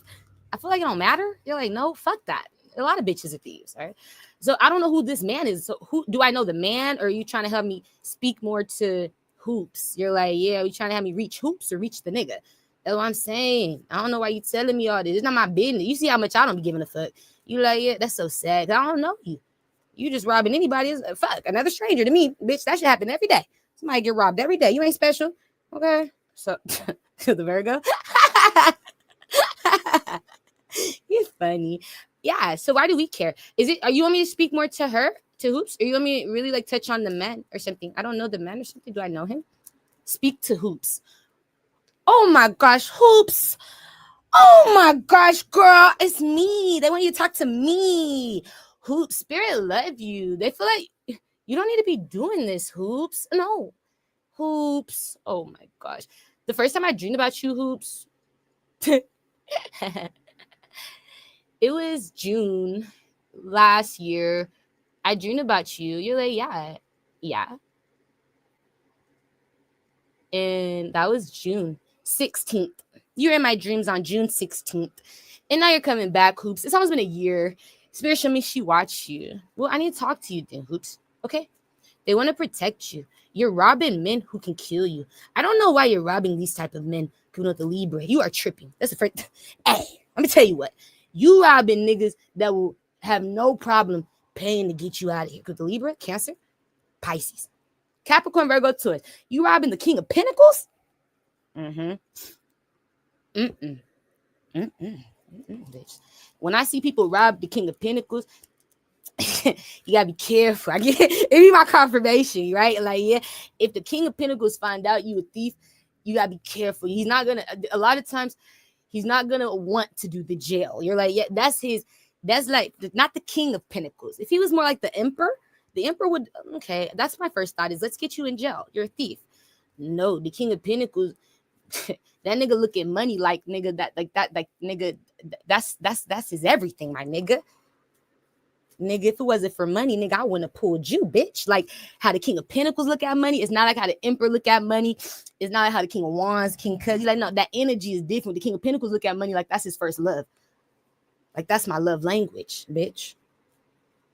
And you be like, no, you really love money, King of Pentacles. He the reason why they say for the love of money. You like it, the root to all evil. He is that person, the King of Pentacles. I see him that way. Capricorn, Virgo, Taurus. For the love of money is the root to their evil. These people, they're wealthy. You're like when they come out as being robbed like that. It's like scary for me sometimes because the energy will change. The future changes either into you get caught and you go to jail because they're going to catch you. You're like, it's the King of Pentacles. You don't understand. This nigga, he's married to his money. Somebody don't get it. It's the King of Pentacles. Bitch, I'll marry my money before I marry you, bitch. That bitch ain't never gonna leave me, bitch. If you take that bitch, I'm gonna take you out. That's how the King of Pentacles do shit. He can't feel like you. That's my baby, nigga. A lot of times with money, it be the King of Pentacles' first love. He'll never forget when he made his first dollar. I don't care if he was working for his family's little business. You like, yeah, I don't give a fuck if he was selling candy at the school.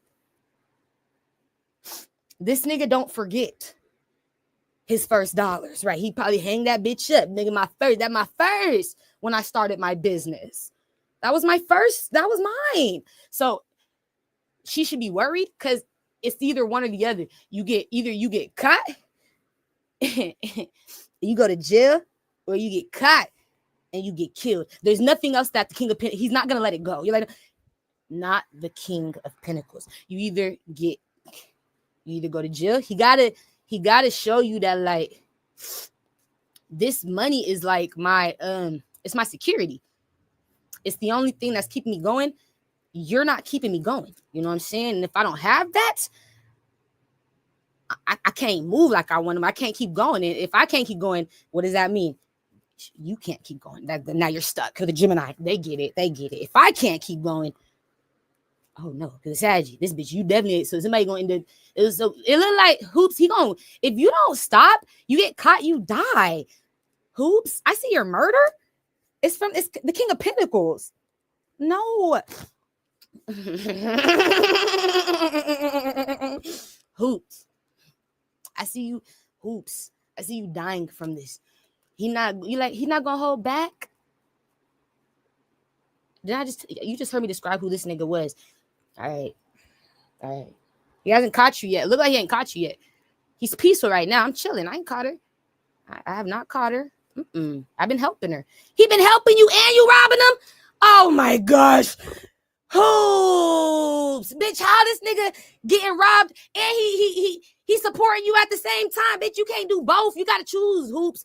Wait, no, Hoops, no. So that's where you're fucking up. You're taking his money with him knowing and without him knowing. Not okay. You being greedy. Oh my.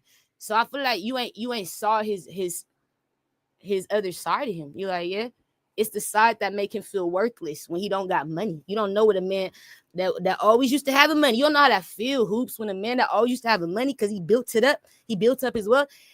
If he lose it all overnight, that's what I told you. If Drake lost all his money, y'all think he gonna be showing that to the world saying, nigga, I'm broke. Nigga, I'm broken Drake. Nigga, I need y'all's help. Nigga, I need y'all to donate. Nigga, this nigga's not gonna do no GoFundMe. That nigga gonna ghost. It's embarrassing. And not only is it embarrassing, it kills the man's ego. Because a lot of men are attracted to money. You're like, yeah, because men are provided. It's a natural energy to want to provide, be secure, work, be stable. It's natural. It's human nature. So I don't fight it. I don't argue with it. But I know that they have the an ability to always want to make money. Like the natural, you're like, yeah, structure of a man. I like to make money. I like money. Like they attracted to it though. It's like you can never. I don't see a lot of niggas that don't like money. It's rare. I don't know if you don't. That's why you broke. Because the Capricorn, Gemini. Okay, we're done. So it's like you should expect men to be attracted to money, but she don't understand. He like money more than he like you, bitch. You're like, yeah. So that's why you should be scared. He's not using his heart. Didn't come out. That lets you know when he gives to you, is because he feel like you valuable. It's not because he love you. Oh, nah, he looking at your worth, bitch. And I feel like you worth it. Hoops, you ain't robbing me. I'm looking at your value when I judge you. Are you worth it? I feel like you was worth it. You're not robbing me, setting me up. You're not. So that's the, if it would have been love, you would have been safe. You're like, yeah, if I saw he was doing this for you because he love you, then you good, Hoops. You robbing him, a nigga who love you, you good. Cause he love you more than that money. But nah, like when you robbing a nigga who do shit for you because he just feel like you worth it or you deserve it, that lets you know every aspect of your life with that person is being based off. You're like, no way. Yeah, your worth, your standards. And so if you don't live by standards or you're like, yeah, morals and shit like that, he gonna see as worthless. And if you're not worth shit to him, I'm gonna want you dead. The King of Pentacles don't want you dead. The King of Pentacles don't give a fuck. If you worthless, if you're a waste of my time, my money, I want you dead. Cause the Libra, oh my, I don't know. I feel like I already been with these type of men, Hoops, in my spirit. I feel that I've never met this man in real life today. You're like, I never met the King of Pentacles to be mine, but I know the King of Pentacles like he mine. You're like, I feel like I know this man like from the inside out. I know the way he think. I know the way he move. I know him. I understand it. And you have to be able to understand. You can't take advantage of these type of people. You're like, no, not the King of Pentacles. You can do it with the King of Wands. You're like, yeah, the King of Cups. You can play with them. You can play with people like that who don't look at you and base things off your worth or your value. Because once they do that, then that's when somebody feel like they got to judge you. You like, yeah, yes. And when I say judge you, it's like looking at you like as if I'm God. I gotta look down at you like they look down at you. I gotta look down at you because now you're not worth shit no more. I gotta judge you and I gotta say if you deserve this or not. And if you don't, it reminded me of the movie that came out. It wasn't Megan. I forgot what the movie was called. It was about it just came out though. I watched it, but I forgot the movie's called. It's crazy. I only watched it because Deshae Frost kept talking about. You guys should watch it. He always picked good movies, so I watched it. But it was about this girl. She was just a maid or something, or she was helping the woman and her husband and their daughter is or whatever in the house, and it was all a setup. It's a very intricate movie. It's systematic, but what was significant about it is that people having to disobey you or sorry discipline you, right? You like discipline you when they feel like you being disobedient. That's the type of nigga the King of Pentacles is. I'm wealthy and I look at everything based off value and worth. I'm always looking at numbers, bitch. Numbers, bitch, not names. That's not important. Numbers are more important than names to the King of Pentacles. So it's like somebody know who I'm talking about. There's the King of Pentacles. You know this nigga. All right, I know this nigga. So it's like for those purposes, it's scary to be with that type of person because a lot of things, it's either white or black with them. It's no middle. You're like no gray area. They base it off judgment, like how a judge bases. There's already rules, standards, laws, yeah. And if they don't tell you them beforehand, then you're fucked. What he should have told you was one of his rules, hoops. If you rob me, you might die. And a lot of rich people don't tell you that rule because you're like, why not? A lot of them expect you to know that. You're like, yeah, rich, these type of men, yes, I expect you to know not to do no dumb shit. Like, I expect you to know my power. You know, I don't play with people that are rich when they, I expect you to know my. So it's like, hoops, you need to think about that. That's all Spirit Women said. You need to stop. You need to be careful because you about to get caught. They showing me that you, yeah.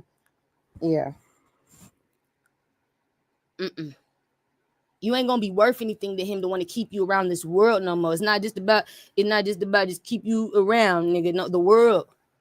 I don't want, bitch. No, you're not worth being alive. And you be like, damn, why would they look at it like that? Because I look at you like I look at numbers. Do you add value or not? And when numbers don't add value, I subtract them, right? You take out the number. I take them away. And if it add value, I add to it. I keep it. I look at bitches and niggas like I look at numbers, bitch. Like I look at this money, bitch. All right. And you just didn't know that. Yeah, you need to know that, Hoops. You like, he not like Shaq. Shaq got a heart. You're dealing with a nigga who don't. He he got values. He got morals. He got principles. He got expectations. Okay. And if he didn't tell you them, that's because he expects you to already know what it's like fucking with a rich nigga. You should already know what it's like fucking with a nigga like this. You're like, I didn't know what it was like. Oh my. It's about trust. It's trust. You don't ever rob them. You ask them for money. If they don't give it to you, you find out how to use them to help them give you the money. You're like, understood. You got to keep finessing. It's not about now I can't trust you. And that's where it gets scary with a rich man because see, a lot of bitches get by. Like Kevin Hart's wife I'm sorry, Kevin, I gotta tell you like this. His wife got by though for years. You're like, she be getting by. You're like, this bitch getting by. She's about to stop getting by, Kevin. All this shit she been doing, but she has been getting by as an actor, a fake lover, whatever this is, because she's a finesser. It's a finesse. You gotta finesse this nigga. It's all about finesse. You cannot take control. If you take control, you're out. You're like, do not try to take control of this. Not the King of Pentacles. As soon as he starts seeing you take control, be possessive of his shit, and like this shit, your shit, he gonna stop giving to you. He gonna start feeling, So that's the thing. You just gotta now figure out. I feel like you should break up with him. You like, I think you should ghost. I'm gonna tell you. I feel like he gonna kill you. You like, your spirit showing me. Either you ghost. And don't ever talk to this man again. And don't ever rob a man with money again. Especially if he's giving to you. You're like, no, ever. Don't rob, especially men who give to you. But if it's a rich man, you should not rob rich men. You're like, no, they'll always find out. They'll always find you and kill you, or they'll get you arrested. They'll take you to jail. They'll never let it go. You're like, never? All right, you're the confirmation, Hoops. I don't know who you thought you was playing. I don't know who you thought this nigga was. You're not supposed to be with these type of men, Hoops. This not rich man, rich bitch status. You still acting like you in the hood, Hoops. I'm still doing hood shit. And that's the problem, Hoops. You still acting like you in the hood. Like, we can't be still acting like we in the hood and we dating nigga Bel Air, bitch. Be acting like I'm in the hood. No, with the Libra, Saji. You cannot be acting like you're in the hood, okay? And you're dating the Fresh Prince. You can't be acting like you're in the hood, okay? Oh my gosh, you're dating Coming to America. Something here like you cannot keep acting like you're in the hood no more. It's time to change. And I said, Spirit said, no, you got worse, Hoops. You know what we talking about. They feel like you need to ghost it. All right, I'll leave. I'll go. All right. Anything else you want her to know? Something got to do with kids. Is this Hoops' child or somebody else's?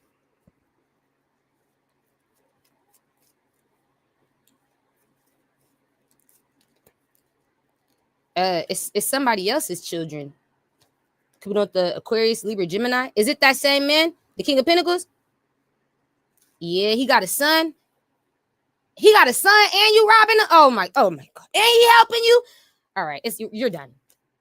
You are done. You're done. Spirit said, that's your confirmation. You're doing too much. He got a son, Hoops? You doing this to a single father?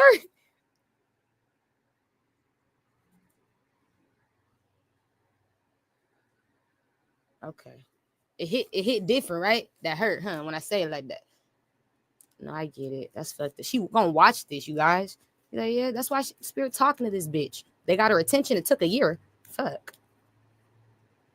This what you've been doing? I didn't know you was doing all this. That's so fucked up. Spirit, they disappointed in you, Hoops. This man got a whole child. He a single father, and that is his child. He worked hard, Tiory. This man worked hard for that child. He worked hard for his family.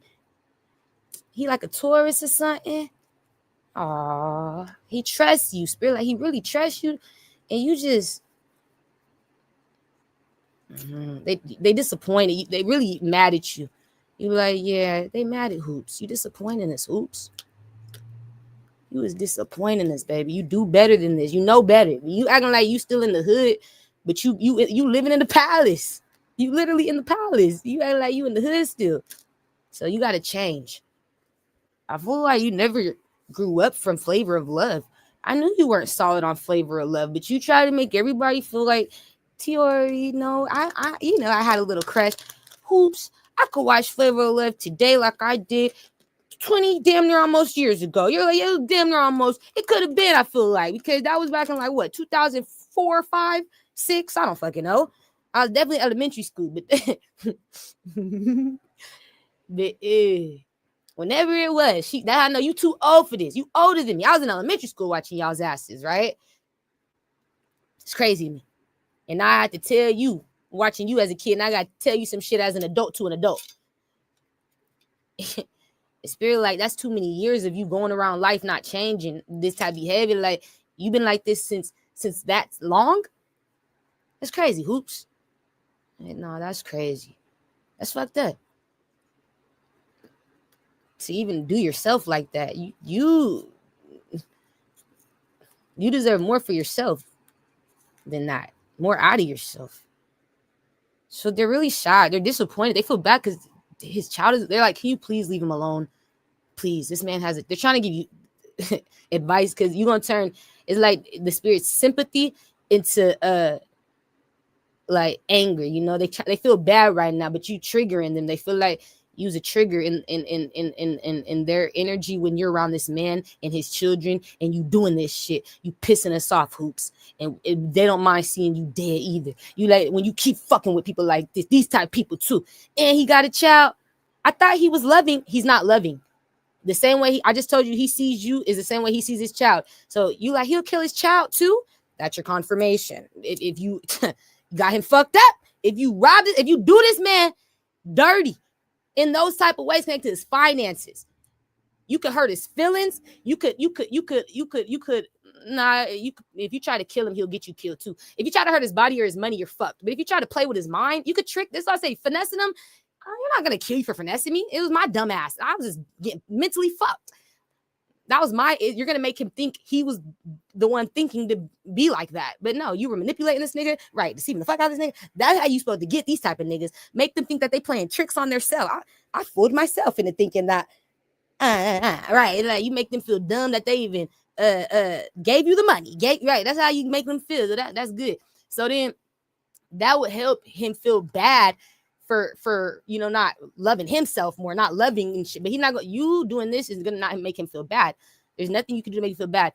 And no, he don't love his child through his heart. He loves his child through the way that I just told you their worth, how they act. Are they listening to my teachings, my rules, my right expectations? Are they obedient? I only find value through them when they're like that. If they're a badass kid, if they don't fucking listen, they're fucking up my life. They're not valuable to me no more. And they might, I would definitely probably either kill them or send them away. You're like, that's that type of daddy. It's that King of Pentacles. It is. It's sad, but it's true. It's true. There's somebody who will send their kid away if they kid is not listening and I'm not gonna keep fighting with you. I'm not. I don't have the emotion for that. You know what I'm saying? It's like, so yeah, the child is growing up and they're like, the child is waiting on you guys to break up.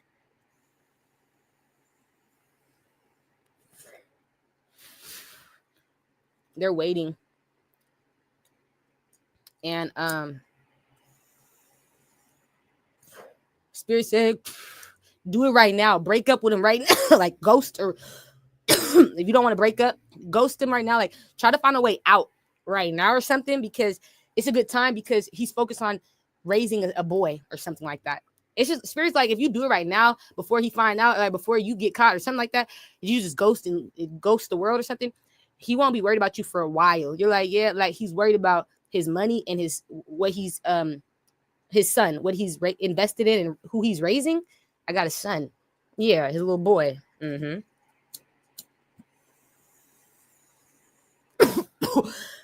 Not really worried about love. He don't feel love. So I don't know.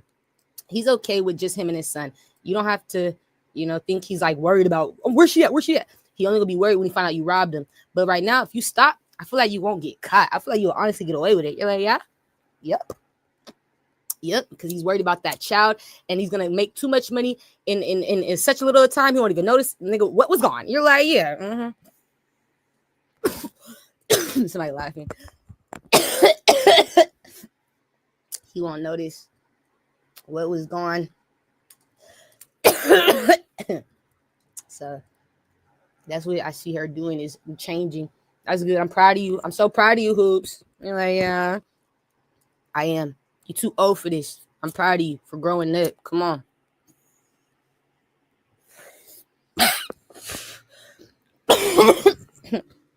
All right. I don't know. Spirit said, you have been around rich niggas. I sure have. I've been around celebrities, families, and shit. You're like, I have. Whatever. I do know how they are. I know them like through and through, back of my hand. You're like, yeah. Mm-hmm. I know what will keep them from killing you. I know what will cause them to want you dead. I know what to do to keep myself alive and finesse a nigga like that. You're like, yeah. But I feel like you don't like him then, Hoops, because if you really did, you wouldn't have to do this. I wouldn't rob a nigga that I'm really interested in, or I'm in love with him, but I feel like she don't like him. Like she's not interested, You're like, yeah, he's just he's not attractive. Yeah. Aw. So yeah, that's all it is. She's not attracted to him, so it makes her not feel bad, because this girl's crazy. Yeah, I get it. All right, next up, Terrence Howard came through. You're like, no, it was Terrence. It was Terrence. That's everything for her, right? I'm done. We're done with her. Just making sure she's okay. We're done. Yeah, we're done. We can move on. Okay, cool. So yeah, what was the thing about Terrence Howard? Connected to Terrence?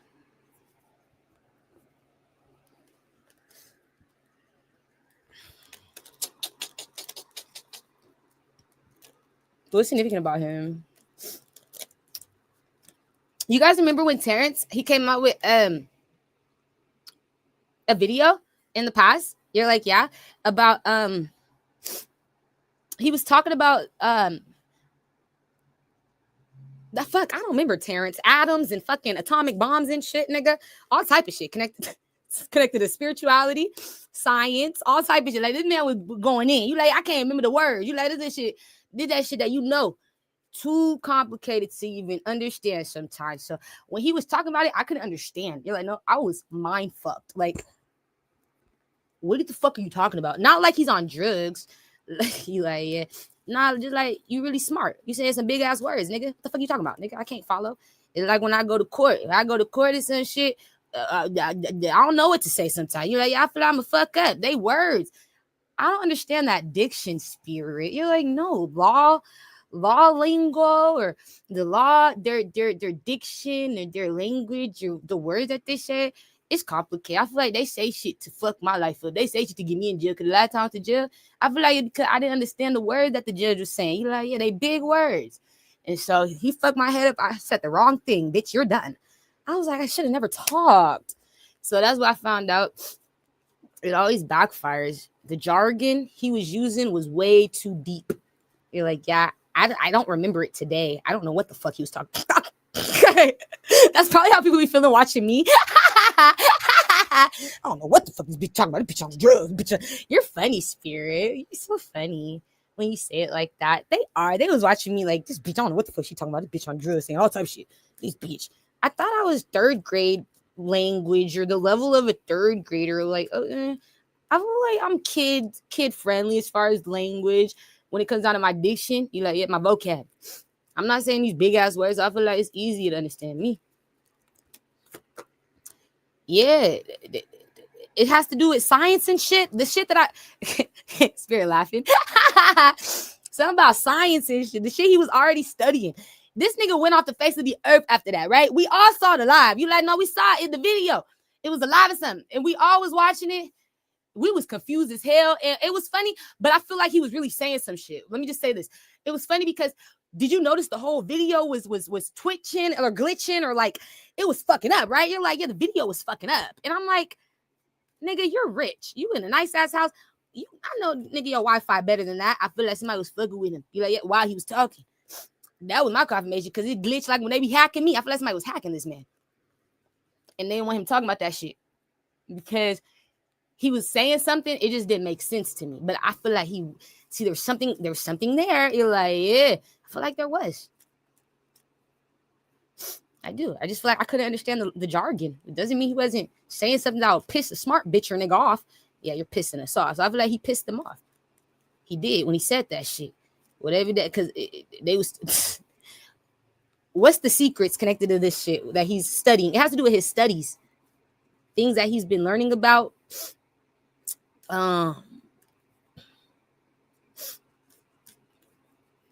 People, okay, so he has a secret alliance, or a secret society, or a secret alliance with a secret society. What's his sun sign? Hold on, you guys. Terrence Howard. Is this him? His sun sign. He looked just like he's a Pisces. I was a Pisces. He looked just like what's his name? What's that nigga's name? Dion? Yeah. He looked like Dion Brooks to me. He kind of talk like Dion too. Y'all from the same place? I don't know. They look alike. They talk alike. But this isn't his energy. Then this is another person's. So he's not connected. You're not in this. You're not the Cancer, Taurus, Virgo. You're a Pisces. Right. I'm the Pisces. I'm the good guy. These people are the evil ones. Okay, so something has to do with a secret society that works together. He's not a part of the secret society. You're like, no, not Terrence. but there's a hidden underlying trust here with the secret society members. He's not a part of this. You're like, no, he's on the outside. Look like he don't even know about this. Okay, what are they planning, or what are they doing, or what is this secret society's mission, or what do you want him to know connected to the secret society? But he's not in it. That's my first thing I need to know is like, okay, it's other people, it's men of power. With the Capricorn, Aries, Pisces, they're in this stuff, and they don't always tell people that they trust people. Like, they lie about who they're loyal to or something. That's the first thing connected to jobs or like collaborations or something like that. You're like, they act like they'll fuck with people that they really do fuck with. Like, they act like they don't trust people that they really tell everything to. They trust them where they trust you. They act like they're not connected to people because their jobs. They have to lie about to avoid competition. Oh, avoid problems. Oh, because why are they in the same industry? Is this the same industries that, like, are they intertwined? It's a blend of the same industry, so they do the same shit. Okay, so some gotta do with people who, it's almost like if I was an actor, but I didn't work with, I wasn't allowed. It's not like it's not like I don't want to. It's like I can't work with certain people because I'm working with this team. Like, I feel like if Michael B. Jordan works with what do they call them? Michael B. Jordan's people call like the outsiders or Michael B. Jordan. Their team though, they got like this weird name connected to Ryan Googler. Oh yeah. They got this team. I don't know. It's like a little name with their but it's like that. Sinners. They're sinners. They're the sinners. Okay. So if I'm working with sinners, if I work for sinners, I feel like I can't go outside of sinners and work with somebody. I don't know what sinners is exactly. I don't know if it's like it's a movie, whatever this team is. Okay, if the Sinners is the team, if the Sinners is a movie, if Sinners is a movie and not the name of like this big old organization, whatever organization they work for, that's something that is significant. You can't go outside and work with other people without permission or something like that, because it's something to do with like competition or jealousy, or like, you're like, yeah, okay.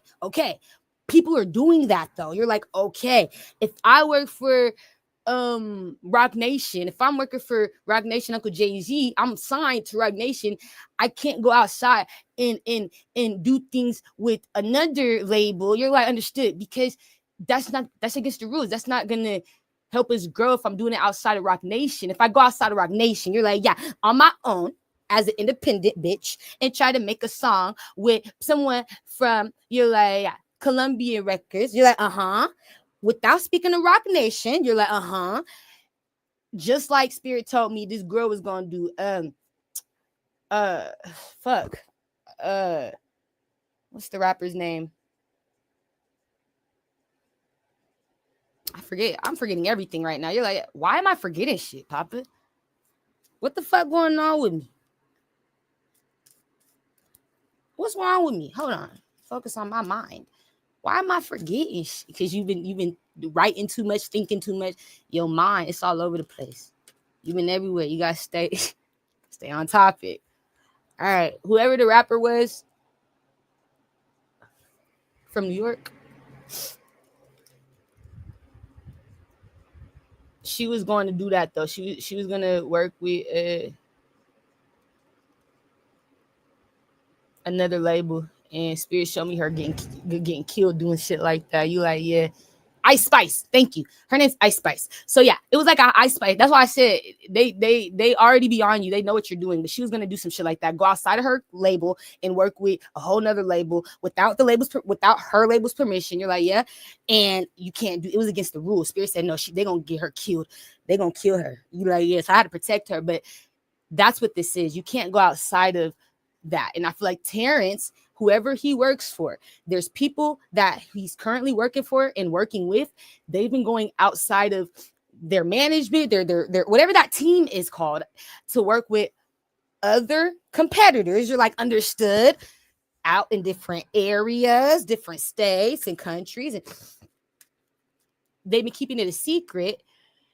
But what type of work is this? It's just funny to me how they have to, right? Because it's like, why would, like, are you doing film or what are you doing then? What type of work, right? So it's like, let's go deeper. What type of work is this that you're doing with other, I'm robbing people who, what are you, there we go. Now it's getting good. It's a secret alliance. What are you robbing? Money, children, people. I'm human trafficking. And there we have it with Saggy Aquarius. So that's why.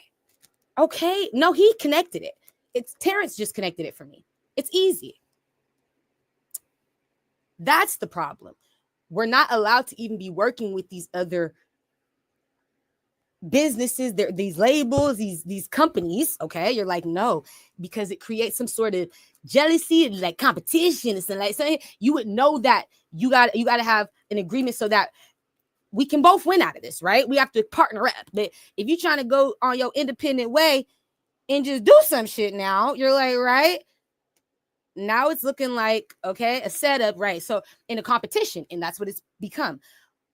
They're not doing it for anything but money, and they're getting it out of human trafficking. That's the job. That's why we have to be quiet about, you're like, no way. That's why we have to be quiet about these secret alliances, because they're not about the real job we're doing. You guys would all be shut down. Fuck that. You wouldn't even be able to keep running and with the court case going on when they find out the real job is trafficking humans, Pizzagate, children. Through the Gemini. That's the job. That's what we're doing. You guys are acting. We're trafficking, and then we'll see you on set. See you on set, Terrence. See you on set, Taraji, Cookie, Empire. I see you on set. You're in confirmation. I'll see you on set, Empire. See you on set. See you on set. See you on set. And you just see him on set like nothing ever happens. It's just like that. It's a movie.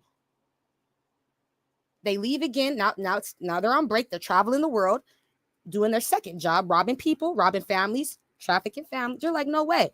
Then they're coming back to set. Take 2. What the fuck? Take 3. Take 4. Take cut.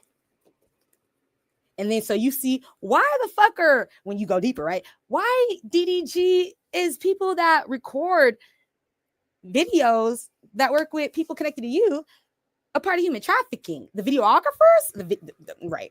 The cameraman. What? That's how. Take 2. Mm-hmm. Cut. The Aries. There we go. Aquarius. Now it's making sense. Take 2. Because the Virgo, Capricorn. Cut. No. Back at it again tomorrow, guys. Take 2. Right, Jamal? Okay, I get it. So then that goes back into the Jamal situation. So what it's coming back to is human trafficking. It keeps coming back to human trafficking. People needing to get justice for being trafficked. But then it's like your job is a part of human trafficking. But I'm thinking this is just people who make movies. People who just make TV shows and people who just make music videos and music. I'm thinking this is all just that's the point. So anybody who's not interested in this shit, like me, they're gonna abuse you. You don't want to be. You don't like to be a trafficker. You don't want to buy kids. You don't want to raise kids that aren't yours. Why would I? Papa told me. Papa said anybody who raising children that are not your fucking children by blood, a dad's gonna be the most mad if he's not your real dad. I said, how do people? He said, because Spirit said men can feel it when that's not their kid. I said, where do they feel it at? Spirit said they feel it. They feel it in their body. They energy feels it. It's not in their heart. It's in their ego. It's in their body. And I said, in what way? Spirit said, in the way that they respond to you. They can feel how they respond. If they respond too angrily, judgmental. So I have to always check you. I gotta always correct you. I gotta always you don't act nothing like me. You ain't doing it nothing right like see that makes me right. It's the way their body start feeling tense, uneasy around you, because you don't listen to what I say. You ain't like me enough. You ain't right. They feel uneasy, right? Kind of get tense.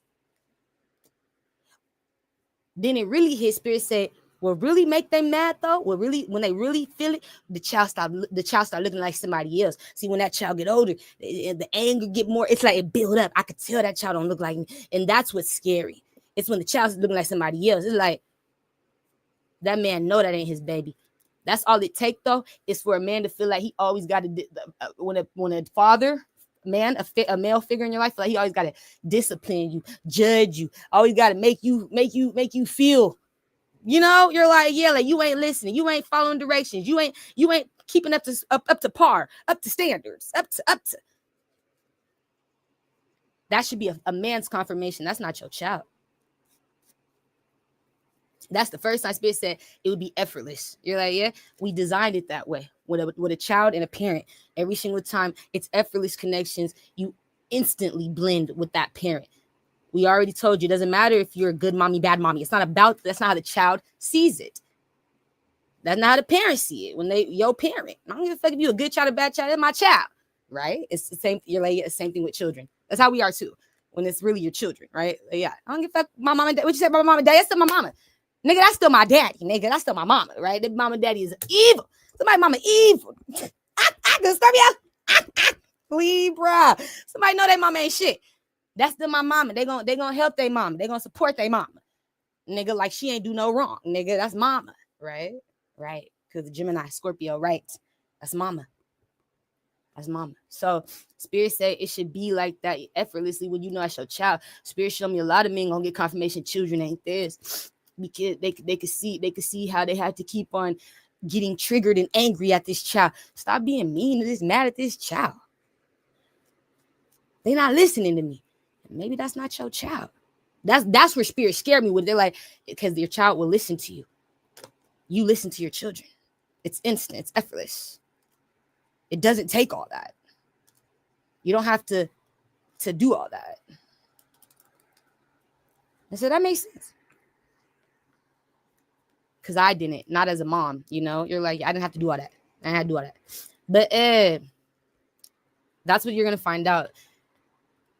Whoever these businesses are, whatever this is, it's because there's secret teams that are, there's societies, secret societies. But I feel like what's deeper is that they're independently going outside of their jobs, their main jobs. Like I said, I'm leaving Rock Nation studio to go to Columbia studio. You're like, yeah, Atlantic Records, and do a song with one of their artists behind them niggas back.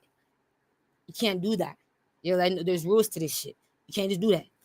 And that'll cause people to start wondering why you feel like you could just break through, right? So it's like it get deeper when I find out, nah, they're not going somewhere else to do the same job. Like, it's not like we're doing the same job.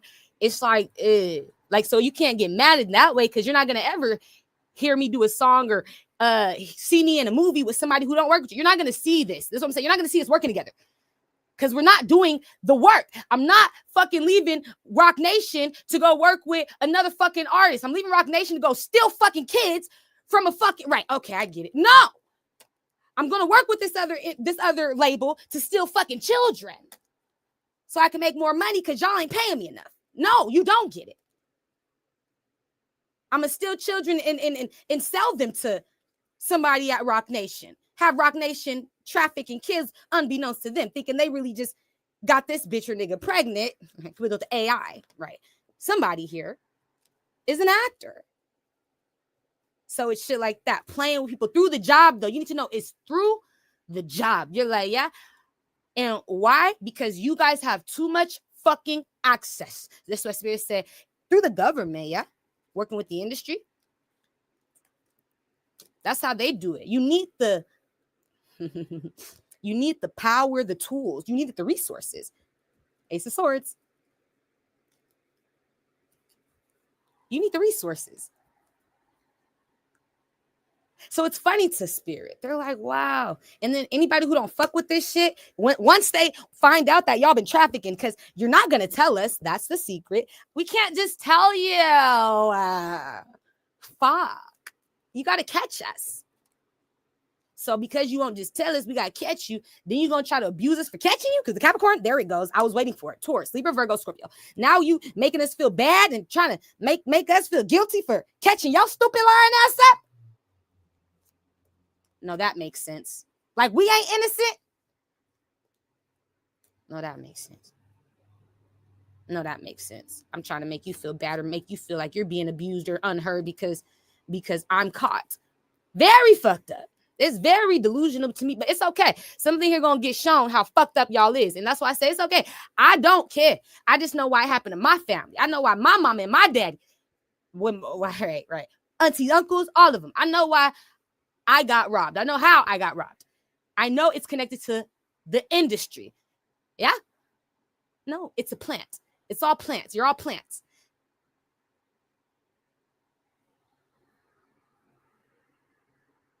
I know some guy do it the original Shaquille Anibra, the Capricorn. Y'all was hating on too. That was raising Kendrick. His energy speaks to me. I love the Capricorn. I love Shaquille.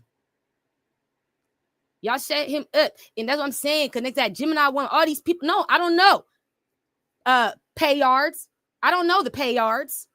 Right, Jamal? I don't know. Okay, no, you're right. The pay yards. The pay up. Pay her up. Pay him up. Pay up. Pay up. The pay yards. The ones that's watching Little Halo, the baby being trafficked, right? Connected to Thomas Soup.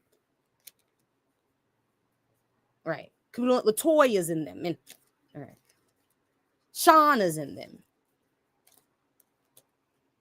Right? Okay. Okay. So I see money. Right. That's what we're money for the abuse, money for the problems, money for the secrets, and the shit's still going on. You're done. I don't know why you guys keep on fucking with me. I'm going to link it all together and make it make sense because now it does. Yeah, we have to keep the trafficking going. It's not about anything else but trafficking. That's where the money's at. You're going to get the confirmation. It is only about getting paid to be human traffickers and getting paid to keep it a secret and getting paid to, right. We have to keep that going. So because you keep on trying to hide that one thing and shove everything else on top of that main problem, that main point, that main factor in all of this, human trafficking, children trafficking, Pizzagate. Because of that, yeah. Now everything underneath it come out, yeah. Everything, no. Okay. So I'm a liar. I'm the liar. It's all gonna come out. Some had to do it. Chris Rock. After I saw Terrence Howard, I saw Chris Rock.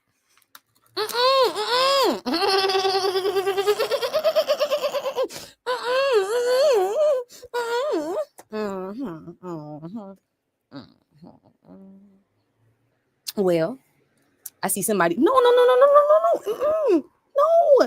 It's making more sense. We knew that Chris Rock, Spirit told me wasn't to be trusted, connected to Bernie Mac. Bernie Mac's soul. He told me that Chris Rock, he don't feel Chris Rock because he felt like Chris Rock is a MAGA. He a part of the MAGA. He said then the people that play like they want to support you. It makes me like a man that play like he want to support you or help you out, but the whole time this nigga clocking your success, nigga. I'm trying to fuck it up, and you thinking that he trying to help you sometimes, but he don't be solid. Spirit feel like, yeah, Bernie ain't lying. Bernie said it because other I don't like him because he say things it's like make him look like he's prejudiced. Because you can't be racist if you're a man of color as well or a woman of color. Like when you're of color, you can't be racist, nigga. You the minority, but what's really significant is when you're a prejudiced man or woman of color who's like, you still, it's like an energy. It's like, it seems like you're racist, right? But it's impossible to be. You can't be. We're the same color, but they talk to you, look at you, and act like the way you are not on their level. You could tell that there's a disconnect, and it's like they've been whitewashed. It's like, that's what he see Chris Rock, a whitewashed man of color. He not really black. He feel that on the inside. You don't feel the niggas. You don't know niggas. You don't resonate with niggas. And that's the secret. And he feel like he also the type of people that set people up and try to get money off of their success, their greatness. If you're going up, doing something like a movie, a TV show, he the type to act like he supports you, act like he fuck with it, act like whole time he got somebody here making a bet on your life. They paying to, oh my gosh, you're like, no way. Yeah, they paying to stop you from making money. Take away opportunities. What are you like? What? It's a bet. If they do this movie, if Will Smith does Pursuit of Happiness and it doesn't take off, I bet you if it doesn't take, if Will does Pursuit of, this is their, I'm telling you, you don't understand. It's a bet. I have to do a bidding. It's a bet. I don't know if you're gonna take. I don't know how you're gonna do. I can't, like see that. But if you do great, right? If you win, you take off, nigga. You're winning awards, bitch, all type of shit. If you kill it, make them cry. Put that, you're right. Box office. That's how you know you're a winner. They're not gonna fuck with you right now. They're gonna keep letting you win. Go ahead. You shining. I can't touch you right now. Because you in your power, you in your bag. Like, this is your time. You did that. All I can do is make another bet. I have to wait till you lose. You like, yeah, once you start. And a lot of times it's like that comes from your lifestyle, like people in your life, things that go on outside of the job. You know what I'm saying? You're like, yeah, like your normal everyday life that they connect, and that's how you get stuck. Like, that's why we got to follow up with your life and set up your life and all that shit, because we have to break you down. We know that you're not at work every fucking hour, second of the day. You're like, yeah, we know that. So we have to go outside of those realms and boundaries to break you down, because you're winning. You're doing a really good fucking job. You're doing a really good job. And I can't, if I taint you right now or like set you up or try, it's going to look like it's happening from an outside source and not from your own hands, because you're winning. It looks like somebody trying to fuck with you. You like, yeah, right. It looks like you're being abused, or you're being targeted. Somebody's going to be feeling sorry for you. Now you're really going to win. I can't let you keep winning. Like, so the problem is that Chris Rock just don't like it when people of color win. If he can't make money off you, you like, yeah, you get the confirmation. He wants it sounds like a white person. I tell you, that's how Papa showed me. He think like a white man, a genome. I don't know why he's like that. His dad. Okay, so put the Aries. What else does he need to know? That's how I feel about you, Chris. I don't fuck with you. For real. On my mom, on my hood. And you need to know that. You like, because Bernie told me some things we never forgot. I stuck that in, Bernie. I never let it go. Bernie said, you one of them, you, the Steve Harveys. Now I can't trust none of you type. It's the men of color who really don't fuck with their people. And you can see it. You be talking shit too. You so mean to people that look like you. Don't feel bad. You nice to the whites. I noticed that shit, Chris. All right, so what do you want him to know? The lever. What's significant about this nigga, right? Today. We want you to know, nigga, we know about you being a part of the children trafficking. Good with the Aquarius. I'm a part of it too. Duh. Good with the Taurus, Aries, Cancer, Pisces, Scorpio. Anybody in MAGA is a part of it, Chris. They're going to get the last laugh on you. The children, you're like, no. Because the Taurus, spirits say, they want you to know there's a child that's going to get the last laugh on you, Chris Rock. Good with the Capricorn. Spirit, like, I want you to do it too, little baby. It's gonna make you look bad, Chris Rock. It's gonna be an expose. Wait on it. You could be having to wait for like a few weeks for this to come out. Just pay attention for the next few weeks. You're like, few weeks? Just keep watch on Chris Rock for the next 2-3 weeks. Just to the end of this month. You're like, yeah, you're going to get the confirmation connected to him. Something backfires, yeah? Spirit says it's not gonna take that long at all. It's like within the next few weeks or something. It's coming around the corner. So he's getting confirmation. You're like, no, it's a child. They speak on you. Chris Rock or connected to you or your industry. It's children. They have information on you. It's secrets. It's going to kill your ego. It's a child. They tell the world how bad of a man you are. It's a child. They have proof. They're a kid today. I think that's significant. With an Aquarius, Scorpio. Why are you spying on this kid? With Virgo, Leo. You just be spying on this motherfucker. So now they spying on you. The tables turn. Go to Capricorn. It's that, yeah. So, okay, Chris, it's a child. They're going to tell on you. Don't do that. It's going to be embarrassing, okay? With an Aquarius, Scorpio, Capricorn. For some of you, Chris goes to jail and he's all of a sudden not available no more. All of a sudden he's locked. Somebody here, the child gets you out of here, okay?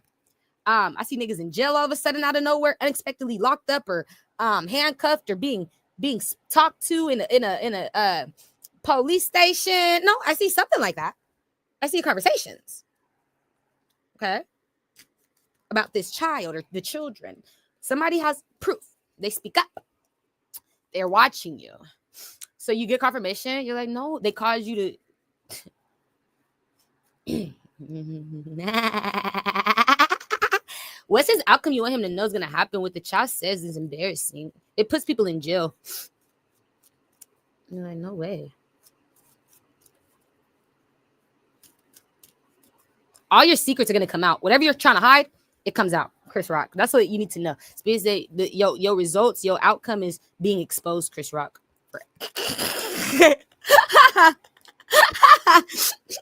For the man you really are. All right. It's funny to me. Because the Cancer, Aries.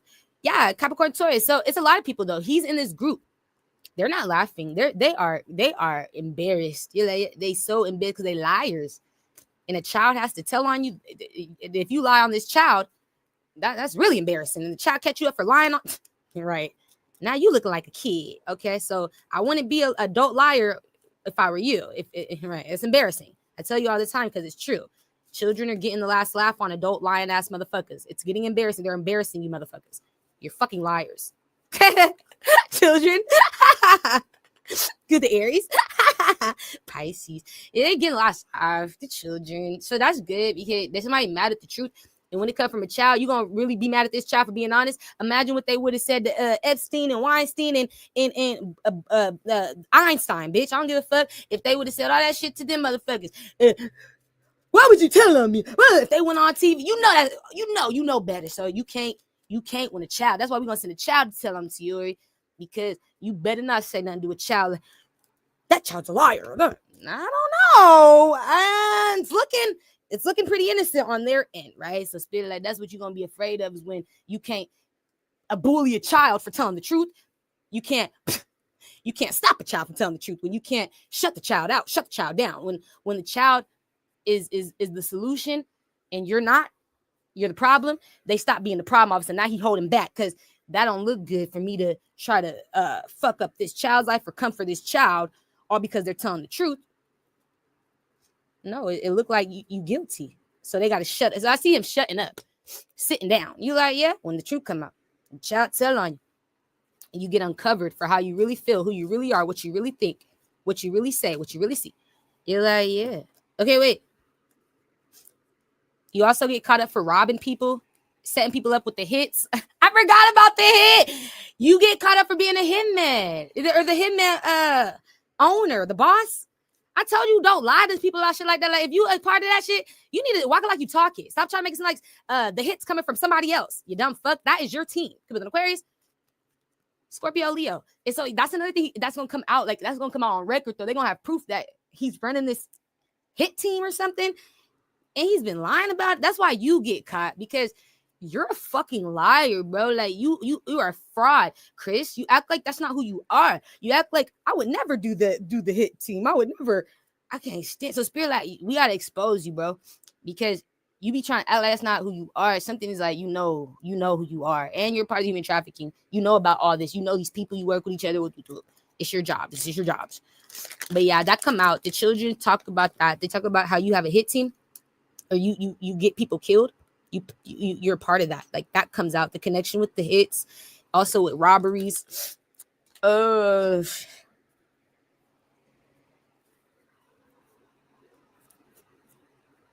Yeah. So I guess when all this comes out, he's gonna be done. You're gonna stop doing something. I'm gonna be done. You're gonna be done with what? You're gonna stop. Yeah. No, I'm done. I'm done trapping people, lying to people, setting people up, avoiding this shit, acting like I ain't who I am. You're gonna be done when that kid expose you. Could decide you. Okay. Libra. So just wait on it. It's supposed to be coming within the next, I don't know, it could be longer than a month, but spirit may feel like it's coming in. You like, yeah, his tattletale, the children, I can't control it. It's already emotion, and he just needs to be great. He needs to be ready to tell the truth about those things, connected to the hits, as well as the children trafficking. He needs to talk about that, tell the truth about how he be helping. I feel like the people he helped get killed. You know, like, I feel like when people call his company about doing hits, hey, Chris Rock, I need a hit on da-da-da. Can you Can you send a hitman? I'll pay you this amount. You know, it's like that. That's his job with that shit. He's just the one you call to make the appointment, and he orchestrate the shooter. He get the you like yeah, I orchestrated all that for you. I do the money transfer. You like yeah, I take care of the money. Like he the business side of it. He not trying to be the killer, but he just a liar. Okay, and so I feel like the people that Spirit don't like that though. I feel like the people that he helps kill people are traffickers. You know, I feel like he helped bad people kill people that aren't bad at all. You're like, yeah, so you would help somebody kill a motherfucker like me, you dumb fuck. That I feel like Chris is. I feel like Chris right side to help motherfucker kill a bitch like me. It's like you ain't think about that one. You just dumb as hell. This is how you get caught. You know what I'm saying? So it's like that with me. I feel like Chris that type. I feel like he decided to do it to you like that. Like you like, yeah, yes. And Spirit feel like he caught up, you know. He's gonna stop being this way. It seems like a lot of people are gonna change because the truth is coming out about who you've been. I just feel like people have a hard time being honest about who they are because they don't want to look bad or they don't want people to judge them. But it's like, my nigga, if you judge yourself, you wouldn't feel bad about who you were any hour of the day, nigga, any second of the day. You feel confident about being that bitch nigga you would because bitch nigga, you love that bitch nigga. Like whatever. I don't give a fuck if you mad at it. All right, this is who I am. I love that bitch nigga that's gonna be real about that shit. Bitch, I am a hitman organizer, bitch, and what? Now I'm not saying just go and tell the world now, you know, for you to go to jail. I ain't saying just post all over the world now, but I'm just saying, like, is somebody check you about it and say, nigga, was it true? Nigga, that nigga, that was me, nigga. I called the people that nigga, I got my team. Nigga, like, I ain't finna hide that I'm coming for somebody. You know what I'm saying? You like, yeah. I don't know what that is. You guys never see me hide that I'm coming for a bitch, nigga. You know, you tell us. So I can't stand people just hide who they are because they want to be liked. They want likes. You want attention. You want views. You want everything you can't handle at this point. Because when you come out now and you look fraudulent. Now it's like, oh, I don't know how to do this. No, I don't know how to be me no more. You were never you. That's what you were supposed to be working on being you. Identity reflection.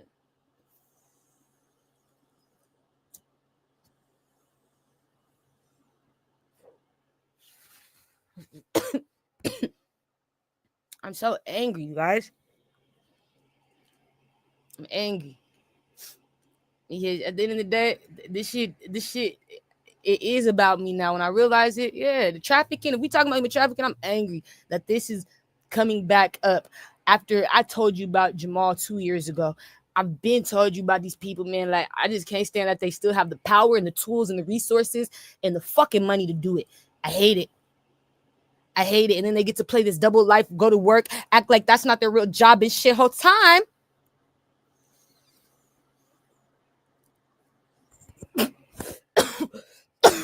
I hate it here. So I get angry. Like, you're an actor, bro. I get mad. You're an actor. You're an actor in real life. Mm-mm.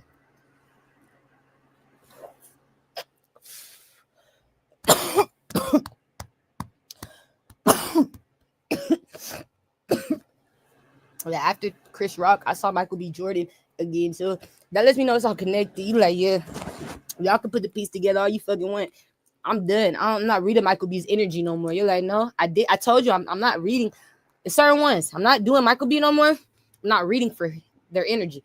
Not DDG no more. Now, it's a lot of people. You'll know. If I tell you I see it and I'm not reading, that's your confirmation. They're not the only two. There's more. I will never read for you again until I meet you in the physical. SK, there's certain ones you lost. You Drake's almost done too. Like, yeah, if I have one more dream about Drake, he's done. You're like, it's been going on 2 years. You're done. You're done. Okay? There's certain ones, y'all pissing me off in the dreams. You like, understood. We pissing you off. We still a part of it. We still in it. Yeah. I don't want to read your energy. You guys make me mad. Okay?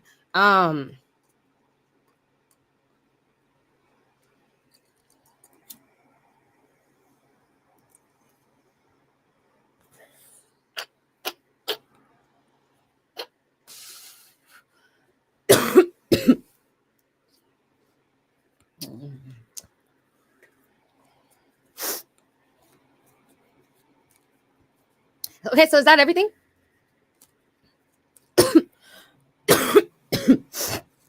Okay, with the Scorpio, something's changing. What is it? What's changing? Somebody gonna change their mind. Somebody gonna finally accept something. Ooh, we accept the Capricorn for who they are. With the Libra, Capricorn, Aquarius, Scorpio. You're gonna accept them. Aries, somebody's Aries. What are you doing, Aries? With an Aquarius, don't tell them. It's the Aries I'm talking to now. Hold on, hold on. Fuck, whatever energy that is. I need to talk to the Aries. Aries, what you got going on? The Capricorn gets stuck. You done. Because the Gemini, the industry. I feel like y'all telling on the industry. Whoever says we're not avoiding this. But there's an Aries. What do you clarify? What's going on? Aries. Aries, somebody's stalking you. It's a hit on your head, Aries. Could be Northern Aquarius, Scorpio. There's an Aries. The Aries. Aries. Aries. I don't know what Aries disease, man. You wouldn't know based off what I'm about to tell you, but somebody's mad at you, Aries. They're following you. You don't see this nigga or this bitch coming. It's an Aries man or woman. It's an Aries, though. It's an Aries man. It's an Aries man who they're doing this because the Aries man, they're putting a hit on him because he's not waiting for something to happen, or he's no longer waiting for something no more. What is he no longer waiting for? Because he's no longer waiting for love. Did he find it, or he's just not interested in it? It's an Aries that was waiting on love. They were waiting on love in their life. They wanted a girlfriend. I don't think the Aries is gay. I feel like they like women. I feel like this Aries, they wanted a girlfriend or a wife or something. They wanted a little baby. Yeah, I want to be in love. And they was getting abused by their family or something. But it's like, now they're done waiting on love. Is it because they're not interested in love? And nah, because I found a lover. I found a love interest. So it's because they have a baby, a girl coming in their life. You like a little baby girl, a little Pookie. Yeah, they got like a baby coming. So they got a girlfriend coming in or something, the little baby. You like, it's Aries. He got Pookie on their way. And it looks like he's going to get this bitch. You're going to see this bitch. Or he's going towards the bitch. You're like, the Aries is. He going towards this lover or something. He got to go hang out with this bitch, or go reconcile with this bitch, or go kick with this bitch, or go be with this woman. And so there's a person following him because he found love. That's exactly why they trying to kill me. Because you found love, Aries? Yeah. That's why. Yes. I'm not being a hoe no more. You stupid Aries. I'm not being out here no more. It's because you're not out there no more. Nah. Why does that matter that the Aries found lovers? Like, why do we care about that? Because he's gonna be the best version of himself. It's the woman he got. What about it? It's about the woman. It's the woman. Somebody feel like it's not fair for her, for the Aries to have this one. You like, yeah, you don't deserve her, Aries. That's why I want you dead. Somebody feel like the Aries don't deserve it, but she like the Aries. They like the Aries do deserve. He get her. You like, yeah, whatever that is. I don't know, but that's fucked up. You gonna try to kill the Aries? You're like, yeah, all because he found a woman who loved him and that he loved. But it's almost like the Aries was a bad guy. Let me tell you, like, it made me feel like the Aries. You're like, yeah, he could know the hitman. I don't fucking know. That motherfucker could be his best friend. You know, yeah. It give me energy like that. Like something feel close to the home. You like, yeah. I feel like he would know the hitman or something. He would know the connection because it feel personal. It feel like somebody who mad that the Aries was able to attract a partner who is, I want to say the opposite of him, but like just better for him, you know. And I won't say better than him. It was just better for him when it came down to like his future and shit. He do better with this one. He do better with the way he moved, the way he talked, the way he think, the way he, you know, he just a better man with this woman. Somebody make you a better man. And so, yeah, he give me the energy of like a man who used to be out here fighting or like doing dumb shit, cheating. You know, like it just give me like a man who could either been a womanizer or a man who was just like a hoe or like a flirt. If he wasn't a cheater or a womanizer, he was just like somebody who liked to be out there. He was like a little hoe or like a flirt or like it made me feel like somebody who's just out there, you know? You're like, yeah, just out there, free, whatever, man. Naughty and didn't give a fuck. And we like him like that, how they feel. Yeah, we like him when he's like that because it's bad for his future. It keeps him struggling or going through shit or what the fuck? Yeah, keep him getting abused and lied to. Okay, so that's not good. So yeah, that's why, because they want the Aries to go through fuck shit. You're like, we want his life to be fucked up.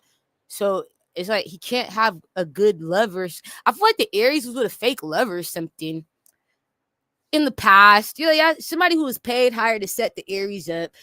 I don't know. I feel like the Aries has spirit showing me the Aries with a bitch who's an actress. She was paid. You're like, yeah, she could have lied about all type of shit. Kids, all type of shit. Just give me that energy though. Like somebody who just set you up. She was sent out. But yeah, she was by the industry. Okay. So the Aries could be famous, but that lets me know that yeah, he didn't have a good past. Like when it came down to love, he never really got lucky with women. You're like, no, he got fucked up women. People who were mean to him, aggressive, bullying him, lying on him. It was like he got women that abused him. You're like, yeah. And so that's why I say, like, it's fucked up because like he never had real good love that felt like it was true or natural. Something feels like it was manipulated in the past. Like I had to put you with this bitch and you didn't even know, or I had to pay you to be with this bitch or you didn't even, like, it's like industry, like you like, yeah, like it wasn't real, baby. And it's like now I have real love. I could really be with somebody who I don't have to get paid to be with, like, because I'm not really interested. I'm just doing it for a job. Or I could be with somebody who's not getting paid to be with me because they're really interested. They're not just doing it for a job, right? It give me like that. And that'll make me feel like I can really finally focus on, you know, my happiness, and like I can really focus on being a better man, you know, a better, if they're a better father, whatever, like whatever their role is in the world, in society, they gonna be better from this bitch. This bitch make this man better. You like, yeah, she's good for him. And it's like he's not tainting her. The Aries don't fuck up her life, or like he's not nothing bad in her life. But that's probably why it's like it's because of a woman, and he about to go be with this bitch. You just need to know, Aries, if you watch me, somebody, it's a hitman. They following you. You like, yeah, it's your friend, or like somebody you would work with, or your coworker. It's like a Capricorn. Could with the Libra. It's a Capricorn. So see who your friends is that got a birthday in Capricorn season. It's your coworker though. He a hitman. He do hits. He following you. He tracking down your locations where you been going. You like, no way. Like I see you going out of town and leaving to take a trip, and this nigga, he's able to track you physically. You don't gotta tell him I'm about to hit da da da. I'm about to go to Miami. Like you don't gotta tell him I'm about to go to Cali. I'm about to go to Arizona. You don't gotta tell him that, and he's on you. I see where you're going, and I'm coming to kill you. Oh my gosh.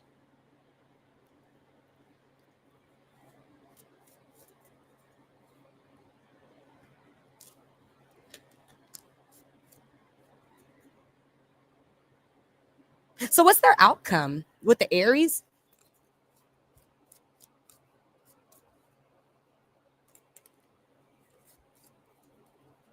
He finds a solution. Could the Leo, Aries.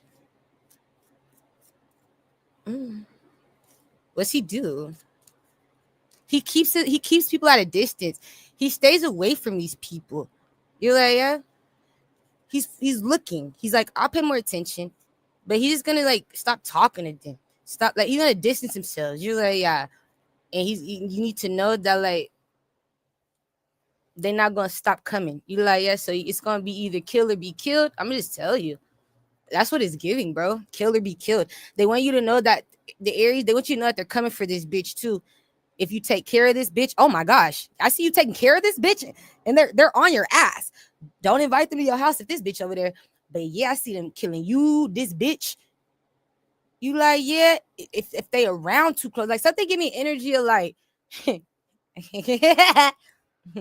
You don't understand. Somebody like to see a nigga in a fucked up situation. They like to see men in fucked up love lives. That's very, it has to do with their love life. I love to see a man get abused in love. Somebody can't stand it. It makes them cringe when they see a man getting loved on, and like, it's like, you don't deserve this, man. Somebody feel like he don't deserve this. That's the only way I can see it. Like, they gonna keep feeling like that. They feel like you ain't that good, nigga. That bitch is too good for you, nigga. That's how they feel. That's a good bitch. And so they want to kill this bitch for being dumb enough to fuck with you too. You like, yeah. So we laugh. Okay, so he's gonna distance himself from these people. He's like, yeah, from communicating with them. Yeah, get a VPN on your phone and check all your devices or something. You need to lock those. I'll do that. Yeah, they can't hack you no more. Yeah, it's my devices. Yeah, your phones, your your computers, your tablet. Yeah. Check underneath the car as well. All cars, could easily be tracked as well and traced. So make sure you check all areas underneath your car, because they can't get their hands inside. So just go around outside the car, double check underneath your car. Make sure there's no cameras, no tracker, no nothing blinking with the light or nothing. You're like, yeah, go through the car, and underneath you check areas. You make sure everything's safe. They're not fucking with me underneath there. No. And so that's another thing. You need to check your car. Go underneath, make sure there's no buggy devices. You're like, yeah, none of that weird shit, so that they don't track you when you try to travel or leave in through your car. Okay. So I feel like that's what you're gonna have to do. And then you're gonna be protected. You're like, yeah. All right. Just know you gotta cut them off though, eventually, because they're gonna try to keep coming to kill you. And the happier you are, the worse it's gonna get. All right. Next step. Yeah. So going back to this situation, it's a Capricorn. Somebody's gonna stop avoiding the Capricorn. Which one is this? What Capricorn is this? Is this the hitman? Oh, it's you, Aries. Yo, hitman. You gonna stop avoiding that nigga? So it was, yeah. That's what's gonna change. Somebody was avoiding the fact that this nigga was their killer. Nigga, you're my hater, nigga. Yeah, you thought he was your coworker or something, your friend, but he a hitman. So you would know him to be you would know him to be a killer. You're like, yeah. Yeah. I don't know what Aries this is, but I feel like the only Aries I dreamed about, like recently, I didn't even tell you guys I found this shit out after I told you I dreamed about the dude, but I dreamed about CJ, and he's an Aries. He's like the last Aries I dreamed about. CJ so cool. You like, yeah, I haven't dreamed about many Aries recently. Like everybody else has been Capricorns, Libra, a lot of different zodiac signs like that, Leo, shit like that. But I haven't really been dreaming of Aries. I dreamed of him though, and I had went, to check him out. I did. You checked out. I went to go see, like, what's he looking like? Because I don't tap in with him. I don't in that way. It's not like that.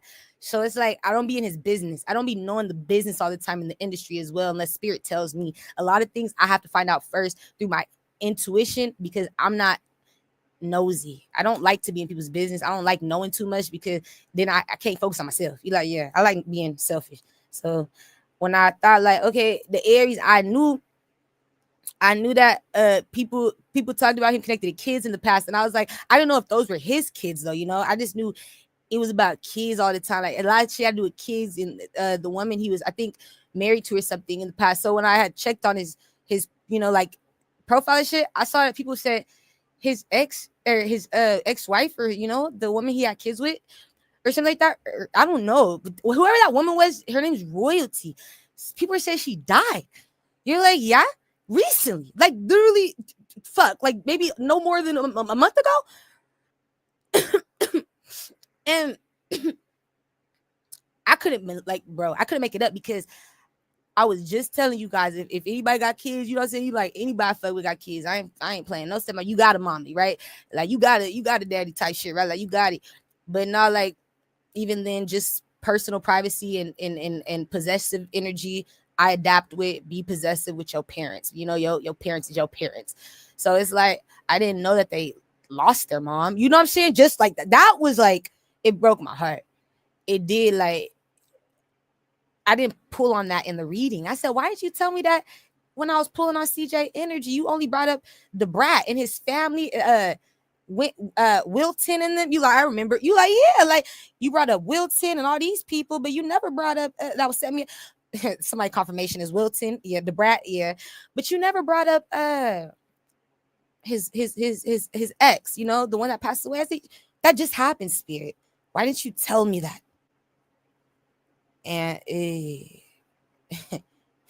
like, something here, baby. He like, yeah. And so Spirit told me because they didn't really fuck with her. Okay, I'm gonna tell you the truth. That's what they told me. They didn't talk about her. They didn't fuck with her. They didn't feel bad that she supposedly passed away. The ancestors.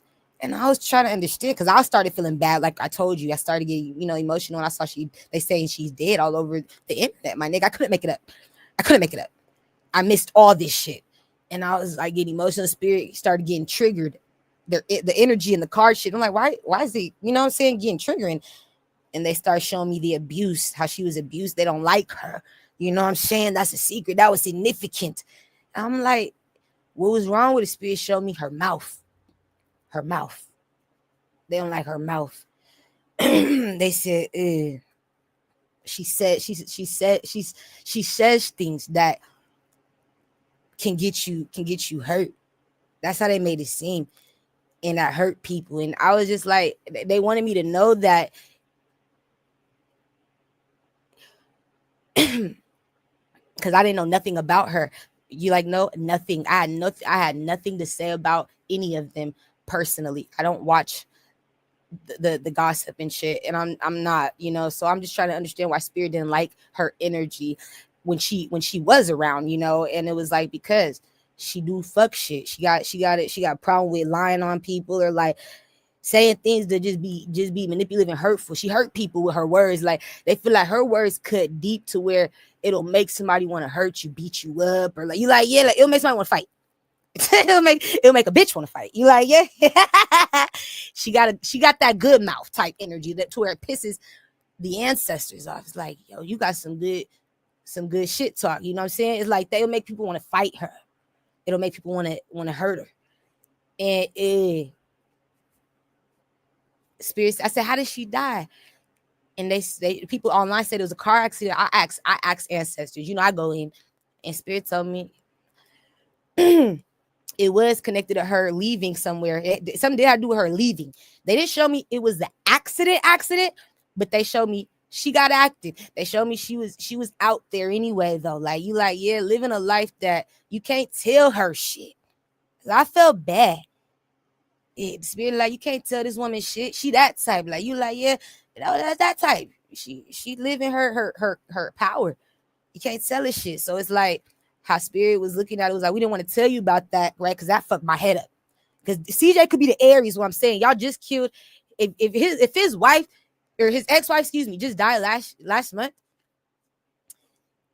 I'm like, y'all trying to kill another Aries, and it wouldn't surprise me if it was CJ. You like, yeah, because that would be my confirmation. Y'all trying to cause some sort of retaliation or something, but it's like it wouldn't surprise me if it was CJ. You guys are trying to kill because the only Aries I just literally dreamed about, that's a man that I've been dreaming about recently, and his baby mom, bro, whatever that was, she died. And Spirit, even though they wasn't, like really happy with who she was, they just feel like it's a setup. Something feel like a follow-up. You like, yeah, like I'm following you. I'm following up. Who's next?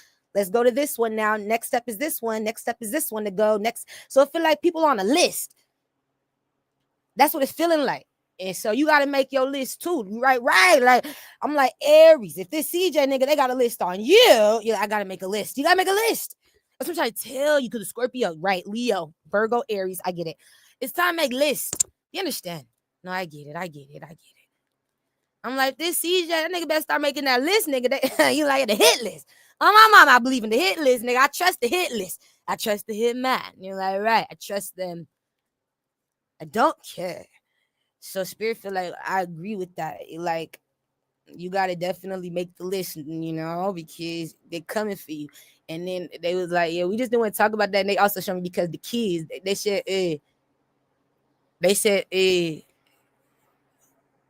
none of those was his was CJ's kids. We didn't want to bring that up. They were like, we didn't want to. It's too much. Like it would have been way too messy in that one moment of you talking about him for the first time and encountering his energy. Like you would have been sounding real fucked up. You like, yeah, so because that's fucked up. The truth fucking hurts. So it's like they didn't want me to say it like that, but before I could feel bad, they wanted to kind of like let me have less information so I could like feel for the bitch. I did, bro. I was so fucking shot for her, bro, with the kids.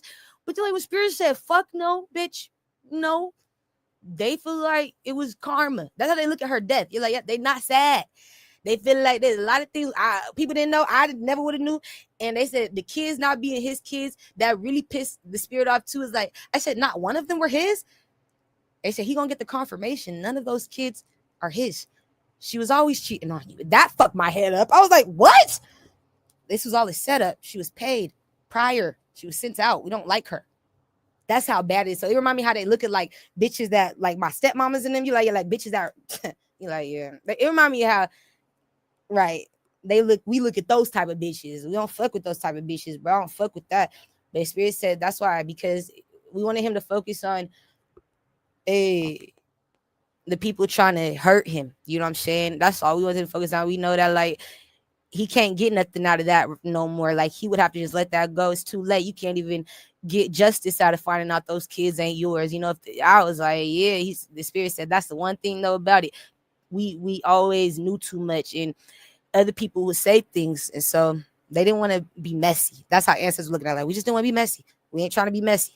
But if you want to know, that's your answer. Is we don't fuck with it. We feel like, yeah, or what happened there. They know too much. And so I just let it go. I feel like it's you, CJ. And I know that these niggas is mad because you ain't had love since royalty. But it's crazy if royalty was paid. Spirit showed me she did a job. It was before she was connected to CJ. You like, yeah, it was a part of her destiny, like to do this. She already had niggas she was fucking with and fucking on that was working. They were bad men working together to set up rich, good men, good rich men like CJ. Niggas who would take you, your kids, nigga, your whole fucking family, nigga. It was the point to set up wealthy, rich men or men that are on their way. As long as you're on your way, I could tell. I see you, Scorpio. I could tell. You have to either be already there on your way, and that's when they send in the girl or the woman. They got to see you making moves though, or doing things to help you be more great or successful. So they did. You like, yeah, absolutely. Hold up. So they did, and they saw that. Where'd that shit just go? Nigga, I just had that bitch. They showed me that, yeah, that's significant. You need to know that. And I was like, wow, I don't feel bad no more, but I did. They're like, nah, you just need to know that she was hired. She never was honest. She lies too much. She's really mean. You wouldn't like her. She's really mean. You wouldn't like her energy is how they describe it, Like, yeah, she's not a good person, and yeah, we don't want to be like that. It's okay. So I said, okay.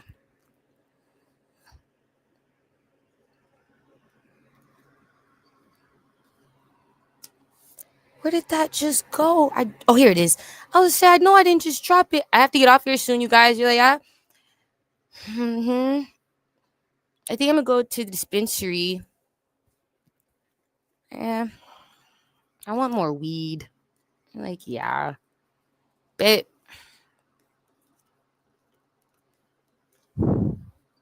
yeah.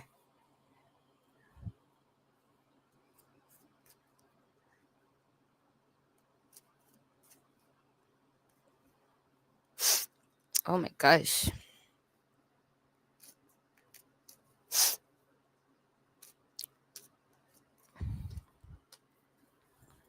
I see somebody crying and shit.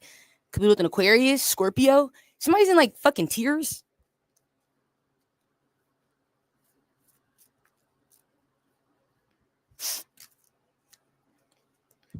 Yeah, it's like somebody can't control themselves or their emotions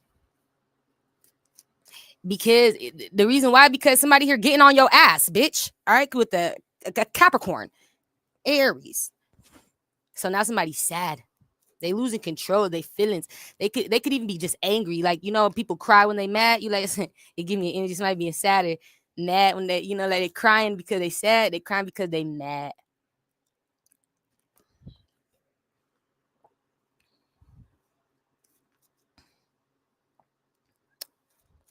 Somebody's gonna have to die. If this is you, Capricorn, connected to CJ, so cool, the Aries, whoever's connected to Aries, whoever the Aries is, if it's not CJ, it's another Aries. But if this is you, okay, you're the one that's gonna die, Capricorn. Somebody's gonna get you before you, like, whatever this is, I go. You die. Somebody kills you before you killed them. Actually, you haven't accept death. You're like, no. Yeah, hitman. You have to accept death. It's the fact that you were trying to set up the Aries behind his back. It's like you would have thought the Aries and you were working together, though. That was the secret. That was the betrayal, bitch. That was the manipulation, bitch. I never fuck with you. So you lose the opportunity. That's the disappointment.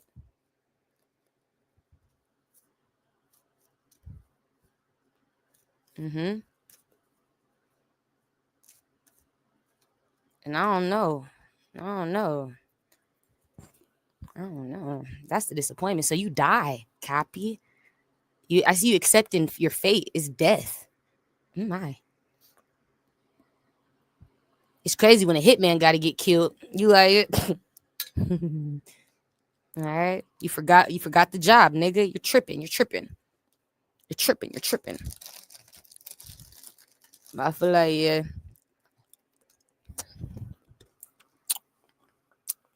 That's what they're doing, my nigga. Weird as a bitch, bro.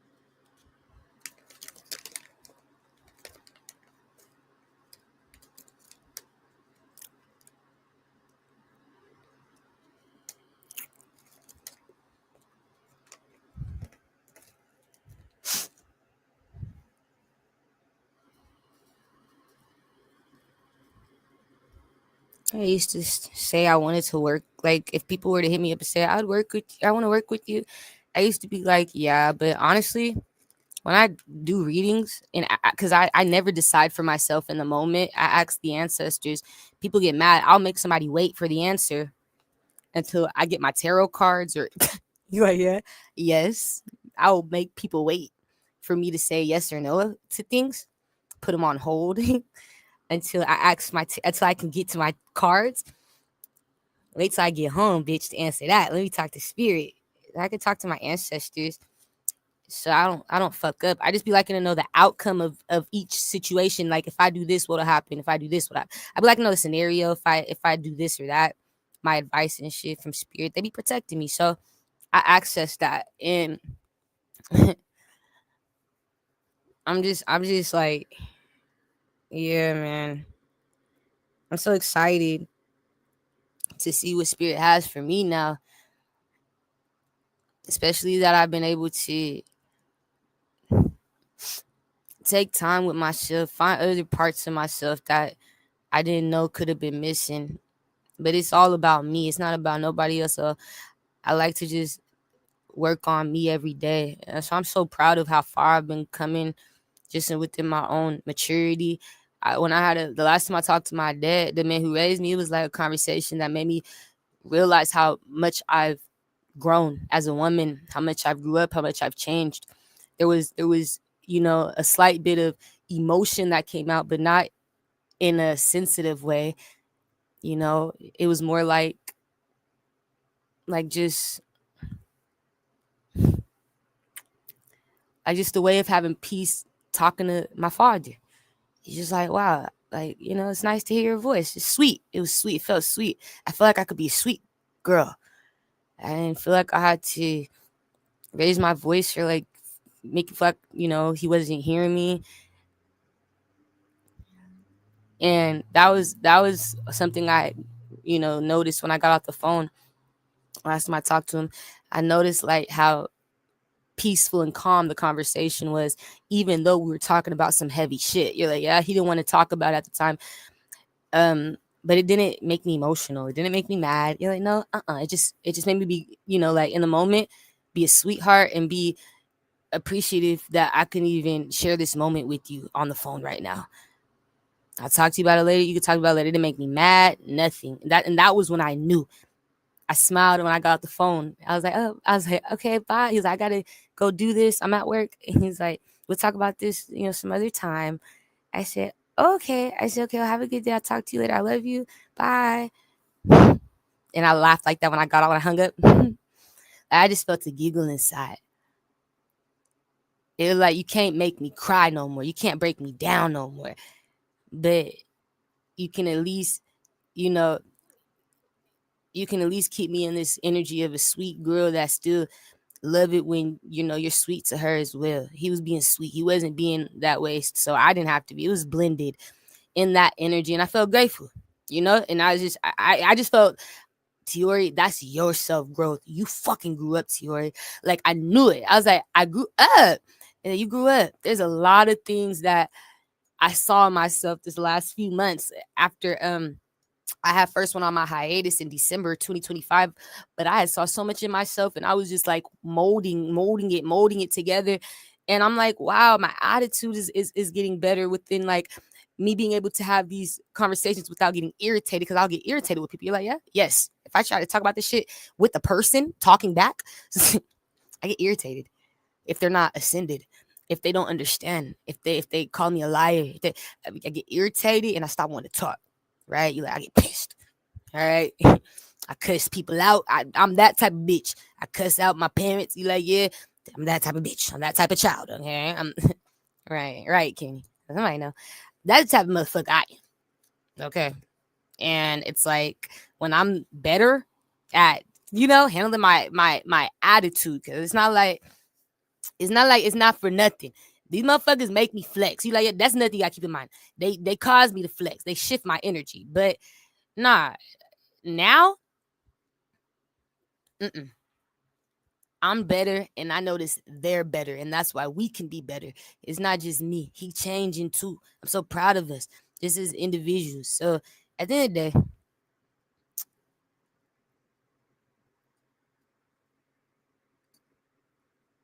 something only making us stronger as people. The information that I've been giving you guys to help you in your lives is making you stronger. Say what you want, think how you want. I don't care. You've noticed a change in yourself. Could the Leo, Libra, Aries, and you can lie to yourself all you fucking want, you dumb bitch, dumb nigga, right? But you see it, I see it. You like, I see it, we see it. Okay, it's clear. People are doing better. You're like, yeah. Hold on.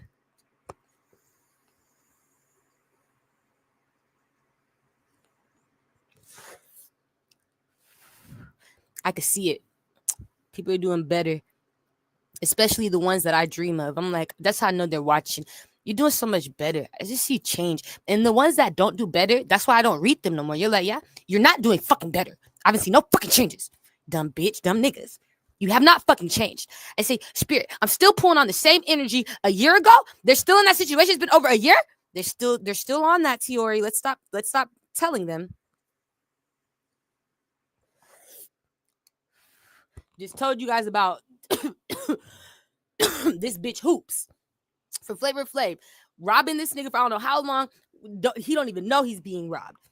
You know what I'm saying? You like, yeah, he not yet or not. He may not find out if she's smart. That's what I'm saying.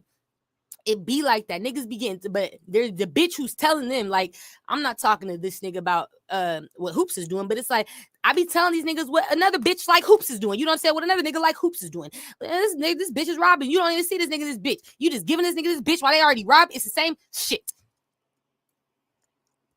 Every fucking year. You are just in it. There's nothing I get mad. Like, there's nothing I can say to help you, my nigga. Protect you or nothing. You're going to fall. I just let them live at this point. You like, yeah, let them have their fun. They think, I promise you, they think they're safe from karma. It's natural karma. It is. It is. And when karma hits, nobody's safe. Like, it don't matter who you are. I mean, but karma is something that is connected to our life paths, and it only comes when people lose control, or when people lose their way. It's like when weakness comes, you're like, understood. That's when it happens. Things don't usually turn around until a bitch or a nigga gets weak. They lose control of their emotions. Like right now, I was telling you, the Scorpio, all these people going back to back. Niggas trying to do things back to back to back. Like when they lose control, start tripping and doing too much, trying to bully people, trying to kill people, when they're doing all this, you're like, that's when they lose. They're doing too much. They can't control themselves. You can't control anything you have going on. You lose control. That's where you get them. That's where you strike them. You like, yeah, when you notice they lose the control of their emotions and shit. They lose control of their attitude. When they lose it, when they losing themselves, you like, they losing control. They losing control. They mouth, they just reckless. Like when you see somebody really like that, that's your best time. You're like, yes, to strike them. You strike them when they lose control. And that's what I like to do. That's why when they comment in the moment or do shit in the moment, like fuck with me, I tell on them. I want you to get caught in the moment. I want you to lose yourself. Just like Eminem said, I want you to lose yourself, bitch, to the music, nigga. Don't ever let it go. Okay? You only got one shot and you fucked up. That's what I'm trying to explain to them. So you like, yeah.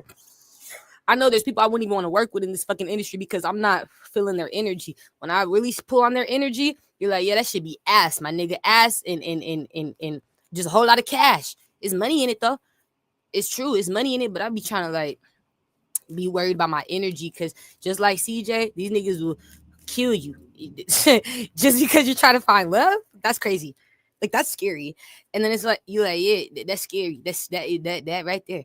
And then it's like, you can't trust people to just like harmonize with you all the time. You know what I'm saying? They're not always on the same beat with you. It's not always on the, you like, yeah, not always connected. So that's something I have to keep in mind. I wouldn't just work with anybody if they hit me up. You're like, no, I wouldn't. It's sad. I would ask the spirit, and if they say no, it's a no. If spirit don't like you, I don't like you. Period. You're like, yeah, there's no feelings on my own outside of the ancestors. If spirit say, I don't fuck with them, Tiory don't fuck with you. You're like, there's nothing else I can say about it. Once they show me what you've done, and because they'll come at it different, like, bitch, your nigga. You like, yeah, like the ancestors, when they mad at you, you're done. You better be scared every day of your life. You're like, yeah, that's the devil on your back. With the Capricorn, Saji. That is a devil on your back when the spirit is mad at you. And your own ancestors, they just watch your life every day, just waiting on something bad to happen to you. And that's scary. You're like, that's supposed to be my ancestor. You can start over again. You can get another time. You can get another chance to get it right. They cold. You like, yeah, spirit cold. They cold hearted. And they don't think of things from an emotional aspect. You know, they look at it from a logical standing point. Like, you got to make sense with us. We're not looking at it from your feelings. That's why people get mad. They be like, that's not fair. When, you know, even people who believe in God, they wonder like, why would you give this person cancer? Why would you allow this person to go through this? God, why would you allow this? That's not fair, right? People never said God was a fair God. They say he's a just God. He gives you justice, karma. That means, but he's not fair. That means somebody could still get away with some shit. You're like, yeah, you get justice though. You can get your good. I promise you, get justice. I believe in being a just God. That's the energy, the ancestors like that. Because I look at the ancestors like how people look at God. That's why I'm saying like understood. Only reason is because they've shown themselves. I haven't met God in my dreams, and I'm not finna act like I'm not finna play like these bitches and niggas and make a face or a name like I have. Quit playing with me. I ain't finna play with y'all like I've been just sitting up here talking to God and could tell you what the man looked like. I don't know what the man looked like, and you don't either. The man has no face.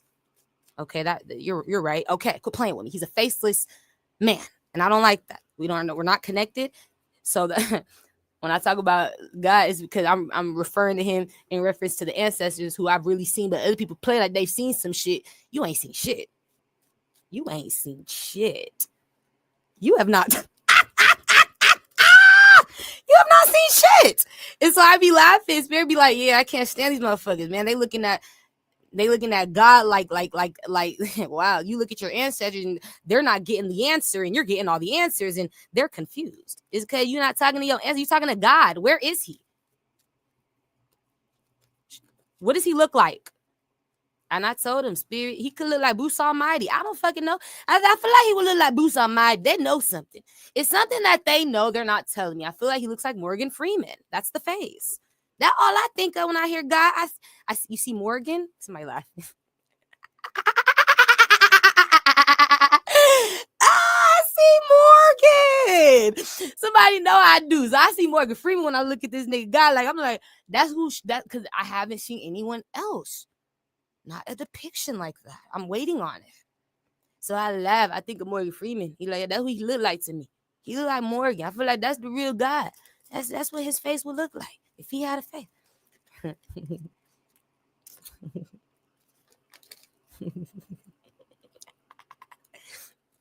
I gotta go. They wanted me to say that though. Somebody's not gonna get away with none of this shit, you guys. I don't know. Yeah. No matter how many years it takes, days, weeks, months. That's why I'm not reading you guys. The people I'm not reading are the people who are still in shit I told them about years ago. Really, and that's my confirmation. You're supporting it. Okay. Huh?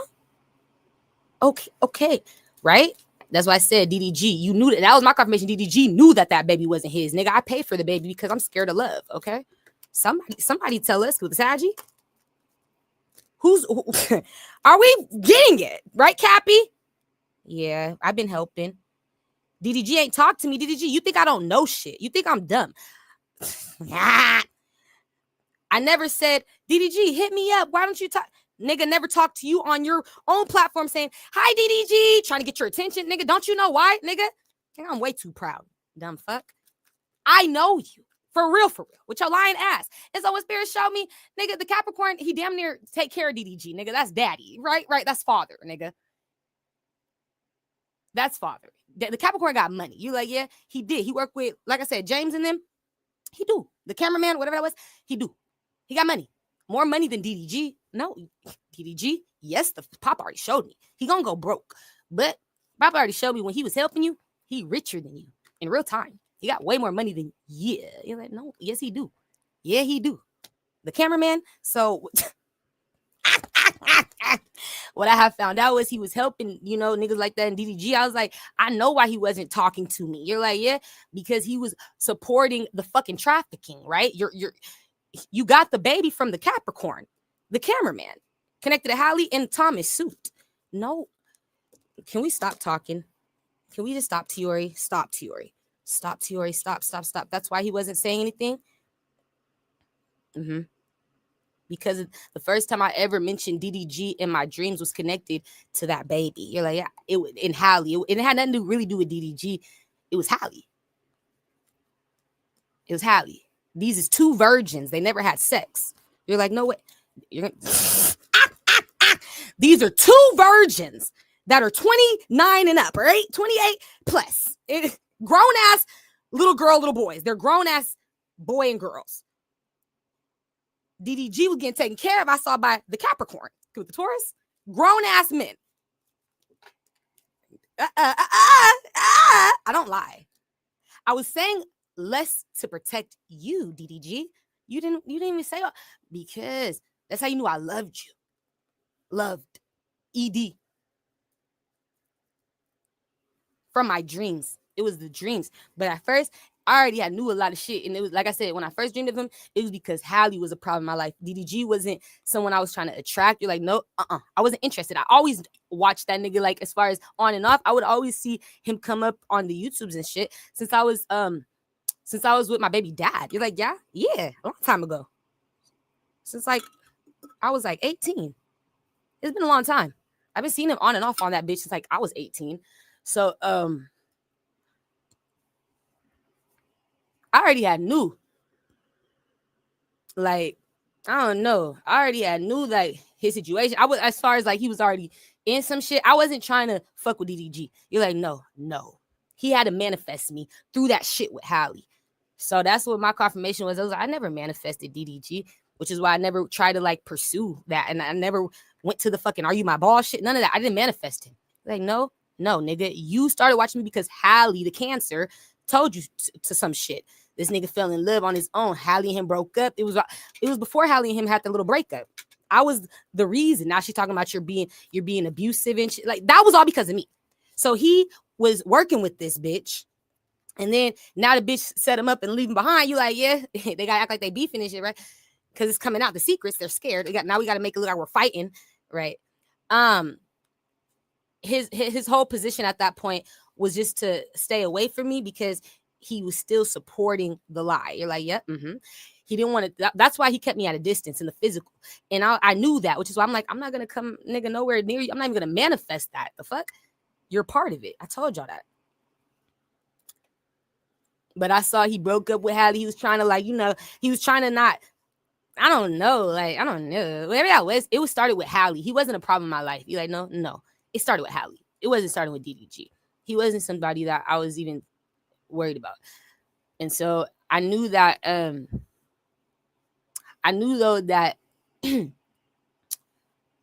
mind you, can I say this? The Scorpio that was abusing me, connected to the one that works with Kevin Hart and them to make people homeless and shit. You're like, yeah, that's not Thomas Suit. You're like, no, it's a different Scorpio. It's two. Thomas Suit, he's a pedophile. Thomas Suit isn't a children trafficker. Not in that way. He's more like a pedophile. He touched on the kids. Like, he don't sell the kids. He'll buy the kid to the fuck on. You're like, yeah, So the only reason why he had to sell this kid is because he didn't plan on selling any children. Like, that's not his shit. He has businesses. Thomas Suit got businesses. He don't need to do criminal activity in this way. He got like shit to make money for real. You're like, yeah, you got a lot of businesses, a lot of shit to make him money. So I knew that, like, it's not Thomas, because Thomas's energy don't come out as like a criminal. It comes out as like a mastermind, a nigga who's like a mogul, a boss who's shutting shit down. Like, I'm the one who's the mastermind. I'm not the one who they're paying to physically go out there and do the job. I'm the one who's, paying people to do jobs, right? He's the master. You're like, understood. This isn't a master. This Scorpio's not mastermind. He gets paid to do the job. Thomas Suit pay you to do shit. You're like, yeah, he's the big man in charge. So he's not like the little guy, the little criminal that get paid. You're like, And so I knew this is another Scorpio. But the only reason why Thomas had to sell that child and traffic that, like, as far as give it to DDG and them, give it the child, is because it was a child from a little Sagittarius girl. That boy looked just like the Saggy Spirit showed me today. And the child didn't want to give up her son. You're like, no, but it's trafficking. And it's also pedophilia. He's trafficking that girl to fuck on her. That wasn't his real daughter, is what I'm trying to tell you. He only got little Nana to fuck on little Nana, to rape her, and but she ended up liking it. And then stop, Spirit. Okay, Spirit says she didn't like it. She just liked what she got out of it. Okay, Spirit feel like she didn't like it. She just like what she got out of it. Okay, understood. So she didn't like being raped. She didn't like what she got out of the rape. But whatever this was, they wasn't doing shit about it. So I had to say something. And it was for me crazy, right? Because it was like, you're a part of it, DD. No, I just don't want them to know I'm a virgin. People are talking about me because I haven't had sex yet. I've been with all these girls. I haven't taken none of them serious. I've never had sex, and I have to act like I've had sex. I have to lie about when I lost my virginity. Say I did it at 13. So you got to know his story, right? People in the comments saying, why do you keep talking about you lost your virginity, nigga? The story keeps sounding iffier and iffier. You're like, something don't sound right, nigga, and everything is just like his life is a lie right now. So he's like, I can't be around a bitch who's the truth, but what I can do is listen from afar, right? Yeah. And I want to help. I want to support you, but Tiory, I'm gonna tell you the truth. I like being a kid, Tiory. I'm a grown ass kid. I like getting help, Tiory. I like when people give me money, like the Capricorn. I like getting money. I like getting taken care of. So I said, oh, so he's like a bitch. Spirit said, that's are you my ball? He's the bitch, right? That's what probably. I'm just being honest. They look at you as a little girl, like a kid, but also like you think like a bitch, you know, like you want to be like a female. You don't want to be the one really out here providing and shit. You don't really want to put your money, your time, nigga. Nah, I'm a little boy at heart. I never even had pussy yet. I'm a little boy. I still like being taken care of by people.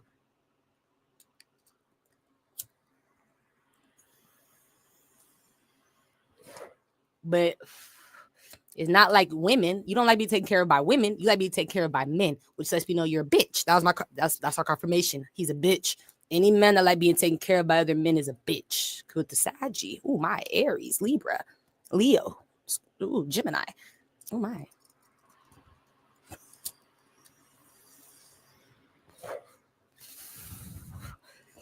Any man who expects a female to just be independent and take care of herself, you're a bitch. You're pussy. Spirit don't like the independent. The independent woman. You like Spirit don't like that shit. I don't know where the fuck you thought that shit was cracking, nigga. Somebody here, and I want an independent woman. This bitch, you'll never be able to attract the independent woman. Why? Because she an independent woman. You trying to attract a bitch who don't need you, who don't want you. Right? You better start attracting bitches that need you. Ace of Swords that want you. Good, the Saggy, Libra, Cancer. So I laugh. You're like, yeah. Good, Pisces, yes. Because for me, that's all I see is little ass boys. Spirit look at these niggas as kids, and it's like they feel like any man that feel like a female is supposed to be independent, she's supposed to just take care of that. She's supposed to, yeah. You ain't ever gonna find love. You'll always be taken care of by another man, right? That's embarrassing. So that's why I stopped being attracted to him and stuff too. You're like, yeah, nobody's attracted to men who get taken care of by other men. Nobody's also attracted to men who are pussy or like they're bitches, you know, like they scared to see women more successful than them around them. They got power struggles, and they also still want to be supported and taken care of and seen. They got insecurities. You're like, understood, daddy issues, right? Right, Ace of Swords. Oh my gosh, they buying kids at this point. Right? I got daddy issues. I got insecurities, right? And I'm competitive and jealous. You got a lot of them. They show. I see. That makes you unattractive. You're not cute. Cute Taurus, Leo, Libra, Gemini. It's not cute. It shows. We see that. And there's a lot of men like this in the industry, especially. You're like, yeah, celebrity men. They're little ass boys. They don't want to spend money on a female because they feel like you should be able to spend it on yourself. They possess it.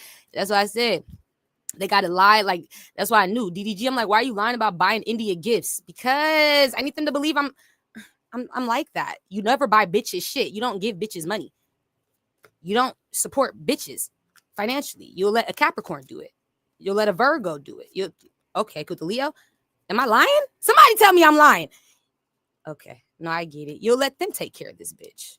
You don't want to. Could the Cancer, Leo, Capricorn, Aries? Am I making sense? Right. Yeah. So that's when I stopped being attracted, to these type of men. And I was like, Spirit, I said, I didn't manifest this. No, these niggas was manifesting you, but they're little ass boys. How you gonna manifest somebody you don't even you can never take care of? And I'm not talking about financially. I'm talking about you don't want to take care of them financially. Like, you want them to be independent. You're like, yeah, independent bitch. I need an independent bitch. That was my confirmation. You're like, how you need an independent bitch, but you a codependent nigga, huh? Right. Something's missing, nigga. There's screws are loose. How you want an independent bitch, but you expect the Capricorn to give you money? You're not independent. Could be with the Virgo, Leo. So he's unfair, right? You're like, yeah, he doesn't see it that way though. He's wrong and he doesn't see. So Spirit, you're like, yeah, you're weird. You're weird.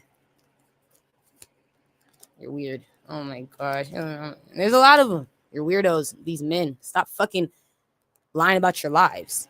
They gonna all just get exposed. Good Leo. So DDG, you find out you lose your fucking house or something. You lose your shit. No? Because you avoided human trafficking, thieves, setups, robberies. Could with the Virgo. It look like somebody gonna get you out that house. It look like somebody gonna get you out of something. It's a home or something. No, oh no, the opportunity is not going to be available no more. It's not just you though. Some guy do it. James with the Leo, there he goes. Libra, your manager, right? With the Cancer, Taurus. Somebody here fucks up, but you know that, and you're avoiding it because you want money. I want fame, right? All right. So when you do shit like that, you like, yeah, you lose friends. You lose opportunities. Because you're so worried about fame, attention, money that you were getting from another man. Okay, no, that is the truth. I'll hurt your feelings. I'm really kind. Spirit don't fuck me. That's why I say leave this bitch alone. Because she gonna hurt your feelings. She gonna hurt your feelings. This bitch. I will. Just to teach you some shit about yourself. I ain't got time to make you wait, nigga. I'm tell you all at once, bitch. With the Capricorn, Libra, Saggy, Virgo, Leo. So I see with Aquarius, this nigga gonna lose. You like, yeah, whoever he's connected to with that situation, because you lie. You keep lying to it looked like a Virgo. With the Virgo, somebody who helps you to all these niggas helping you. It's me. I'm a Virgo. A Virgo. It's a Virgo. Yeah. He's my confirmation. It's him. Yeah. He's my confirmation that you're not gonna get away with you can't be like this, my nigga, and then allow other people around you to be, and then act like you're not this type of person that you don't know. Like, you can't. We're not doing this. This shit, human trafficking isn't trolling, DDG. That's not something you could just troll. I get it. You can't just troll human trafficking. No.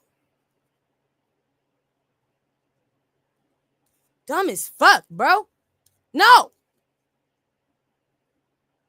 So when y'all do dumb shit like troll a fucking situation where you know you a trafficked daddy or mama, but you over here trying to make it seem like, nah, this is your real life. No, that's trolling on human trafficking.